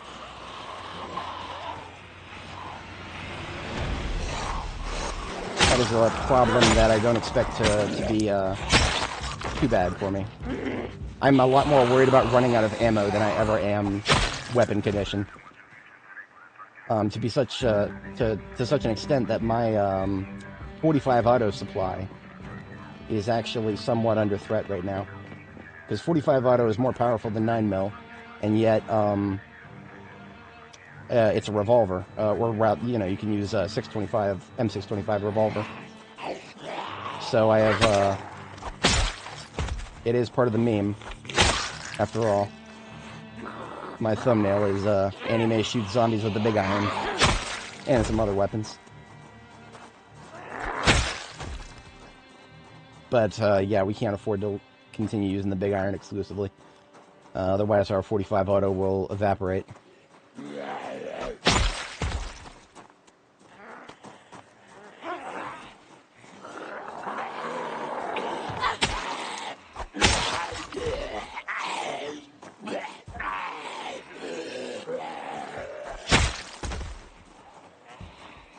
I'm only probing the waters here. I'm not, I'm a long ways from actually going inside this place. We're just gonna kind of fuck around outside of it and see how many zombies come outside just by hearing us. I'm hearing a lot of sounds that sound like there's some inside to my right, but what I think I'm hearing is zombies upstairs on the second floor that are trying to pass to me but can't. I think there's a lot of those. Yeah, there's several. We would be able to see them more easily if we were on the other side. Because right now, you know, we try to look, you can't see the second floor at all from this angle. Just some good old-fashioned isometric bullshit right there. I have not even sharpened this sword a single time. That is no good. And the opportunity to do so has already passed me twice. Unfortunate. Okay. Yeah, see? Now we can see the second floor. And, nobody over here. But what we will eventually start seeing is zombies just walking towards the window and never falling through it. I think they're supposed to flip themselves out of the windows, but that behavior is non-functional at the moment. Hey! Normally it would be a very bad idea to yell in front of a building like this. But we have done quite a lot of siren chasing with the ambulance, so that should have pulled out quite a few from the initial area. Now what I want to do, what I would really like to do is kind of get everybody out of the main atrium killed, and then just like run up those stairs really quick, discharge the M36, and then run back downstairs and see how many I can pull from the second floor. By doing that, that will pull them down those stairs and into the atrium, where they can be much more easily lured outside than I ever could if they were upstairs. So let's have a bite to eat before we do that.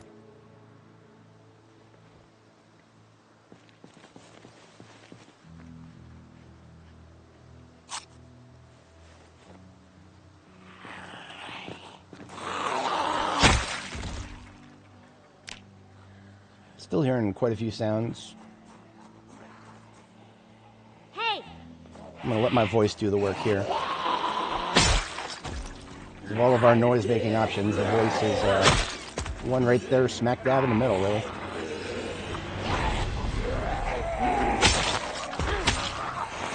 I gotta be careful on my flank.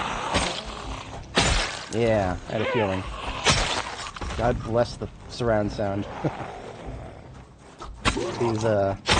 These speakers behind me are not just there for show. I can literally hear through that speaker if there's a zombie behind me.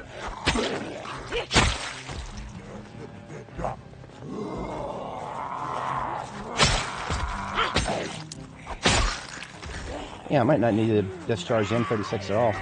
I just go inside, go upstairs, yell. That probably is more than enough for now. See where all these guys coming from. I'm predicting a lot of them are coming down the stairs. Now, going upstairs in Project Zomboid is one of the most dangerous things you'll ever do in this game. In fact, I want to show you guys something. I paused the game. Here is one of the most recent uploads on my channel is the single most dangerous moment I've ever had in this game, and where it was, where the moment of truth, as it were, occurred, was right here. Now, what the context of the situation is, what we're looking at here is an underground tunnel that leads into this building that I'm fighting into now, the sanitarium. So, on the other side of this underground tunnel is a little place that I was using as a base, because, oh wow, I thought it was such a great base location. All the windows are already barred, so there's only one way in or out. I set a campfire outside on the gravel, very careful to do it on the gravel so it wouldn't spread.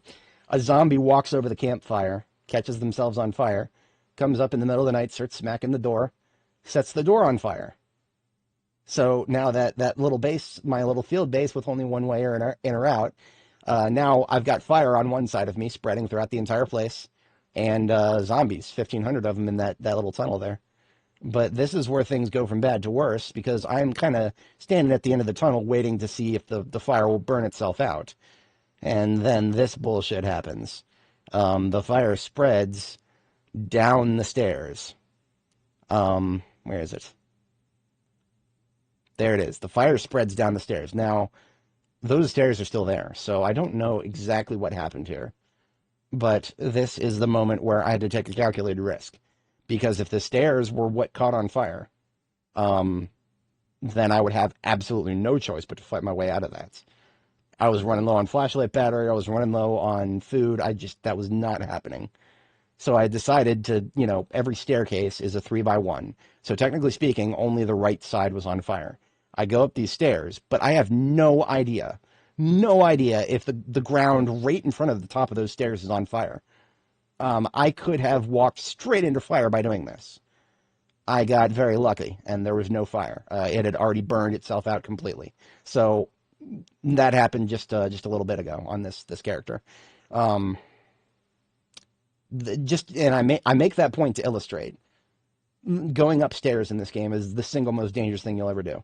And, with fire, because, there's no defenses against fire. You walk into a tile that's on fire, you are on fire. I have gone so far out of my way to avoid that I've literally never had it happen to me. But yeah, going up these stairs, I could not tell you right now if there was a zombie on the tile right up there. See, look at that. That Karen right here. And now I kill her, that's going to put out a small amount of sound that could be heard from as far as 30 tiles away. So we're just going to use our hearing for a second here.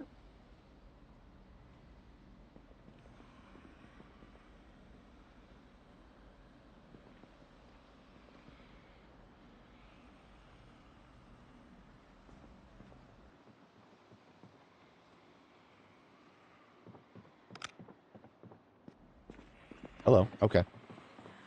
Gonna go with my original plan. I did not know that the stairs there went all the way to the 3rd floor.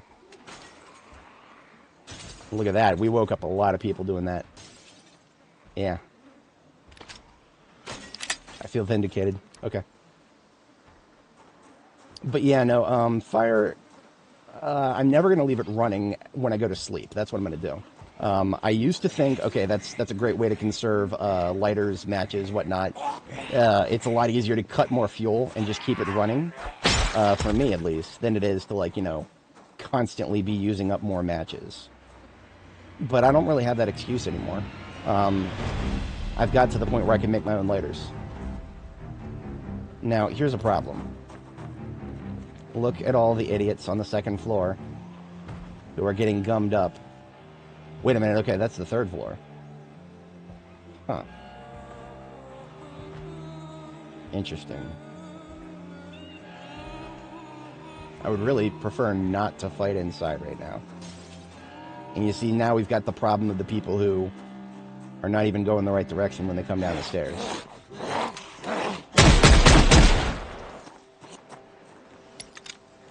I literally just did that to make noise. I wasn't trying to kill him.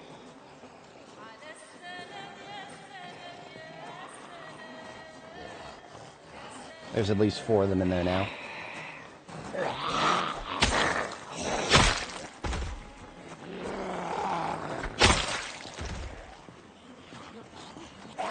Oh yeah, okay, they're all in there now. We found them, boys, we found them. Okay, back it up a little bit. We found the zombies. Oh yeah, that's the second floor right there. Just the second floor. And that's probably just the fast shamblers too. Fast and a couple medium.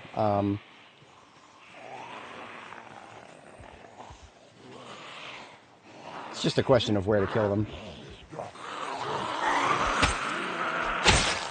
I still want to be able to drive cleanly around this area. So I'm gonna do my kill piles away from the streets for now, if I can manage.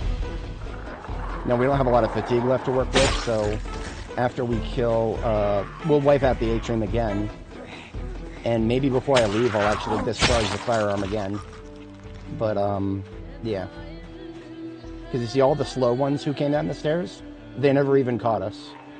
So they're just kind of loafing around now.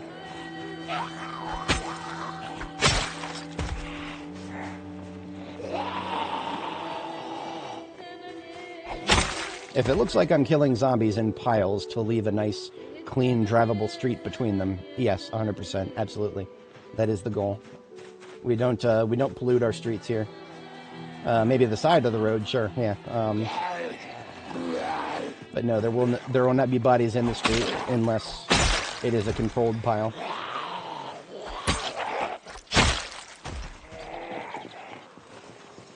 Yeah, see, most of the people coming out of Atrium now are just slow shambies.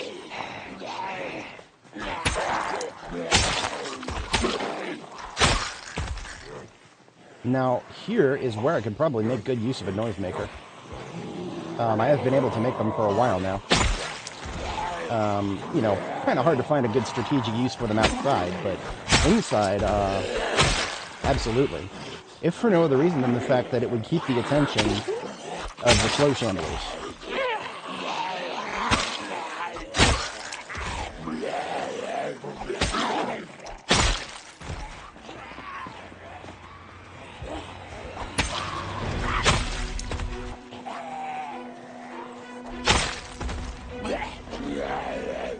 I'm feeling the improvement.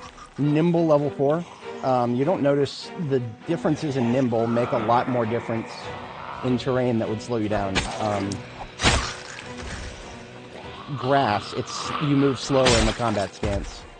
So you see right now, the speed I'm moving at in the combat stance gets slower when I move into the grass. But being higher level nimble will cushion the impact of that significantly.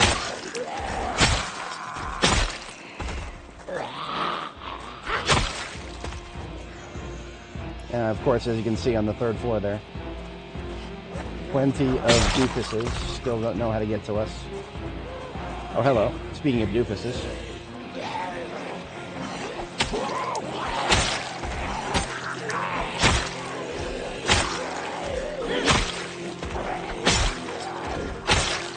I'm feeling really good about being Longblade level, what am I, 6 now? The incidence of one-shots are definitely going up. I'm feeling that crit boost. I couldn't remember exactly what level it was, but we do get I think we get a crit boost with swords at a certain breakpoint.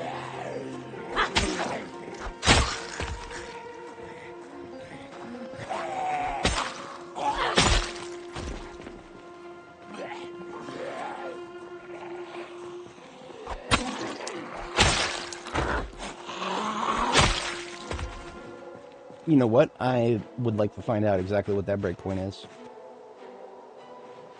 Damn, I would love to sharpen my sword right now while I do this. I'm just going to take a quick peek at the wiki. PZ wiki, as it were. And, swords.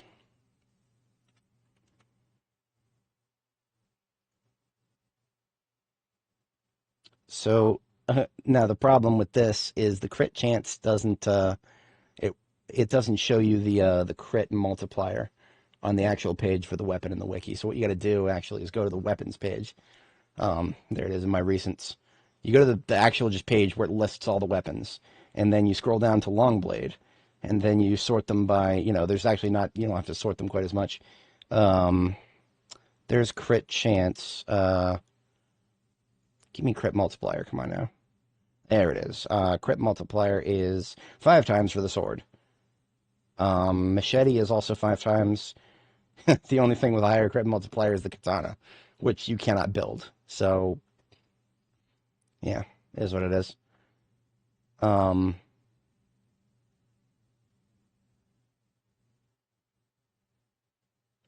I thought that there was a breakpoint for Longblade. I guess it won't be on this page. Let's just go to the page for Longblade.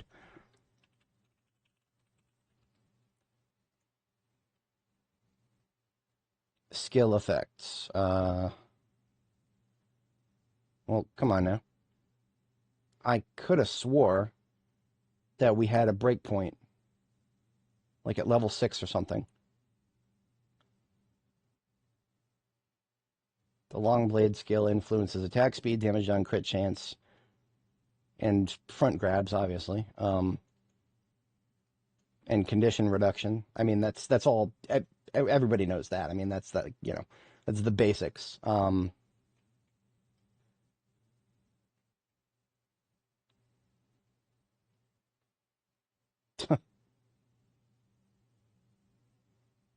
Oh, look at that. Look at that. Okay. Jaw stabs are just a chance. There's no correct distance to be at. I did know that. I don't do short blade very often, but when I do, I usually consider the jaw stab if I can manage. But no, there is no. Okay, yeah, I'm not seeing anything that would indicate there is a breakpoint. So if there is, the wiki doesn't know about it. Now, when the wiki doesn't know about something, sometimes I will check the game's code itself. Not doing that right now. Maybe later. Maybe while I'm reading overnight. But yeah, until then, we're going to finish what we started here.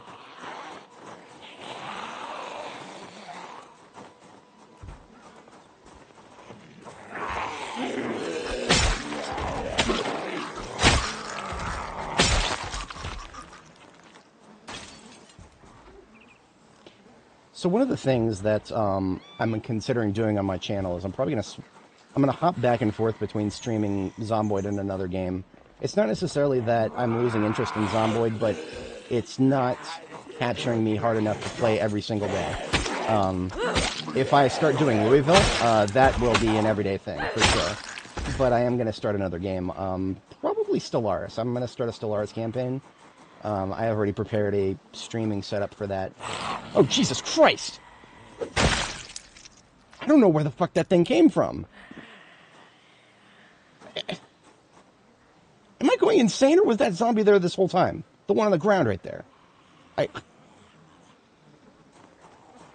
Yeah, Possum, I think you're right. I think that's one of the reasons I'm thinking that jaw stabs were still a thing.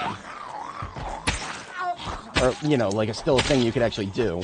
You could make happen. But yeah, now that we're stage 1 fatigue, it's taking us up to 4 hits. That's not necessary. We are done for today. We are done killing zombies with with blades at least. This young lady right here, she can taste my M36. Why don't you come over here and take a seat?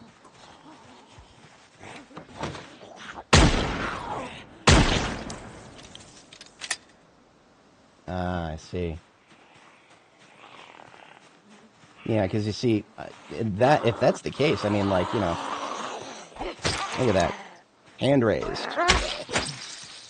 That was dangerous. That was extremely dangerous. That was a class 3 mistake right there. But I did not take damage. Woohoo! This is why I don't usually like to do the jaw stab thing. You know, imagine a world where a zombie apocalypse happens and all it takes is a single bite. Yes, let's stick our hand into the mouth of that single bite source. Never made sense to me, but you know, it's a mechanic and it works. What I'm relying on more than anything whenever I'm fighting a zombie with short blade is the stun lock. If you poke them, I don't have to one-shot them. I just make sure that, you know, a single poke is enough to stun them for 1 second. The stun lock is more important to me than anything else there. Because you see, even if that was not a successful jaw stab, it would still be a successful melee attack, which is a 1 second stun. And you can stun lock a single zombie very easily with almost any weapon that way. It's just a question of how many hits it's going to take you to kill them.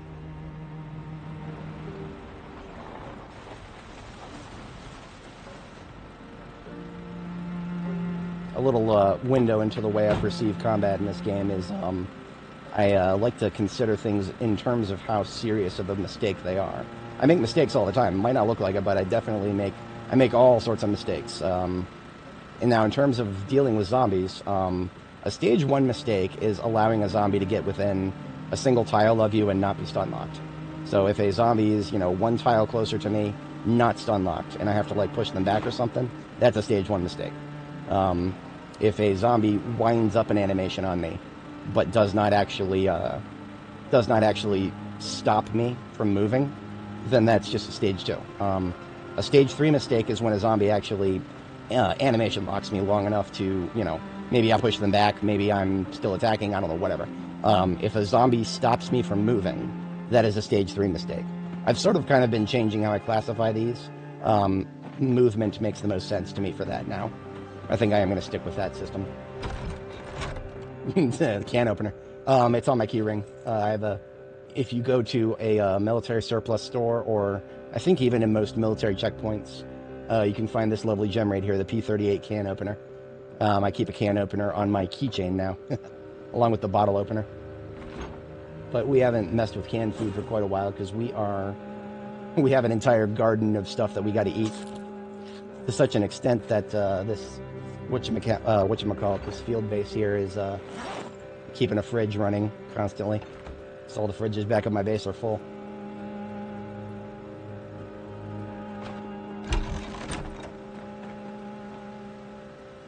Opening your map is only a problem if you're not in a situation where you can't hear things.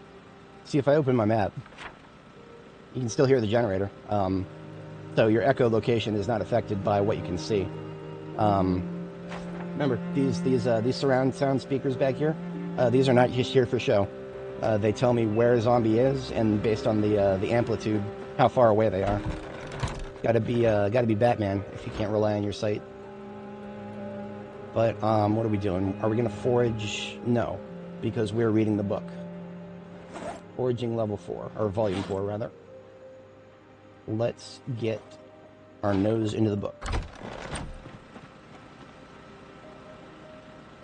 Never get killed. No, 100%. That is the best advice ever in this game. Don't die. GLHFDDKA, the classic gamer phrase. All right, so while the girl is reading foraging, we are going to take a look at something here. I'm going to go to my Zomboid folder. I'm going to go to a folder that I've named Decompile, where I have decompiled a few of the game libraries, none of which I think include weapons. No, none of these include weapons. So we're going to open the games directory itself, and we're going to take a look at I want to see if there's a breakpoint. If there is a breakpoint, with other weapon skills, when you get to like 6 or 7, you can do things you weren't able to do before. The classic example is cooking. When you get to 7 or 8, I think it's 8. I can't remember, to be honest. When you get to a certain breakpoint with cooking, you can start using rotten food in your recipes.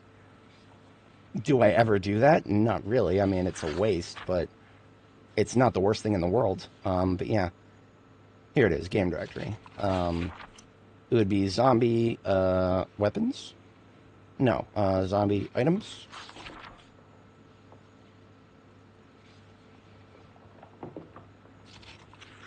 Inventory. No. Item tags, item type. Combat? Target comparator. No. I've never actually looked at weapons in the code before, so I don't even know where they are in the class hierarchy.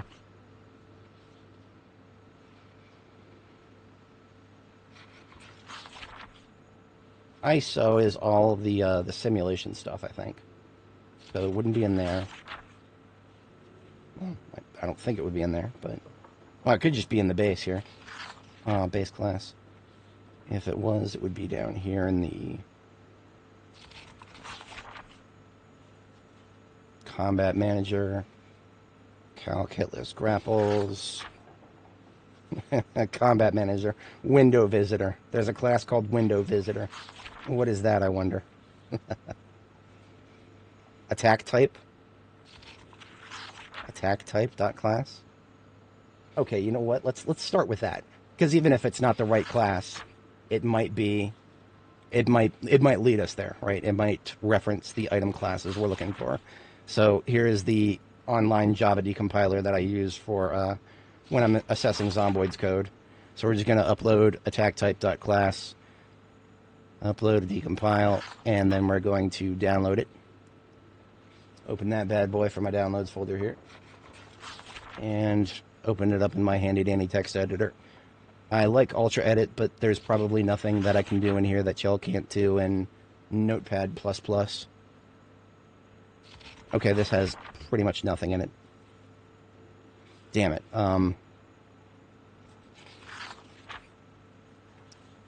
Bite, shove, stomp, grapple, grab, melee, swing. Right, so this doesn't have any specific references to weapon categories. Melee swing. What does that mean? There's a billion types of melee weapons.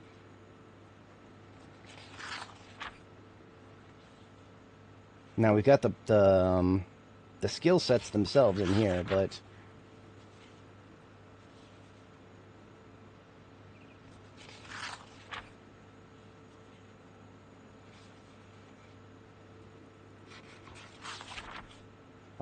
okay. Alternatively, there is a way to search it.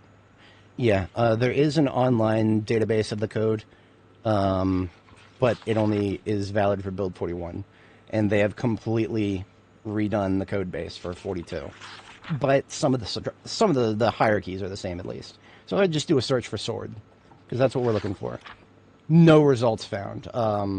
Blade, long blade. Yeah, here we go. Zombie.characters, skills, perk factory, perks, long blade. But what is... that's... Doesn't look like it has very much in it.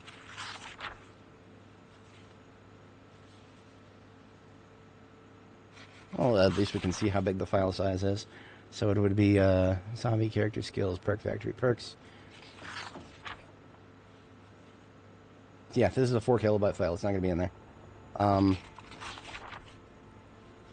This is one of the reasons that I don't have everything decompiled already, because I have no idea how to navigate this. Java is something I haven't touched since high school. And it's probably something nobody will ever touch again outside of games like this, because there are much better languages than this.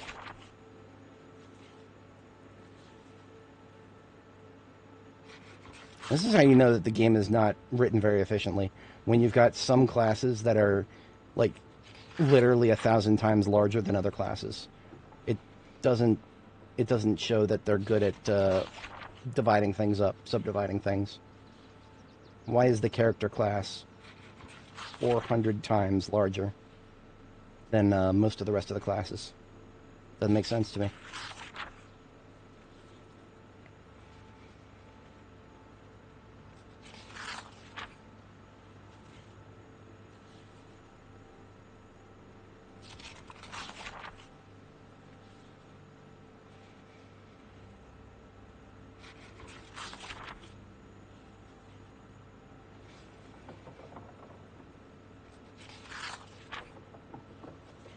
Yeah, that's fine. You know what? I'm not too worried about it.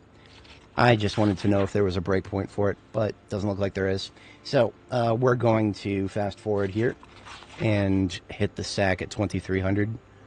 Now, as an overnight activity, because I am a restless sleeper and therefore must sleep twice every night, I will probably return with the ambulance and use the siren to herd the zombies a little bit.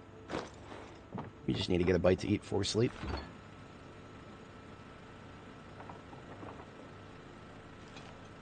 One of these 60 salads ought to do the trick.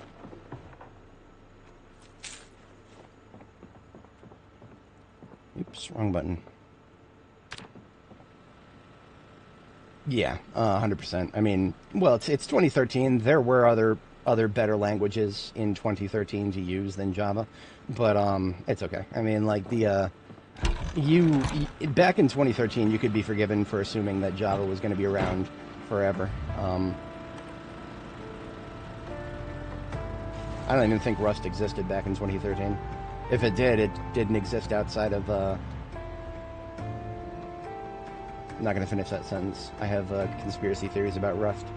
Not a bad language, it really isn't. I considered learning it, but it's the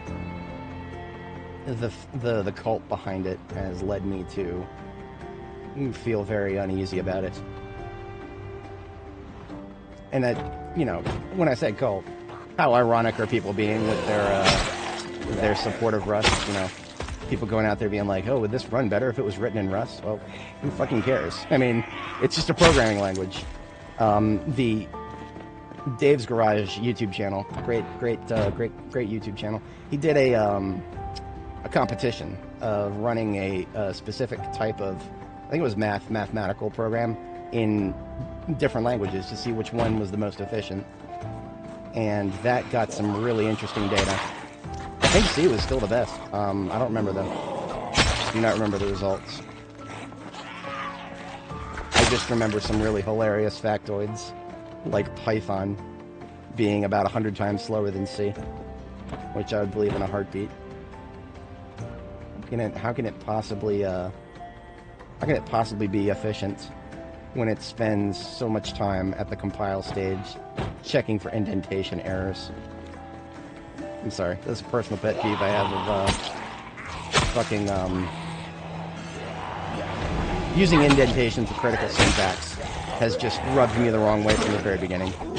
And unfortunately, I had to learn some Python, not just back when I first started learning it to make my own mods for The Sims, but also for AI. I screw around with AI in my off time, and you're not going anywhere near AI if you don't know Python.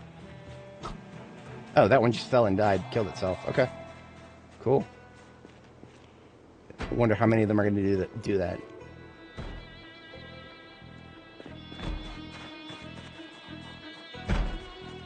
Oh, it's locked. Okay. I mean, shouldn't be surprised, but also it's full of homeless people. That's the lore here. This the sanitarium. We're not looking at like a place that used to be having patients or anything. No. That was decades ago. There's nothing but homeless people before the apocalypse. Everybody we're killing here are people from a homeless colony. Okay, there's like 3 over there behind those vines.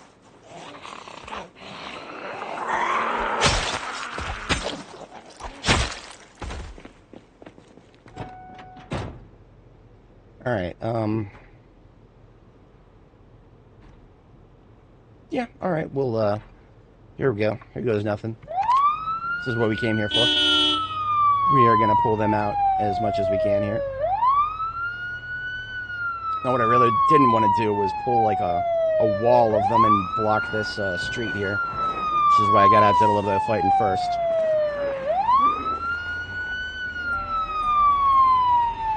Look at that, big old group right there.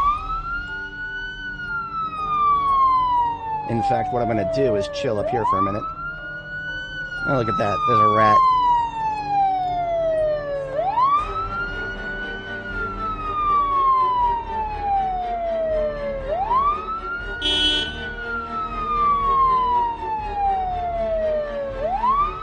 I'm far enough away that I can no longer see underneath the canopy of the building. I love isometric view. Fucking mouse.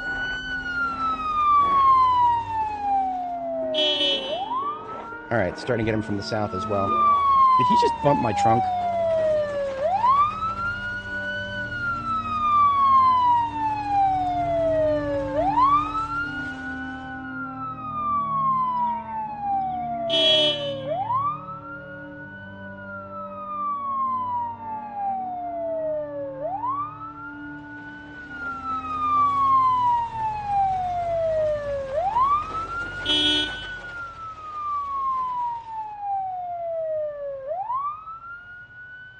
Alright, I'm gonna circle back once.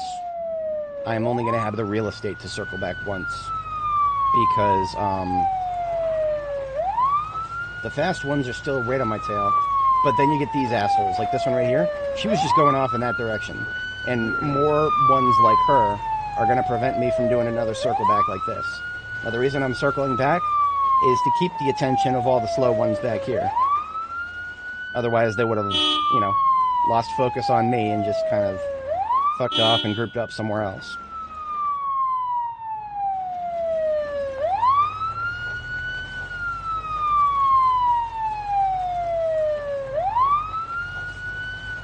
But now I figure if I hug the wall, don't gotta worry about too many low attention span Larrys.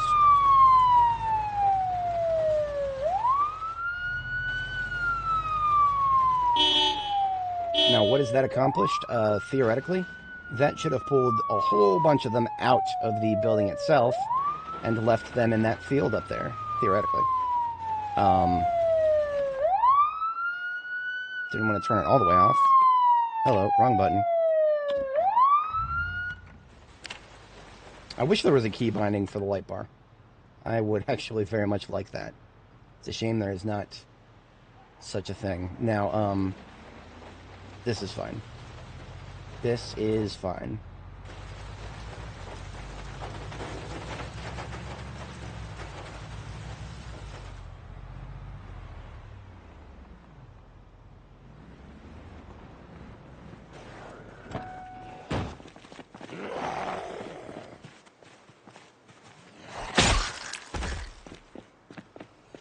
And what can I do about this guy on the other side of this fence? Well, I got a knife. And a knife can fit through the fence bars. None of my other bladed weapons at the moment can. The only weapons that can do that are knives and spears. And I wasn't carrying around a spear since I read the book for Longblade. I'm having multiple ones of those, but yeah. You see a zombie, if he's flush with the wall, you can whip out your knife.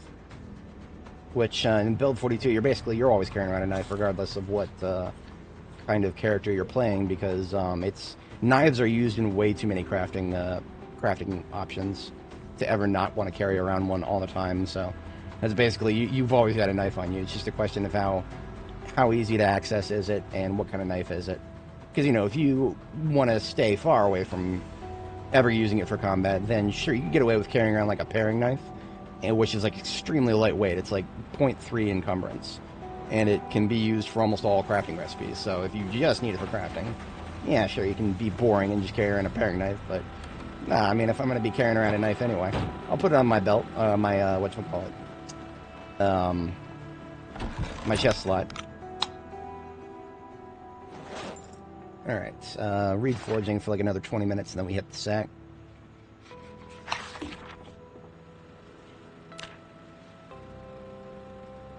Now, the salad I'm carrying around is not quite enough for a full day of food after I already ate a quarter of it. So I'm going to eat a couple of these here bell peppers. I got so many of them, I might as well.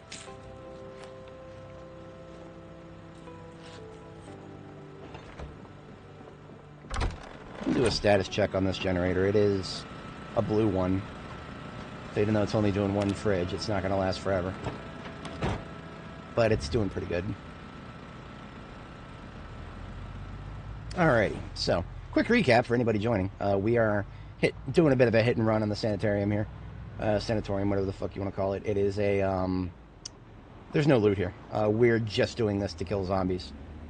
This is getting us training for Louisville, for the most part. It's a great source of zombies for weapons training if you're basing in Riverside, because you're really close to Riverside, or Brandenburg, really. If you base in Brandenburg, or if you base in Riverside, you'll have no problem finding zombies by going here. Brandenburg, just vanilla by itself. Lots of zombies there. But if you base there, you'll eventually kill them all. Now listen to this. You hear that? It's very subtle. This is new. Latest build 42 version added zombie scratching noises as opposed to smacking the door with their face. So this is if you're good at auditory things, you're good at audio cues, add this one to your repertoire because this is important. This means the zombie's on the other side of a door. Oh, it's a locked door. Doof. What does that mean? I'm trying one of these other doorways.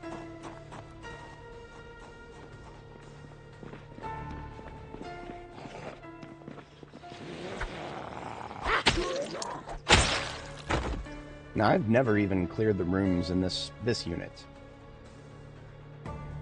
The rooms have pretty much cleared themselves.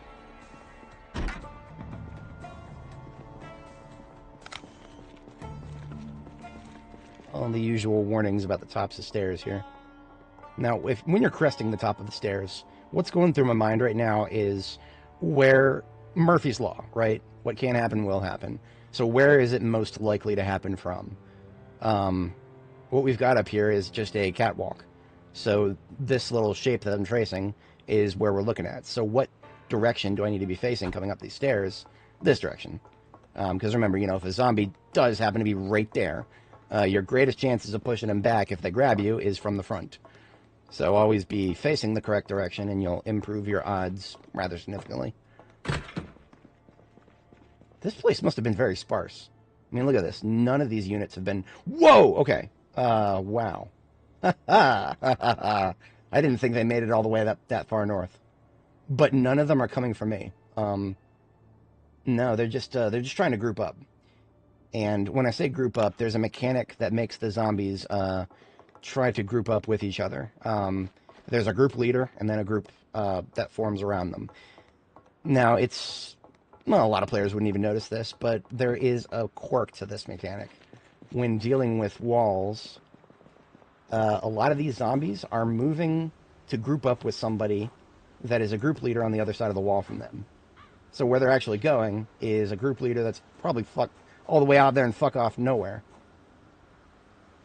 And then what they're probably doing is losing track of their group leader and then just tethering away. Or coming to see me. Okay with that. We are going to use some firearms here. Because this is a great opportunity. Now, there are so many corpses over here now. I'm putting the respirator mask on. I should have already put on my armor too, but it's too late for that now. Oh, my sword needs a sharpen. Bad time to find that out. But also a good time to use my guns.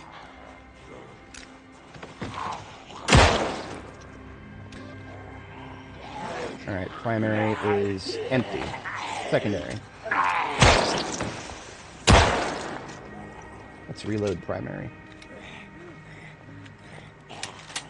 We started using secondary, so let's continue that. Now that is going to bring a metric lot in our direction. Now, that little hole in the fence up there is done by yours truly. I put that there specifically after building this little defensive position. Reason being is what I want to happen is when they're on the other side of this fence, I want them to know how to get to me. And I want them to know that they have to go back around and come from that direction like everybody else. Doesn't work perfectly, but it's a decent solution. Now, I predict that that's not going to work forever because zombies are... I think that Indy Stone is going to make it so that all fence types are attackable. So the fact that these fences can't be attacked is probably just a temporary thing.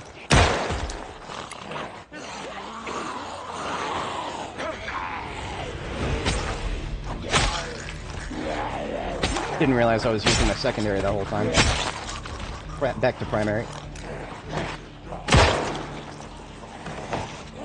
13, 12, 7, 10, 9, 8. Checking my 6. Good. 7, 6, 5, 4, 3, 2, 1, 0. Backup firearm is a revolver, so you can piecemeal reload it instead of these magazine bullshit. Come on, man, get over there.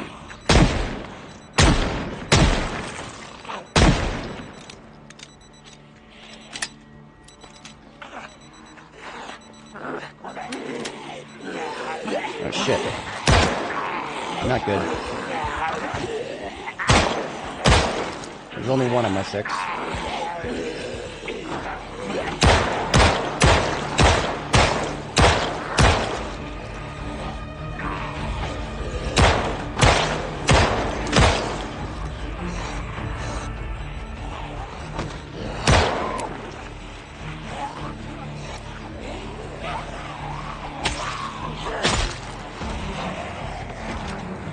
Another one on my 6. I don't know how far.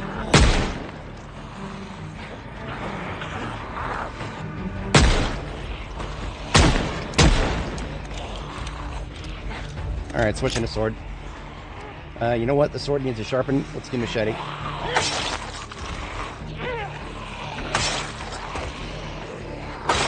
Now, if you look at my girl, you'll see she's looking at the floor. I don't know why she's doing that. It's a glitch with the aiming system. It happens after you've aimed ground targets a little too quickly. It doesn't actually affect anything objectively. It's just a little haha funny thing, really. Let's go ahead and reload while we're get some distance here.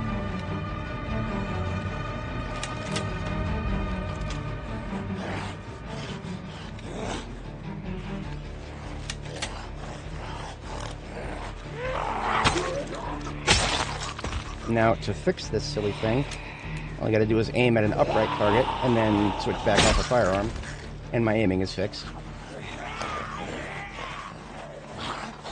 The devs are very clearly working on shooting ground targets. Why are they doing that when it worked perfectly fine before? I don't know. But they gotta change things. I've been switching back to my sword without thinking about it. Need to be using machete. They called him Machete.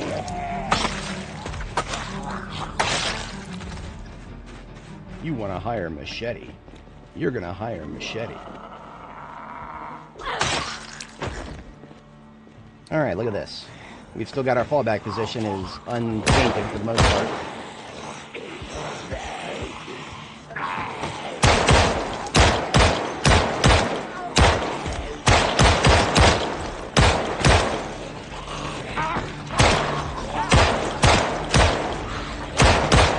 Come on over. Just getting a little preemptive there. Shit, then that's why. Because I felt my spider senses were tingling on my backside there.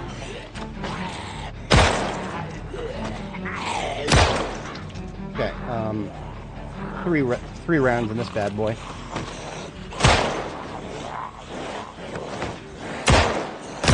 Reload. Now this is my backup. Switch back to primary. What are we looking at? Empty. Of course. Oh, she's reloading the magazine. Whoops. Okay. We had enough for that, so why not? We're gonna invert our defensive position now, after we kill this guy. Alright. Defensive position is inverted. I think my 6 is okay for the moment.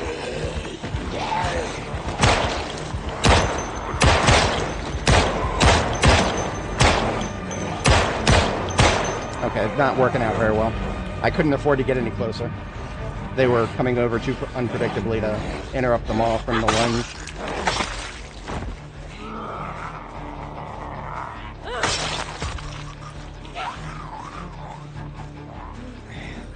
This dust mask is working out great. I mean, it's really uncomfortable, but it's okay. It is keeping us from getting sick. We just, Don't want to wear it longer than a whole day, because then we'll get depressed. But also, these salads we're eating are they're gonna give us happies. So that's okay.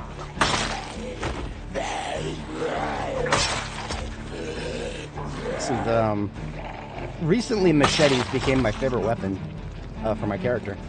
Which means I have been killing so many zombies with machetes. Shit. I was trying to lead her over. Didn't want to cooperate. Okay, we're good. Where's my M9s at? We've got 3 and then 15.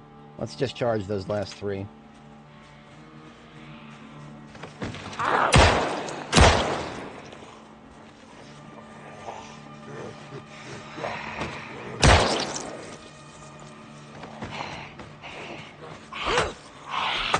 See, why did I miss those 2 hits? That's silly.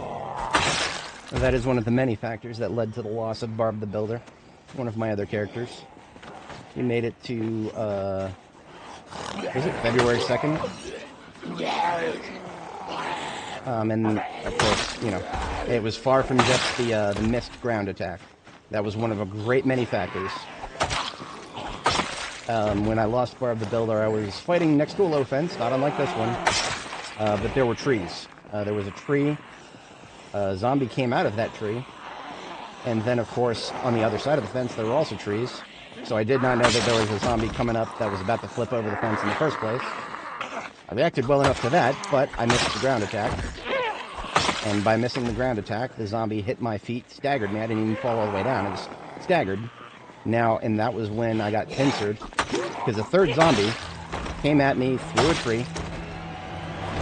And, that zombie that came out of the tree grabbed me. I pushed it back, but while I was being grabbed, I was animation locked. 2 other zombies nabbed me from another angle. Oh, hello. I was supposed to reload. And I actually have enough loose rounds for that, which is great. But that means I am done with loose rounds now. So we have no loose rounds left. We're done with firearms for now.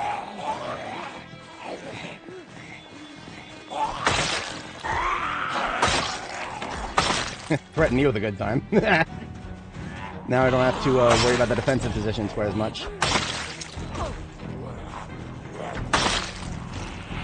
I mean, it's still useful, but I don't like doing it for melee quite as much. I prefer to do melee kills out in the open. Because freedom of movement for me is my greatest defense. It's not my armor, it's not my offense, it's my movement.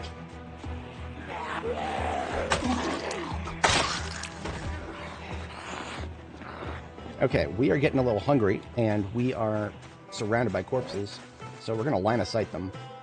Step over here, and have a bite to eat. You can take the mask off right over here, and we don't see any bad smell. It's great. I'm going to swap the dust mask for the bandana for the moment. I keep saying dust mask, it's actually a respirator. There are dust masks in this game, but they're actually no better than bandanas in terms of their protection against bad smell. So, if all you want to do is protect yourself against bad smell, then just do a bandana. It's fine. You can put, and I completely forgot to upgrade this. You can put padding, leather strip padding on your bandanas. I forgot to upgrade this. I don't have a needle and thread right now, otherwise I would absolutely do that. Because if you think about it, my whatchamacallit, oh yeah, thank you for joining, Possum. I shall catch you in the future. Yeah, have a good one.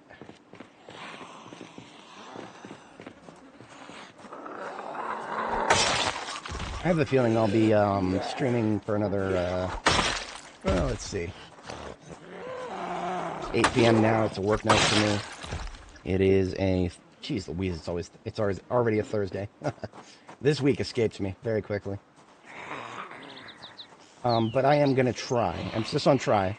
I'm going to try doing a schedule where I stream every day. I may do shorter streams, but I want to see if streaming every day is actually what gets me recommended better in the algorithm, because that was how I got the most viewers ever. Was just by like at the beginning of August, I was streaming every single day back to back for like a couple weeks straight. But then, unfortunately, I took a few days off, and then another few days off, and that's all it takes. It seems like YouTube decided to stop recommending me because of that. I thought it was other things. I changed my thumbnail styles a little bit for the live streams. No. At this point, pretty much everything points to it being how often you live stream. And the fact that people don't... There's not a lot of people who go as long as I do. Sometimes I'll do back-to-back 12-hour streams. Very rarely, but sometimes. I don't think the algorithm punishes people for not doing that, so I don't think it's the length of the stream. I think it's just regularity. I think YouTube wants you to put something up every day. Otherwise, it stops recommending you as hard. That also being said, I have seen other YouTubers 1,000 times larger than me talking about how the recommendation system seems to have been broken recently. And that could coincide with what I'm observing here. Because if what they're talking about, if that change began around the beginning of August, then yeah, absolutely. That was I had like, I don't know, I averaged something between 20 and 30 concurrents back then. And, you know, no, nothing against the folks who are watching now. It's just all a question of how people find my stuff. And the most prolific source really is YouTube. It recommends it to people who are interested in watching stuff that has to do with Zomboid. I think that's about 90% of my audience at the moment. So, chasing the algorithm is not ever something I want to do full-time. But I also want to do it part-time, so... Live streams are... I don't want to say that they're low effort. Comparatively to video editing, absolutely.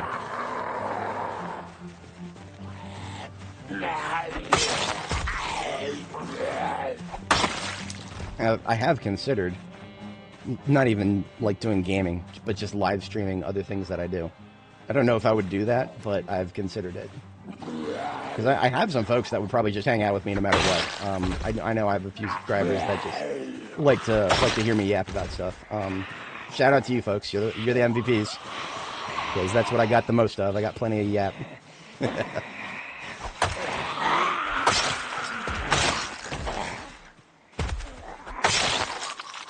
Alright, these... Are you telling me I lost durability on the sword? Wow. The sword is basically gone. I mean, we've been using it a lot, so I'm not surprised by that. And yet, it's still getting some one-shots, which is great. But yeah, I think I've been at this for about 5 hours. That's not too bad for me. My average is probably between 6 and 12.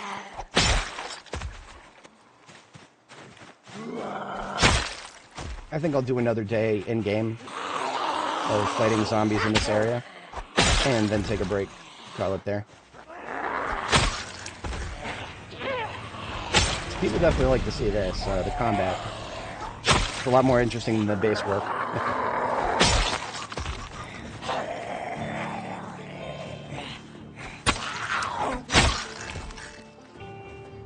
I am absolutely feeling the faster swing rate, if nothing else. The crit rate is definitely noticeable, but the swing rate. How fast I'm swinging at level 6 now. Yeah, I'm feeling it. It's good. I like it.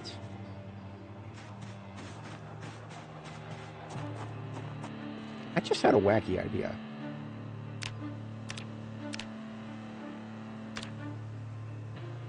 That's not bad at all. Okay. Stone walls. Now that is interesting.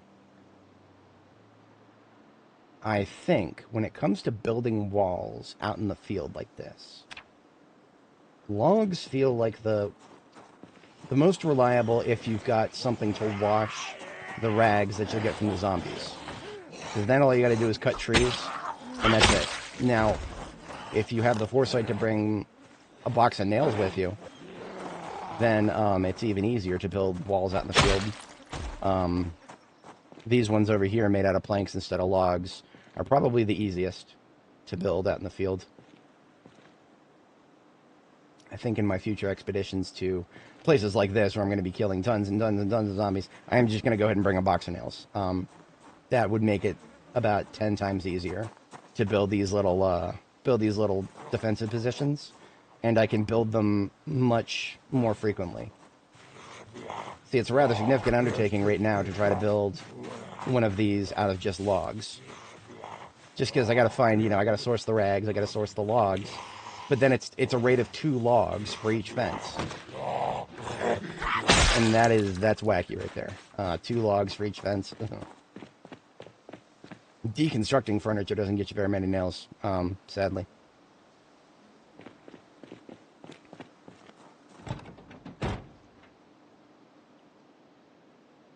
Alright, I have an idea.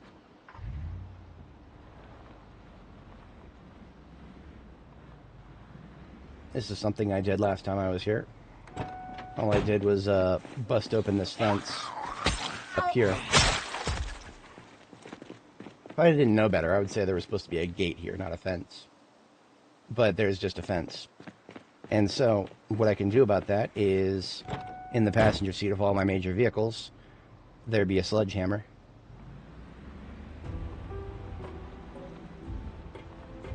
Now, sledgehammers, if you have no long blunt skill, a lot of muscle strain. The muscle strain turns red if you use it more than twice in a row. So there's first, and here's second. And now I'm just going to drop the thing and come back later to finish that. Because I get so much muscle strain that if I were to do that one more time, I would get red muscle strain. Once it's in the red, for example, you look at your health tab. Right now it's just yellow. If it turns red, it takes much longer to go away. Don't ever let it turn red if you can avoid it. And in this case, I am happy to avoid it.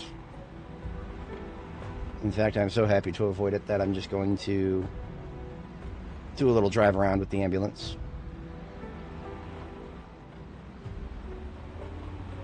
Actually, I have an idea. Oh, of course it's locked. Yeah, I don't care about the integrity of this place.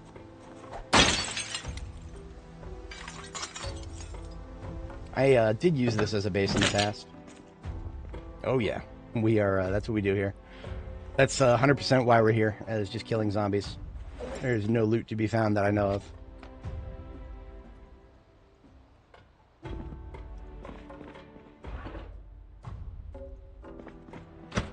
Yeah, you can't open that door from either side, which I've always found to be a little silly with the security doors.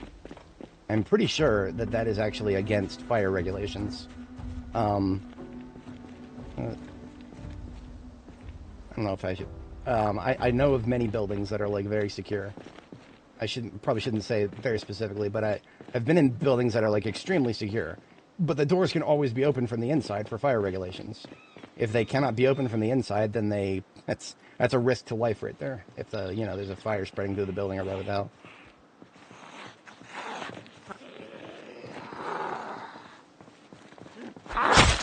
Okay, this sword is so close to breaking that I'm just going to go ahead and toss it straight into my backpack and replace it with a fresh one.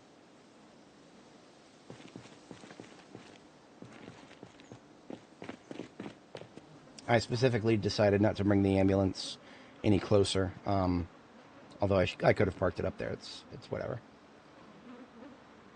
I had an idea. Hey!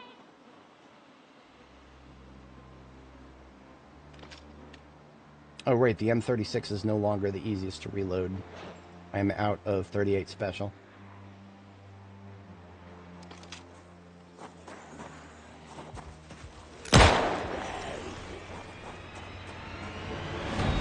I'm trying to intentionally lure them out of that forest and up to the north here, where they can come through the gate. Now, while I'm waiting for them to cluster up, Let's have a bite of salad.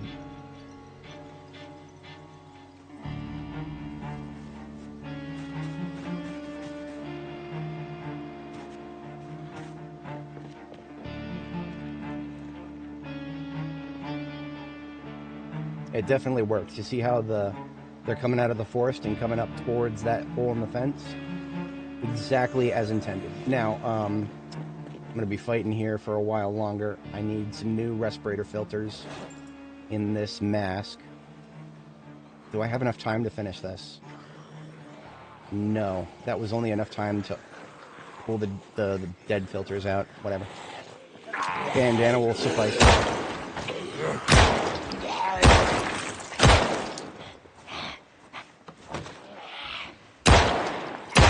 Convulse.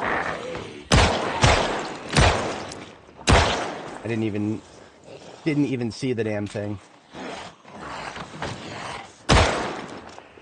What are we down to? 2 rounds.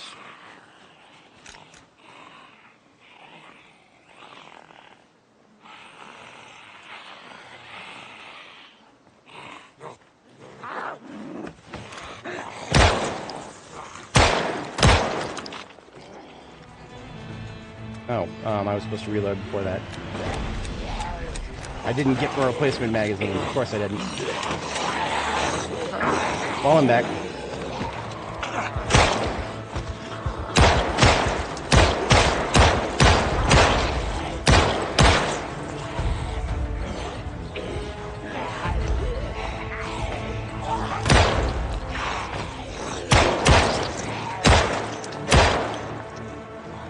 Okay, falling back further, because I am completely out of 9mm now.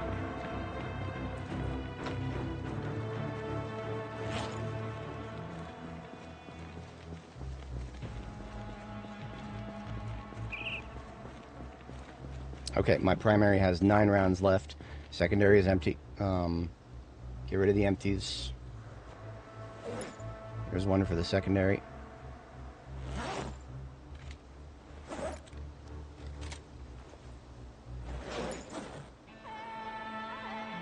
There we go. All right, we are reloaded.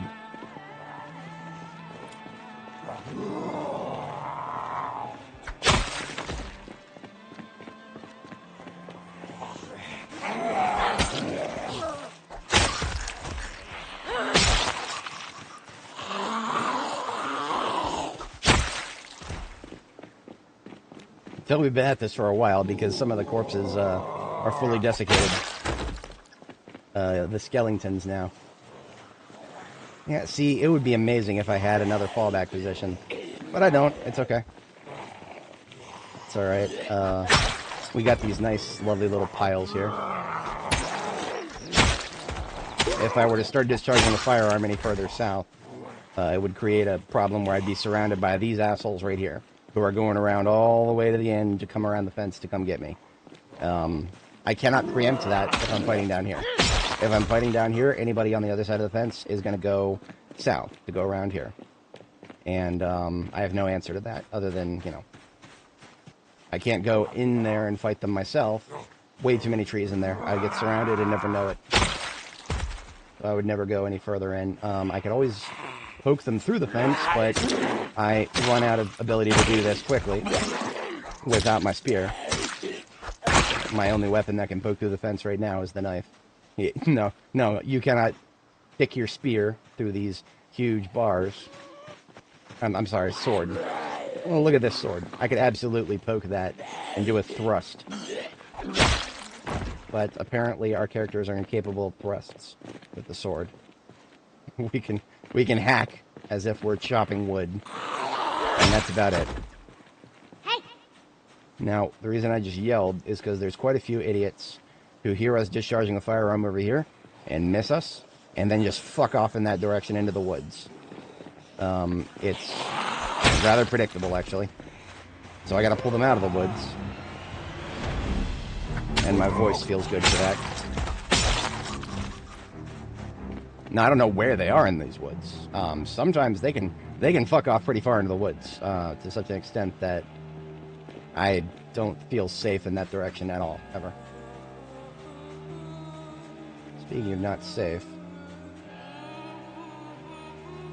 I know there she is, way too far away. I believe in you. You can get me. I'll even stick my hand through this fence for you. No, she's not falling for it. I don't blame her.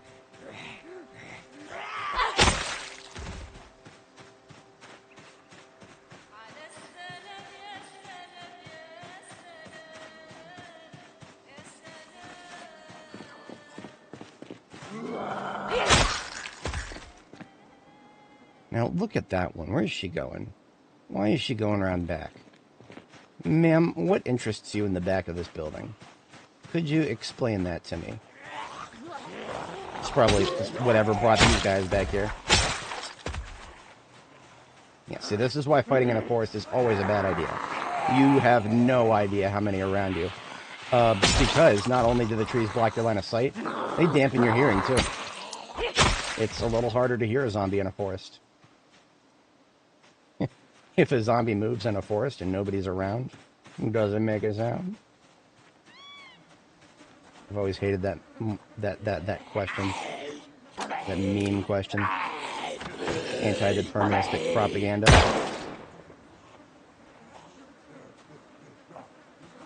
I'm just going to let you all know that Albert Einstein was leaning in the direction of determinism. He never came out hard against it because it's untestable, which, you know, no man of science would ever come out hard in favor of something that cannot be tested. Determinism versus probabilistic interpretations of quantum mechanics are just memes. There's definitely, yeah, that all the way over there.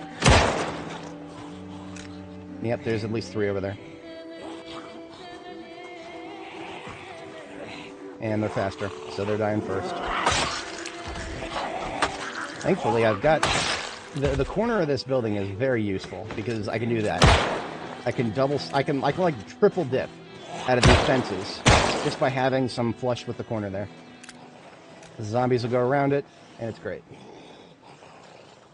8 left in primary here. I'd been meaning to check secondary, but... down to 5 now. 4, 3. Who's that mouth breathing? I heard somebody. There you are. 2, 1. You know, I can always just do this. Now I can reload. That leaves me with a loose round. Worse things have happened. I got a bandolier. It's empty.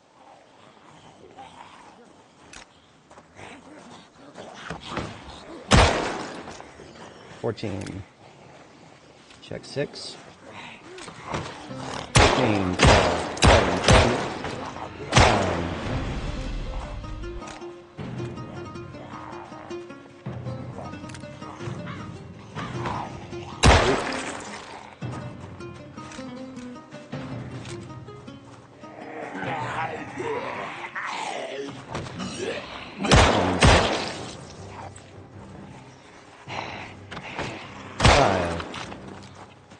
Getting really big World War Z vibes from this.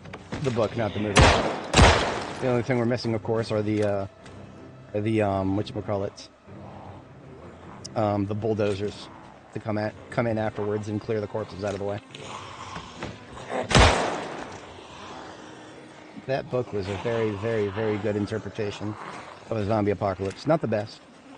This game actually has got the best lore. I've articulated this before, but for anybody joining, if you're not familiar, Zomboid's lore provides a very solid reasoning as to why humanity is completely unable to, completely end the zombie threat.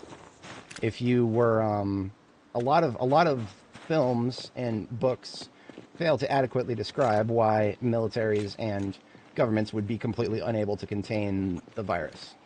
World War Z, the book, in my opinion, does a pretty good job of articulating it, because it basically just falls back to almost everywhere in the world, and this takes many different forms, but it all comes back to politicians wanting an easy answer to the apocalypse. That's pretty much what it all comes down to. You got your authoritarian hellholes like China that are so tight-lipped on information sharing that the apocalypse started in, where the hell was it? It started in one of the Chinese provinces, but because of how tight-lipped the Chinese are about sharing intelligence, the rest of the planet didn't know that a zombie apocalypse was happening for like more than a year after the first sightings.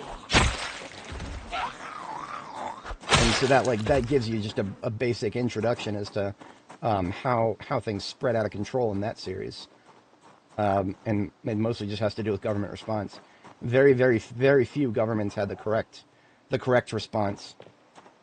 One of the very few ones that did in that lore was Cuba, an island nation with a very strong arm stance against, dissent and anything like that.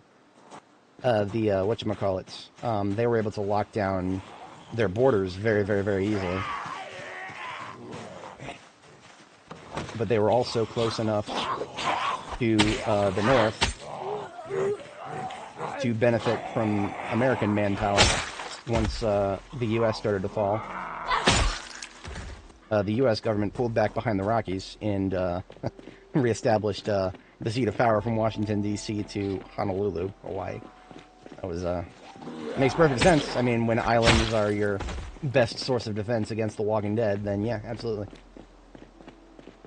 But that's not to say that islands are perfectly safe, because in that series, zombies could just walk across the seafloor.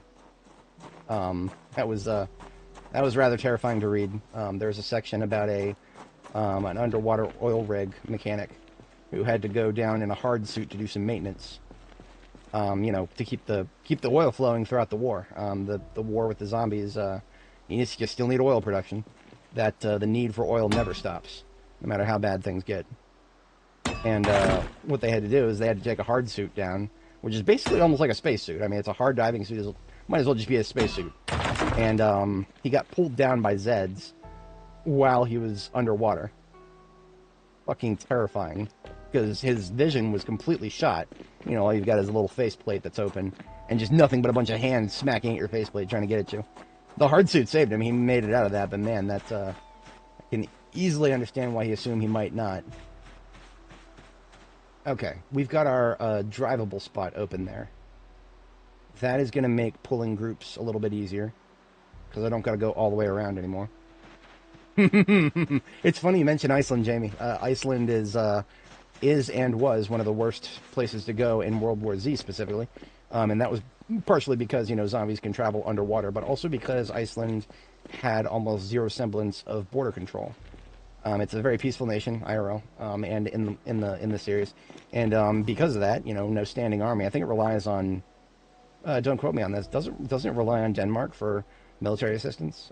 I don't know. But all I know is it doesn't have a very strong standing army. So when refugees started showing up in tidal waves, they had absolutely no way to vet who was infected and who wasn't. And because of that, it was still, even at the end of the series, when humanity was basically in the cleanup phase, it still was not clean. Iceland was one of the worst places off. So, it's an island, but it has no strong defensive manpower, basically, is the problem. I'm out of food. That's a bit of a doofus moment. I thought this salad would be enough for the whole day. But we're out of food and we're tired. Okay. Hit me a little earlier. I was expecting to be until 1800. But yeah, in a zombie apocalypse IRL, depending on the zombie lore, of course, if it was World War Z zombies, I would start moving west. And, I mean, spoiler warning, mountains are very difficult for zombies to traverse, relatively speaking, because a sharp fall, a cliff, is one of your strongest defenses in that series. Yes, absolutely. There are some monasteries in Europe that were mentioned in the series. I don't remember the exact place. Could be anywhere, really. I mean, Europe has plenty of sharp mountain inclines, but there were some monasteries that were like built into cliff walls that became some of the most strategically important things for people living in several countries around the area. There were a lot of... The series gave a lot of interesting solutions to how different types of governments might respond to the might respond to the situation. They showed Russia as falling back into the Holy Russian Empire. I don't know if that would happen IRL, but basically they went through a military uprising, and it ended up being replaced with religious figureheads. I always found that fascinating. But if any country could have that happen in it, Russia is probably one of the most likely, just because they're per capita, how many people are still religious. Per capita, there's not enough religious people in a lot of Western nations left for that sort of thing to happen. I don't know what I just heard, but I thought it sounded like a mouth breather. Anyway, we are clear here. We're going to read a book for a bit.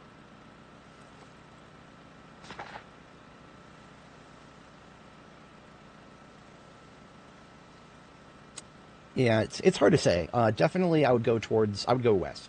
Because right now I live on the east coast of the United States. IRL, it's a great place to live if you want very cheap electricity, very good internet, and very high housing costs. Yeah, that's I live right next to the East Coast data center city, sort of like the Silicon Valley of the East Coast. I get pings as low as 4 to 5 milliseconds. I think my record was a 3 millisecond Darktide server. Must have been hosted right around the corner at one of those Amazon East. A lot of those are hosted next to where I live. But yeah, great place to live for times of peace. For times of war, well, I guess it depends on the war. I would not want to live within 100 miles of Washington, D.C. in a time of war. Unfortunately, I currently live about 15 miles from Washington, D.C. So, yeah, not a good place for wartime. But yeah, I would most likely travel west. Colorado is way too populated, so I would actually probably go someplace like Wyoming. I'm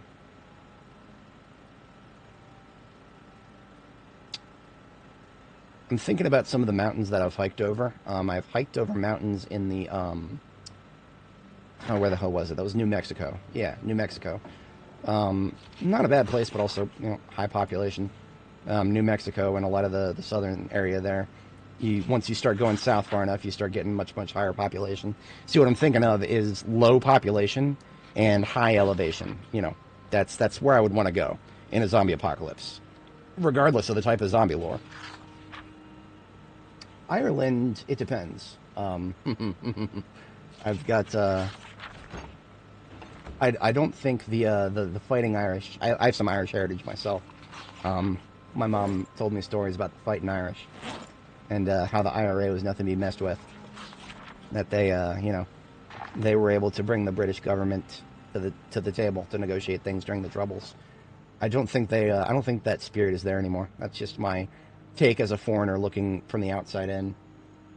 Not necessarily that's the worst thing in the world, but what that tells me is that there's not enough very strong people to take command in a situation that requires a military response. So regardless of what form that takes, in fiction for a zombie apocalypse, or in reality, somebody starts probing your borders, a lot of people are afraid that Russia or China is going to make a move. Not that they would ever go in that direction, but if they ever did.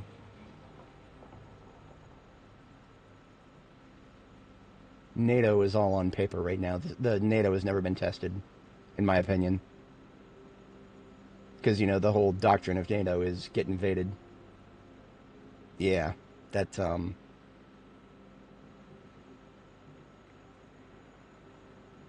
I think calling it the Troubles is an understatement, but no need to oversell it. It could have been a lot worse. I can always say that. It can always be worse. All right, there we go. 2300. We can sleep.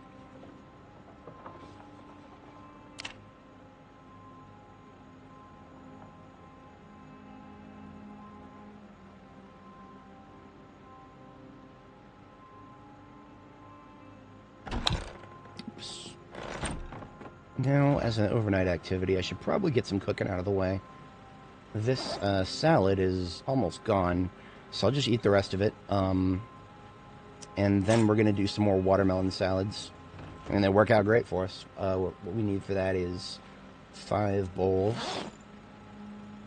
There we go. And then 3 watermelons.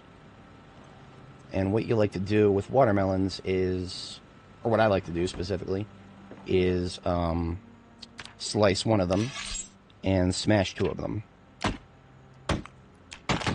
Because each time you smash it, you get 5 chunks.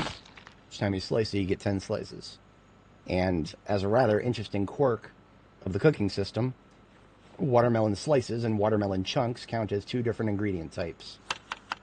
So by adding the slices, you can add 2 slices and 2 chunks to 5 salads and use up most of the materials that way. As cooking level 10, I'll come away with a little bit of leftovers, but that's fine.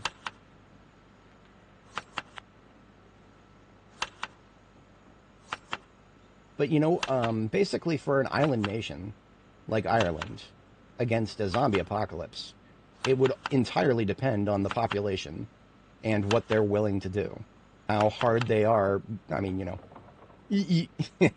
depending on, I don't want to get too political, but you could make some apt modern comparisons. It depends on your border strength. You know, what are zombies but things that walk across land borders and get into your nation. If your border security is good, then zombie apocalypse is not going to be that bad. It all boils down to that. What else to put in these salads? I'm going to cook the steak. That's fine. Now, of course, right now, all border security is about other humans. So that's not even, there's no moral, there's a very thick moral conundrum with that. You know, who to let in and who to not let in. But when there's zombies, it's unambiguous. So basically, just the real question I suppose you're asking is, how likely is the population willing to get their hands dirty to protect their borders against a threat that is far more unambiguous? Which, you know, zombies, there's nobody's, I don't think there's going to be any organizations in support of zombies. There's not going to be any NGOs going out there and saying, hey, let the zombies in, they're just regular people like us. No. With normal humans, you can do that. With zombies, no. Not going to happen. Let's put about 10 of these bell peppers in. That way we can do 2 in each.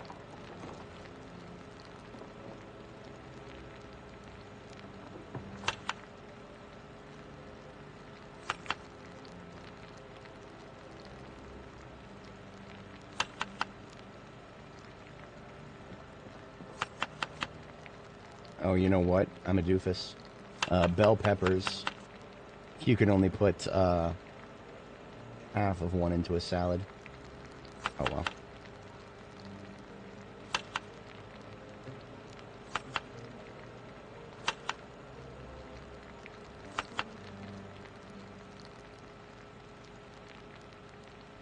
Yeah, so some of these bell peppers are just leftovers then.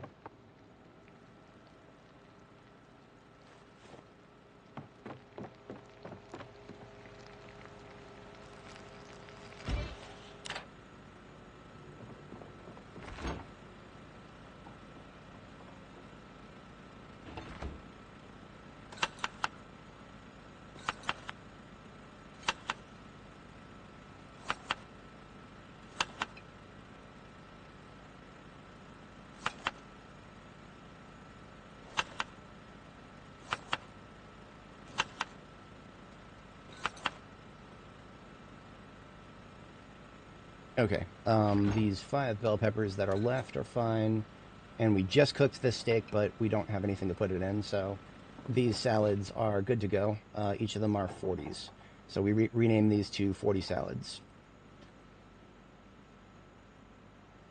Now, 2 of these should be more than enough for a full day of food. Usually your character will get hungry enough to eat 60 hunger worth of food, not counting nutrition at all. So I could take one of these roasts, for example, and that would probably be enough for a full day, as long as I ate it effectively.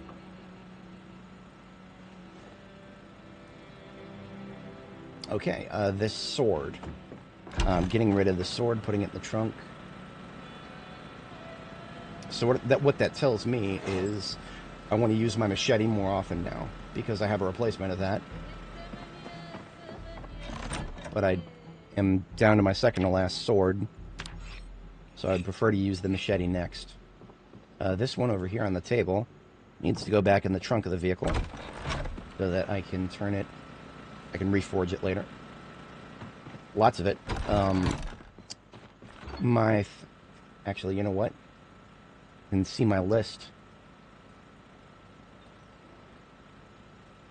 Attack on Titan, Death Note, Dragon Ball, and Dragon Ball Z. I have not gotten into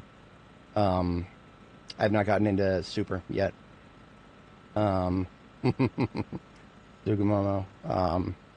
Haruhi, the entire, all the spin-offs. Frieren is great. If you're looking at modern anime, Frieren and Attack on Titan and Demon Slayer are probably my favorites from anything to come out in the past decade or so. Frieren has been compared to a lot of battle shonens lately. The mangaka came out and had some opinions on that. Yeah, you know, it is on my list of things to get. I think I will get it eventually. I don't think it's too bad, especially since Toriyama was involved for most of it, as far as I recall, until he passed. So that was a good thing. I'm always in favor of, you know, the anytime the original mangaka is involved with the production of an anime. I'm a big fan of that. The Isayama throughout the entirety of Attack on Titan was a creative consultant working directly with the animation team, the various studios, WIT and then MAPPA. I definitely liked WIT better than MAPPA, but MAPPA gets an unfair rap. A lot of people blame the change in art style for season 4. A lot of people blame that on MAPPA. No, look at the manga. MAPPA accurately transliterated the manga. It's Isayama who changed his art style when he changed perspectives in season 4. He literally, like a lot of people were saying, oh, they made Mikasa look like a man. No, Isayama did that. The original goddamn mangaka. It had nothing to do with the change in animation studio. Yama, or I sometimes call him Yams. Yams has made some interesting decisions throughout the course of Attack on Titan. Some of which I have opinions about. I don't necessarily say I would put myself in the camp of those who were hoping for a different ending for the anime than the manga. But I wouldn't have been opposed to it. The actual canonical ending to Attack on Titan is pretty bad. So if you guys haven't seen it, well, see it. I highly recommend it. It gets dark though. Don't expect happy endings. After the end, it's over. I mean, yeah, that's more than can be said for a lot of series these days. A lot of series are trying to milk the serialization publication model to the absolute extent of their capabilities. Oh yeah, absolutely. What I found just so amazingly wholesome were all of the guest artists who showed up to contribute to the Levi versus Beast Titan, the first scene in season 3, when Erwin first gave him the order at the death charge. That Levi vs. Beast Titan Mark 1 was probably some of the best art, in my opinion, to come out of anime in general. At least until Demon Slayer. Demon Slayer, if we're just talking about art, man, Demon Slayer is they're pumping them out. Ufotable knows what they're doing. But yeah, up until then, absolutely. Levi v Beast Titan. The second one, well, Mappa made a copious use of 3D. And I hate to say it, we're living in a post-2D world, especially with the rise of yeah, that's difficult to answer because it changes. I really liked Reiner, but not all the time. Reiner was better in the later half after he... The fuck? What are we... What? I'm concerned. I have questions, and I don't know if there are answers. Zeke is the end result of pacifism. You become a jaded guy willing to commit atrocities to get to a end goal that probably would work better for the greater good for the totality of people. Zeke, if Zeke got his way, yeah, that would cause the lowest amount of suffering. Yeah, Reiner in season 4 peak in my opinion. I like that guy a lot.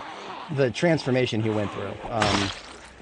Initially he was just so broken as a person that there's not very much character there to sympathize with, because who the fuck are you talking about? You talking about the warrior Reiner or soldier Reiner? Because those are two entirely separate concepts that he had he couldn't square that circle. But after he figured himself out, he was a great guy. Especially because even all the way to the very end, he always perceived Eren pretty much the same way. Yeah, absolutely. Isayama knew exactly what he was doing with that. I always give props to. It actually changed the way I'm writing my own book. I'm writing a book. I initially was going to only write the story entirely from the protagonist's perspectives. It was Attack on Titan that made me change my mind for that. And I'm so glad that I did, because I think I'm telling a better story because of it. Because if I just wait until, the story itself is not changing, it's just the way I'm telling it. And I think by telling it from the antagonist's perspective at key moments, certain key moments, it makes the whole story a billion times better. Maybe not necessarily because you sympathize with the villains, but you just understand them better. When you don't understand them, there is an element of mystery to it, sure. That gets tiresome after a while, and sometimes you just want to know what's going on over there. And that flip into season 4, where you finally see how the world actually works, man. Yeah, absolutely, yeah, 100% agree on that. Now, some people will take a cynical approach to that and say that just Attack on Titan is just all morally gray sludge. Not necessarily. What Attack on Titan forces you to do is you got to eventually pick a side. Are you with the Eldians to the very end? Did Eren do nothing wrong? Or are you with Zeke? Did he have a plan that was terrible, but actually had a solution to the problem? Or God forbid the king of the walls? Oh man, opinions of the king of the walls, man. He's like Zeke, only 10 times worse, because he didn't.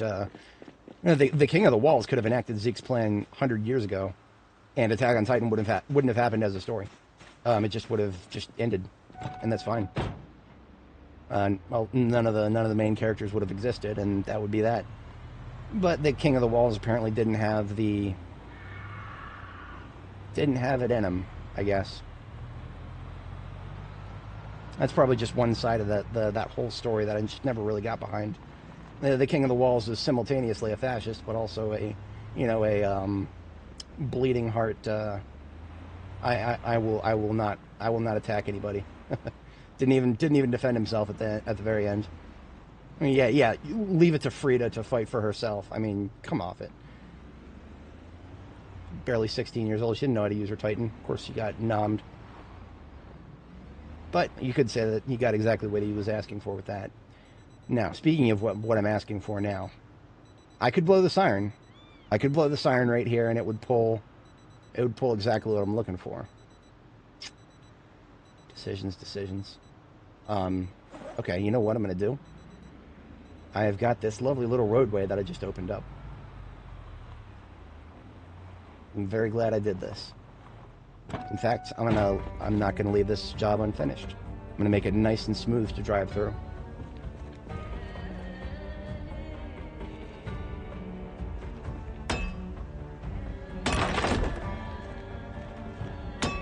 I have heard recently that the manga for Frieren has actually picked up again.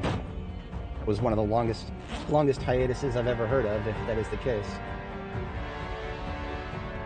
I have heard of them both. In fact, I own the video game for Steins Gate. It's on my... Hang on a second. If we look at my Steam here, my Try Someday list, there are 77 games in here. Steins Gate is right there in the middle. Definitely gonna try it someday. But yeah, that's it's competing with a lot. I'm one of those people who absolutely will buy something that looks interesting, even if he has no time to play it right away. If it's on sale, that is. Big asterisk. If it's on sale and it looks interesting, sure, I'll pick it up.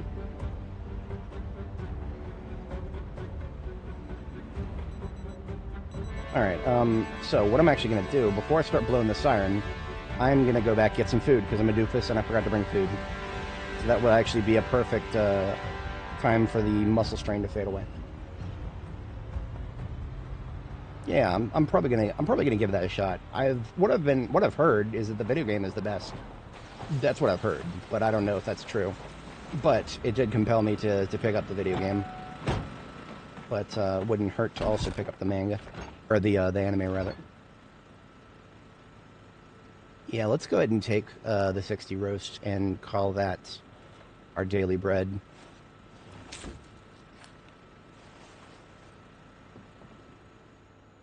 That works for me. Bit low on water. We'll get a refill of that.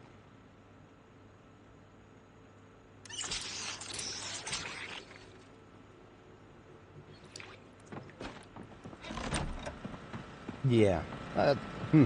It depends on one of the YouTubers I follow, ER. He talks about Steins Gate a lot, and I think he actually used it as an example of time travel done correctly. Not that I could speculate on that since I haven't seen or watched it, but I do know that it is rare for fiction to get time travel right, you know, without paradoxes running into the plot.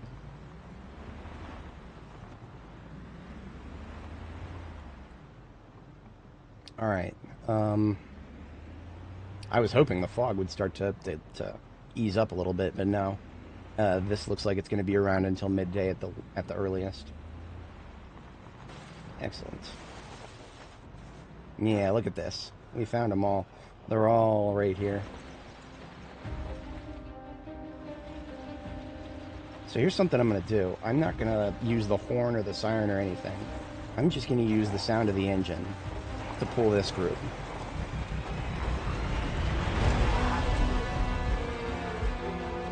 Now you guys are gonna have to forgive me, but I'm gonna use this soundtrack that we're listening to right now. Listen to it very carefully.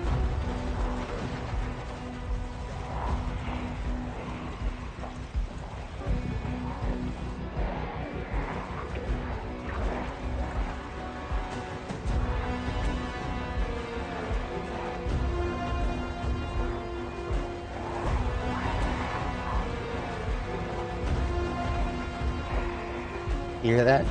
It's only the same 6 seconds playing over and over and over again. They have absolutely butchered this particular soundtrack. It's painful.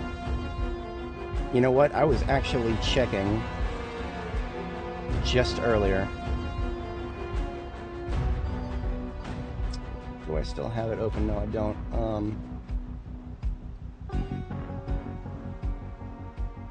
Here it is.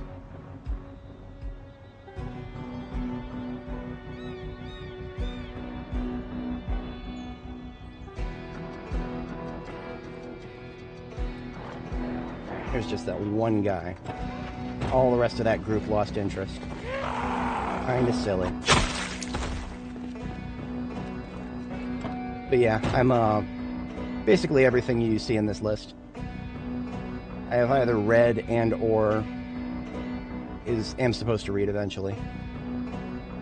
Yeah, once again, just like Steam, 53 are on my plan to read list, 21 are on my reading list. Now, unfortunately, if you're into manga, you're familiar with Manga Dex. Manga Dex is pretty much over. At this point, I'm literally just using it to keep track of what I've been reading, because now I gotta go read it somewhere else. Because, rest in peace. I don't remember when it was started, but I know when it was ended, and that was just a couple of months ago. R.I.P. in peace. What that tells me is that there's probably no website left on the planet that can function in an open environment and still ignore the DMCA. I still know of plenty that function outside of the open and ignore the DMCA, but yeah. Interesting. Good night, Pun, the Chainsaw Man. Oh, Chainsaw Man. Oh, right. Okay, those are two separate ones. See, I would love to bookmark that on Mangadex and pick it up at some point, but man, can't do that no more.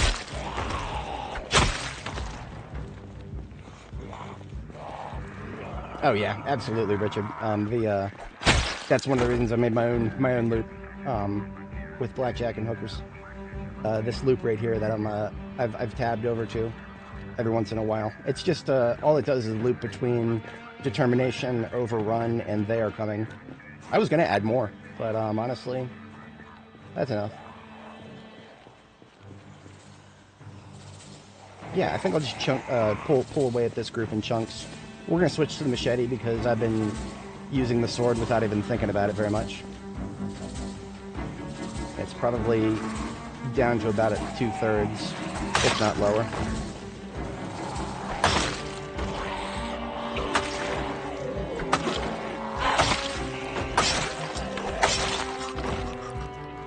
So hoping to keep that pile on the side of the road. Too many trees, though. And it looks like I was right. The fog is starting to lift, so it'll be gone by noon. Oh, I would gladly buy the physicals if they were translated properly. You know, who's translating Sugimomo? Aside from 4chan right now, the only person translating certain manga is people on the internet who don't have their they're not doing physicals. It's kind of sad. In fact, it is so sad that I've unironically considered joining some scanlation groups if they need redrawers and typesetters. I'm functional with Photoshop. I wouldn't exactly say that I'm anything impressive with it, but you know, y'all can see in my character speed paint, I know how to do basics. Look at any of my thumbnails, I know how to typeset, generally speaking. I'm not particularly artistic with it, but you know, that's because my thumbnails are just an expression of my channel, which is this is not an arts and crafts channel. It's just a gaming channel. Most of what you see here is not particularly artistic.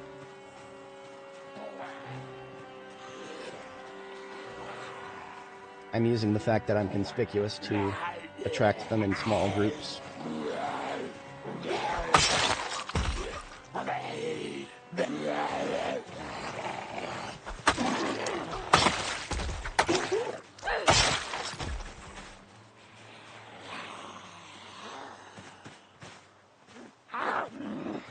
I love this. The sound of my footsteps are normally a source of annoyance, but out here, when I'm just in a wide open terrain, I can pull up and get their attention piecemeal.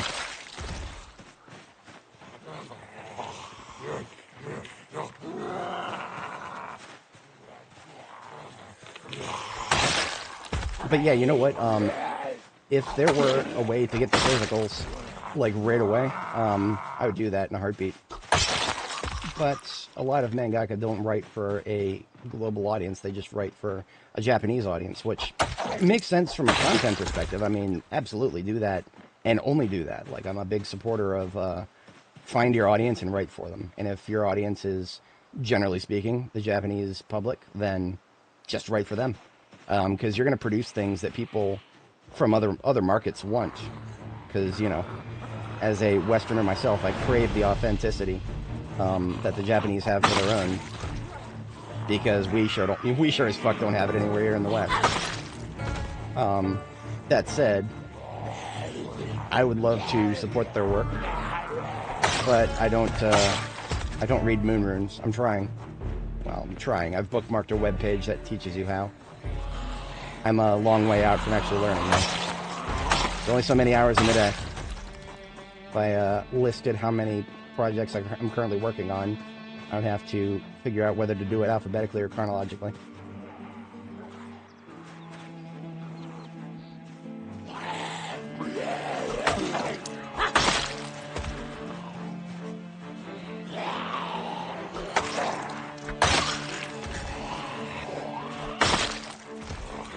I have not checked this thing for sharpening in a while.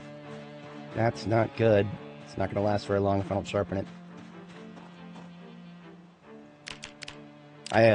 It was really funny. I went through what everybody goes through when they're starting to learn the moon runes. Katakana were super easy, and then I started learning the other kind, and that's when I just stopped. Damn it! I was so close. I had to stop though. Damn it.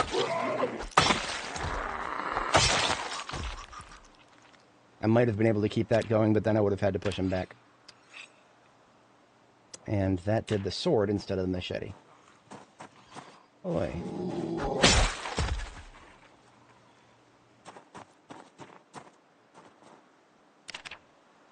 Speaking of buying things from Japan, I actually did recently. This lovely mouse right here. This is a Logitech G600. Logitech doesn't make them anymore. But Logicool, the Japanese wing of the company, is still making the Logicool G600i. It's just another one of those things where I guess there are not enough MMO players in the West. Because generally speaking, you know, when you get a thumb grid like this, beautiful, beautiful thumb grid, 12 buttons, fantastic, arranged in a very lovely way. But most importantly, this is a 3-button mouse. It might not look like it. You got a left mouse button, right mouse button, a ring finger button. That is a godsend for me when I'm playing Darktide, because Darktide has a couple of different aiming methods that I like to switch between. Fantastic. Yeah, it's certain things that come out of Nihon are the best you'll ever get. They don't do a very good job of sharing, though. Sharing is caring.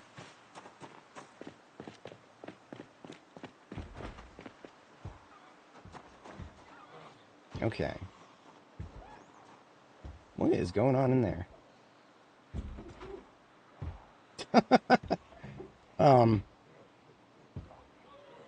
I don't know how to describe what we're looking at in the bottom left-hand corner of the screen. It is definitely a ragdolled zombie.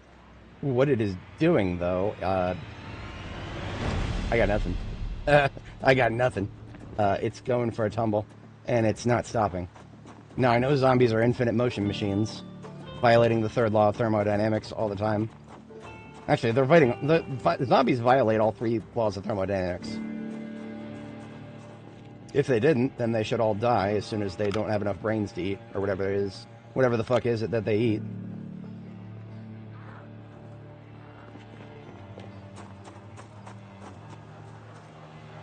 That zombie was making an aggro sound, but I don't know where it is. And I'm not going in there very far. Nope. Not happening.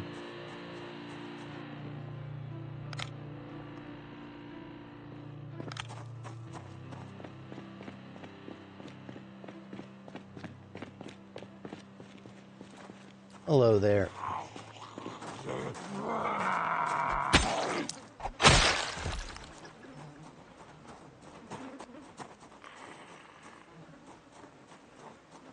Alright, we got one on the stairs.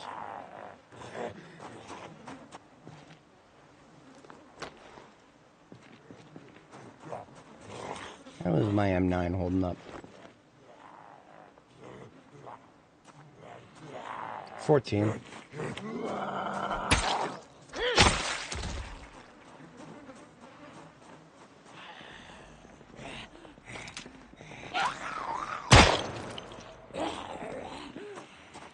Let's see what that brings from the 3rd floor there, if anything. We have, as you can see on the floor here, we've pulled quite a few of them out from the 2nd floor, because the stairs are right there. So we go upstairs, pop off the M36. I do think the M9 is a little bit louder. As expected, a lot of slow shambies. More than a lot, that's a fair amount. Let's go across the street.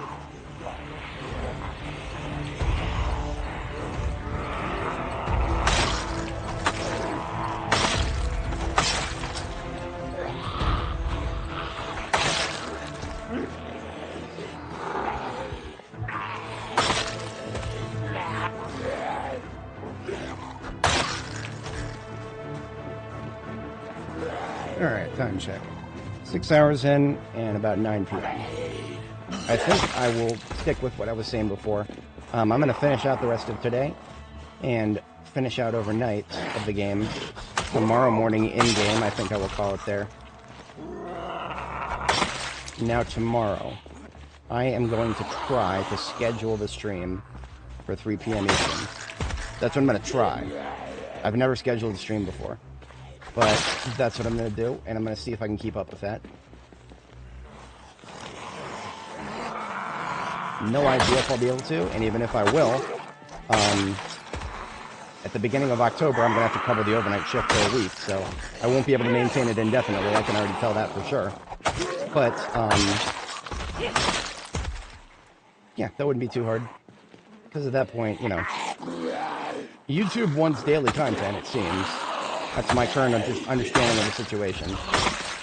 So if YouTube wants daily content, I can do something every day. I don't really care what. Maybe not Zomboid every single day, but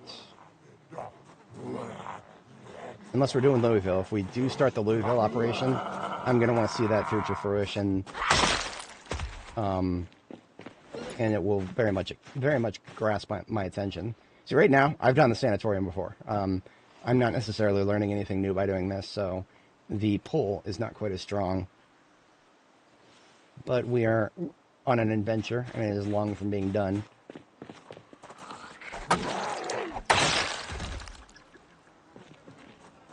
I don't know if I talk very often about why I got into YouTube in the first place, but it's not.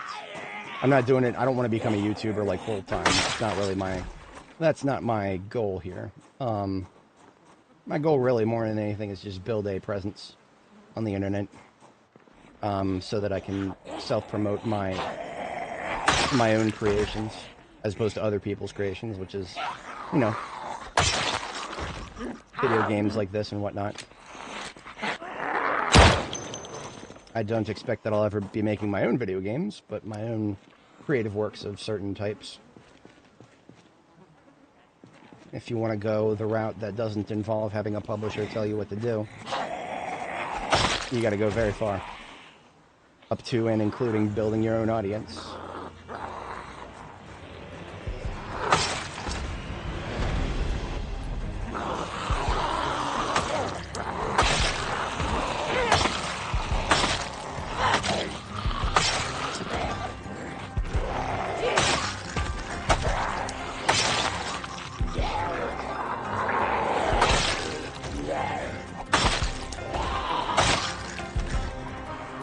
Each time we discharge that firearm, we are getting more and more coming down those stairs.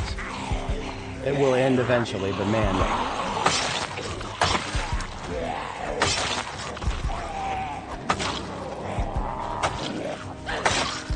What blows my mind is that this is on par with Ekron's Community College. This is absolutely on par with Ekron Community College. And yet there's no bookshelves full of books in here. There's nothing in here. There's literally no loot. We are doing this to level weapon skills and for nothing else. I mean, maybe there's some watches that I'll eventually get around to dismantling. I don't know if anything I need electrical for anymore. I'm level 6. There are no crafting recipes higher than level 6 for electrical. So there's literally no point to leveling electrical more. I mean, I might, for the sake of it, but why would I go that far out of my way?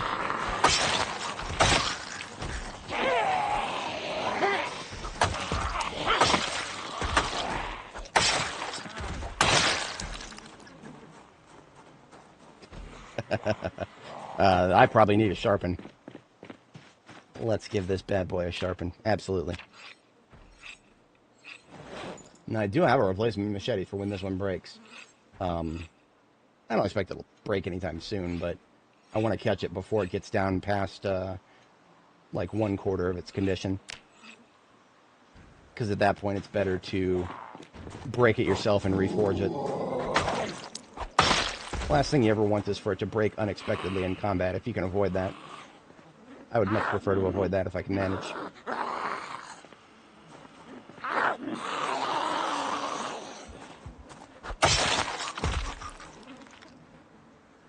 Where do they? Where do you suspect they're all going there? There must be a party that I'm not invited to. I have a solution for that.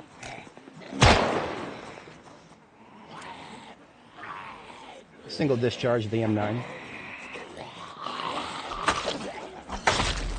I'm sure this pile will eventually grow so large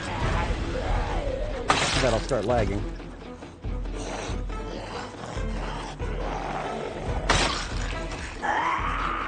This will make great time-lapse content right here. If I ever want to make a point about how many zombies are in this place, you just take a clip of this, speed it up to 1000% speed. Okay, we need to back up further. We have lost enough integrity on the blade that it is no longer one-shotting as often.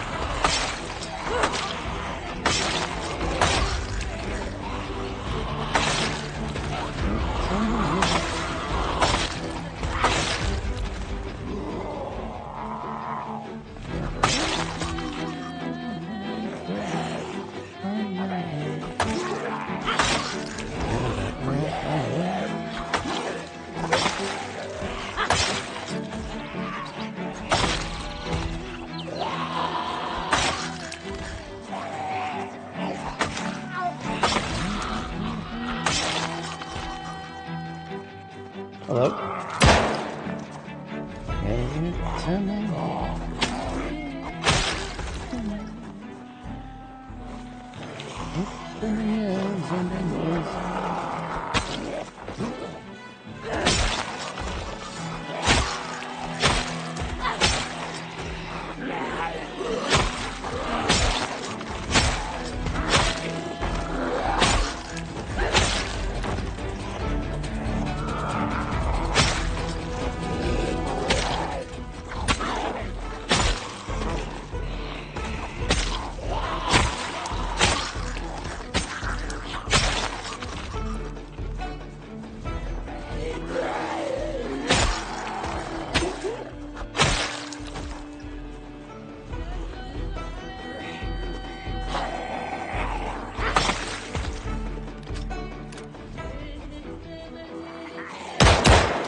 That's right, I'm calling y'all out. Get out here.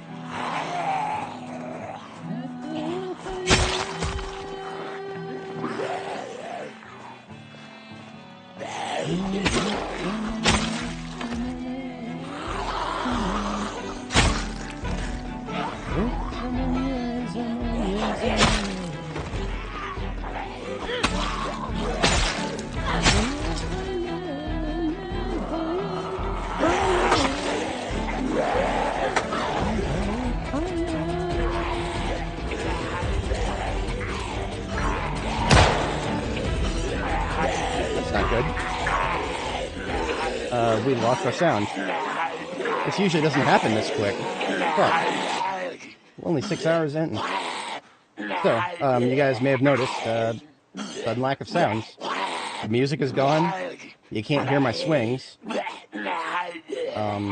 That's a bad thing to have happen to you in combat. Usually it happens to me back at base. But in any case, that means we've got to call it sometime soon here.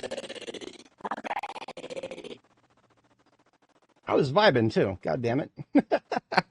That's all right. I'll survive with visual.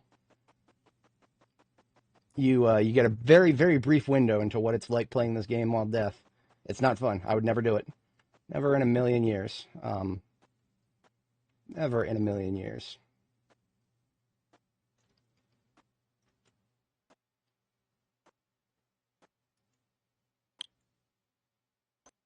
Okay, so what does this mean when this happens with the sound? Basically, that means the game is going to get more and more unstable until it starts to freeze up. So, yeah, we're going to take a break. To be entirely honest, I've tried in the past, when this audio glitch comes up, I've tried in the past, like, just reading and then sleeping till the end of the day and then trying to end the stream at the end of the day.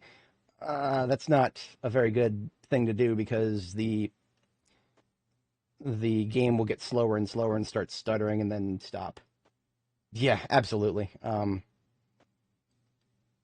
Like honestly, there's no audio feedback. You lose so much information. It's just like you're denying yourself so much information. Nothing against deaf folks. I would just never want that lifestyle personally. I learned a little bit of ASL back in the day. In fact, that's one of the first videos I ever put on YouTube was of me um, performing a song, the lyrics of a song in ASL. Um, that was an interesting time. I was still in high school at the time. This was back in like 2007, I think it was. Very early YouTube stuff. But let's go ahead and just do a little bit of character maintenance. I don't mind ending the stream at the end of a day like this, um, because, you know, it's really straightforward what I'm going to do. I usually like to end streams in the morning, because then, you know, I've got, like, nothing that I have to do. I'm just ready to go ever do whatever I want. But in this particular case, it's going to be very obvious what I need to do. Just read, fast forward past the time a little bit, and then resume fighting tomorrow morning. So that is unambiguous. That is what we'll do. Go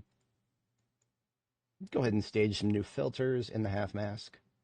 But yeah, if I were to fast forward time tonight and try to run out the clock and then, you know, end the stream on a morning note, there's a possibility the game would just freeze. I've seen it happen before. It would freeze for like several seconds straight. Just not a good thing to have happen. So that's all right. Our sword is about 2/3 integrity. We just put down a fresh machete. So I think machetes are now my character's favorite weapon. They have been for a while. Oh no, it's up to the sword. Okay, that means it's got to be pretty close. It's got to be a close combat, close call between swords and machetes. Because for the longest time, my favorite weapon was machete. You'd never guess that I'm a long blunt enthusiast, or I'm sorry, short blunt. But yeah, we've killed about 500 zombies just in the past couple of hours, IRL hours here. That's good. I think we were like 14,200 something when I checked last. But yeah, the audio glitch. I was saying before, I don't want the audio glitch to tell me when to end my stream, but in this particular case, I was going to end it by tomorrow morning anyway. So all it's really done is just pushed up my schedule a little bit. So we're going to go ahead and call it here. We've done good things. I will catch you all tomorrow afternoon at 3 p.m. Eastern. I am actually going to try to schedule the stream ahead of time. So if you're subscribed to me, you know, the usual YouTuber stuff, like and subscribe. If you're subscribed to me, you'll actually see the stream ahead of time this time. So I shall catch you all that time when that time comes. And oh boy, it's a good thing I just look at that. It took like 4 seconds for the menu to show up after I hit escape. Yeah, that's a sign right there of something. But last thing I always do at the end of my streams is I show you guys to back up the save. So I've got my, there we go, right? That took a disturbing amount of time to close the game. But yeah, so I've got my save folder right here. I just copy the entire save folder into a new folder over here. This is the 36th part of Anime's series, and this is the 36th save backup. I believe our save file is currently about 310,000 files across, 780 something megabytes. Yeah, okay. So I won't make you guys sit around and watch this. I will catch you all in the next one, 3 p.m. Eastern tomorrow. Peace out.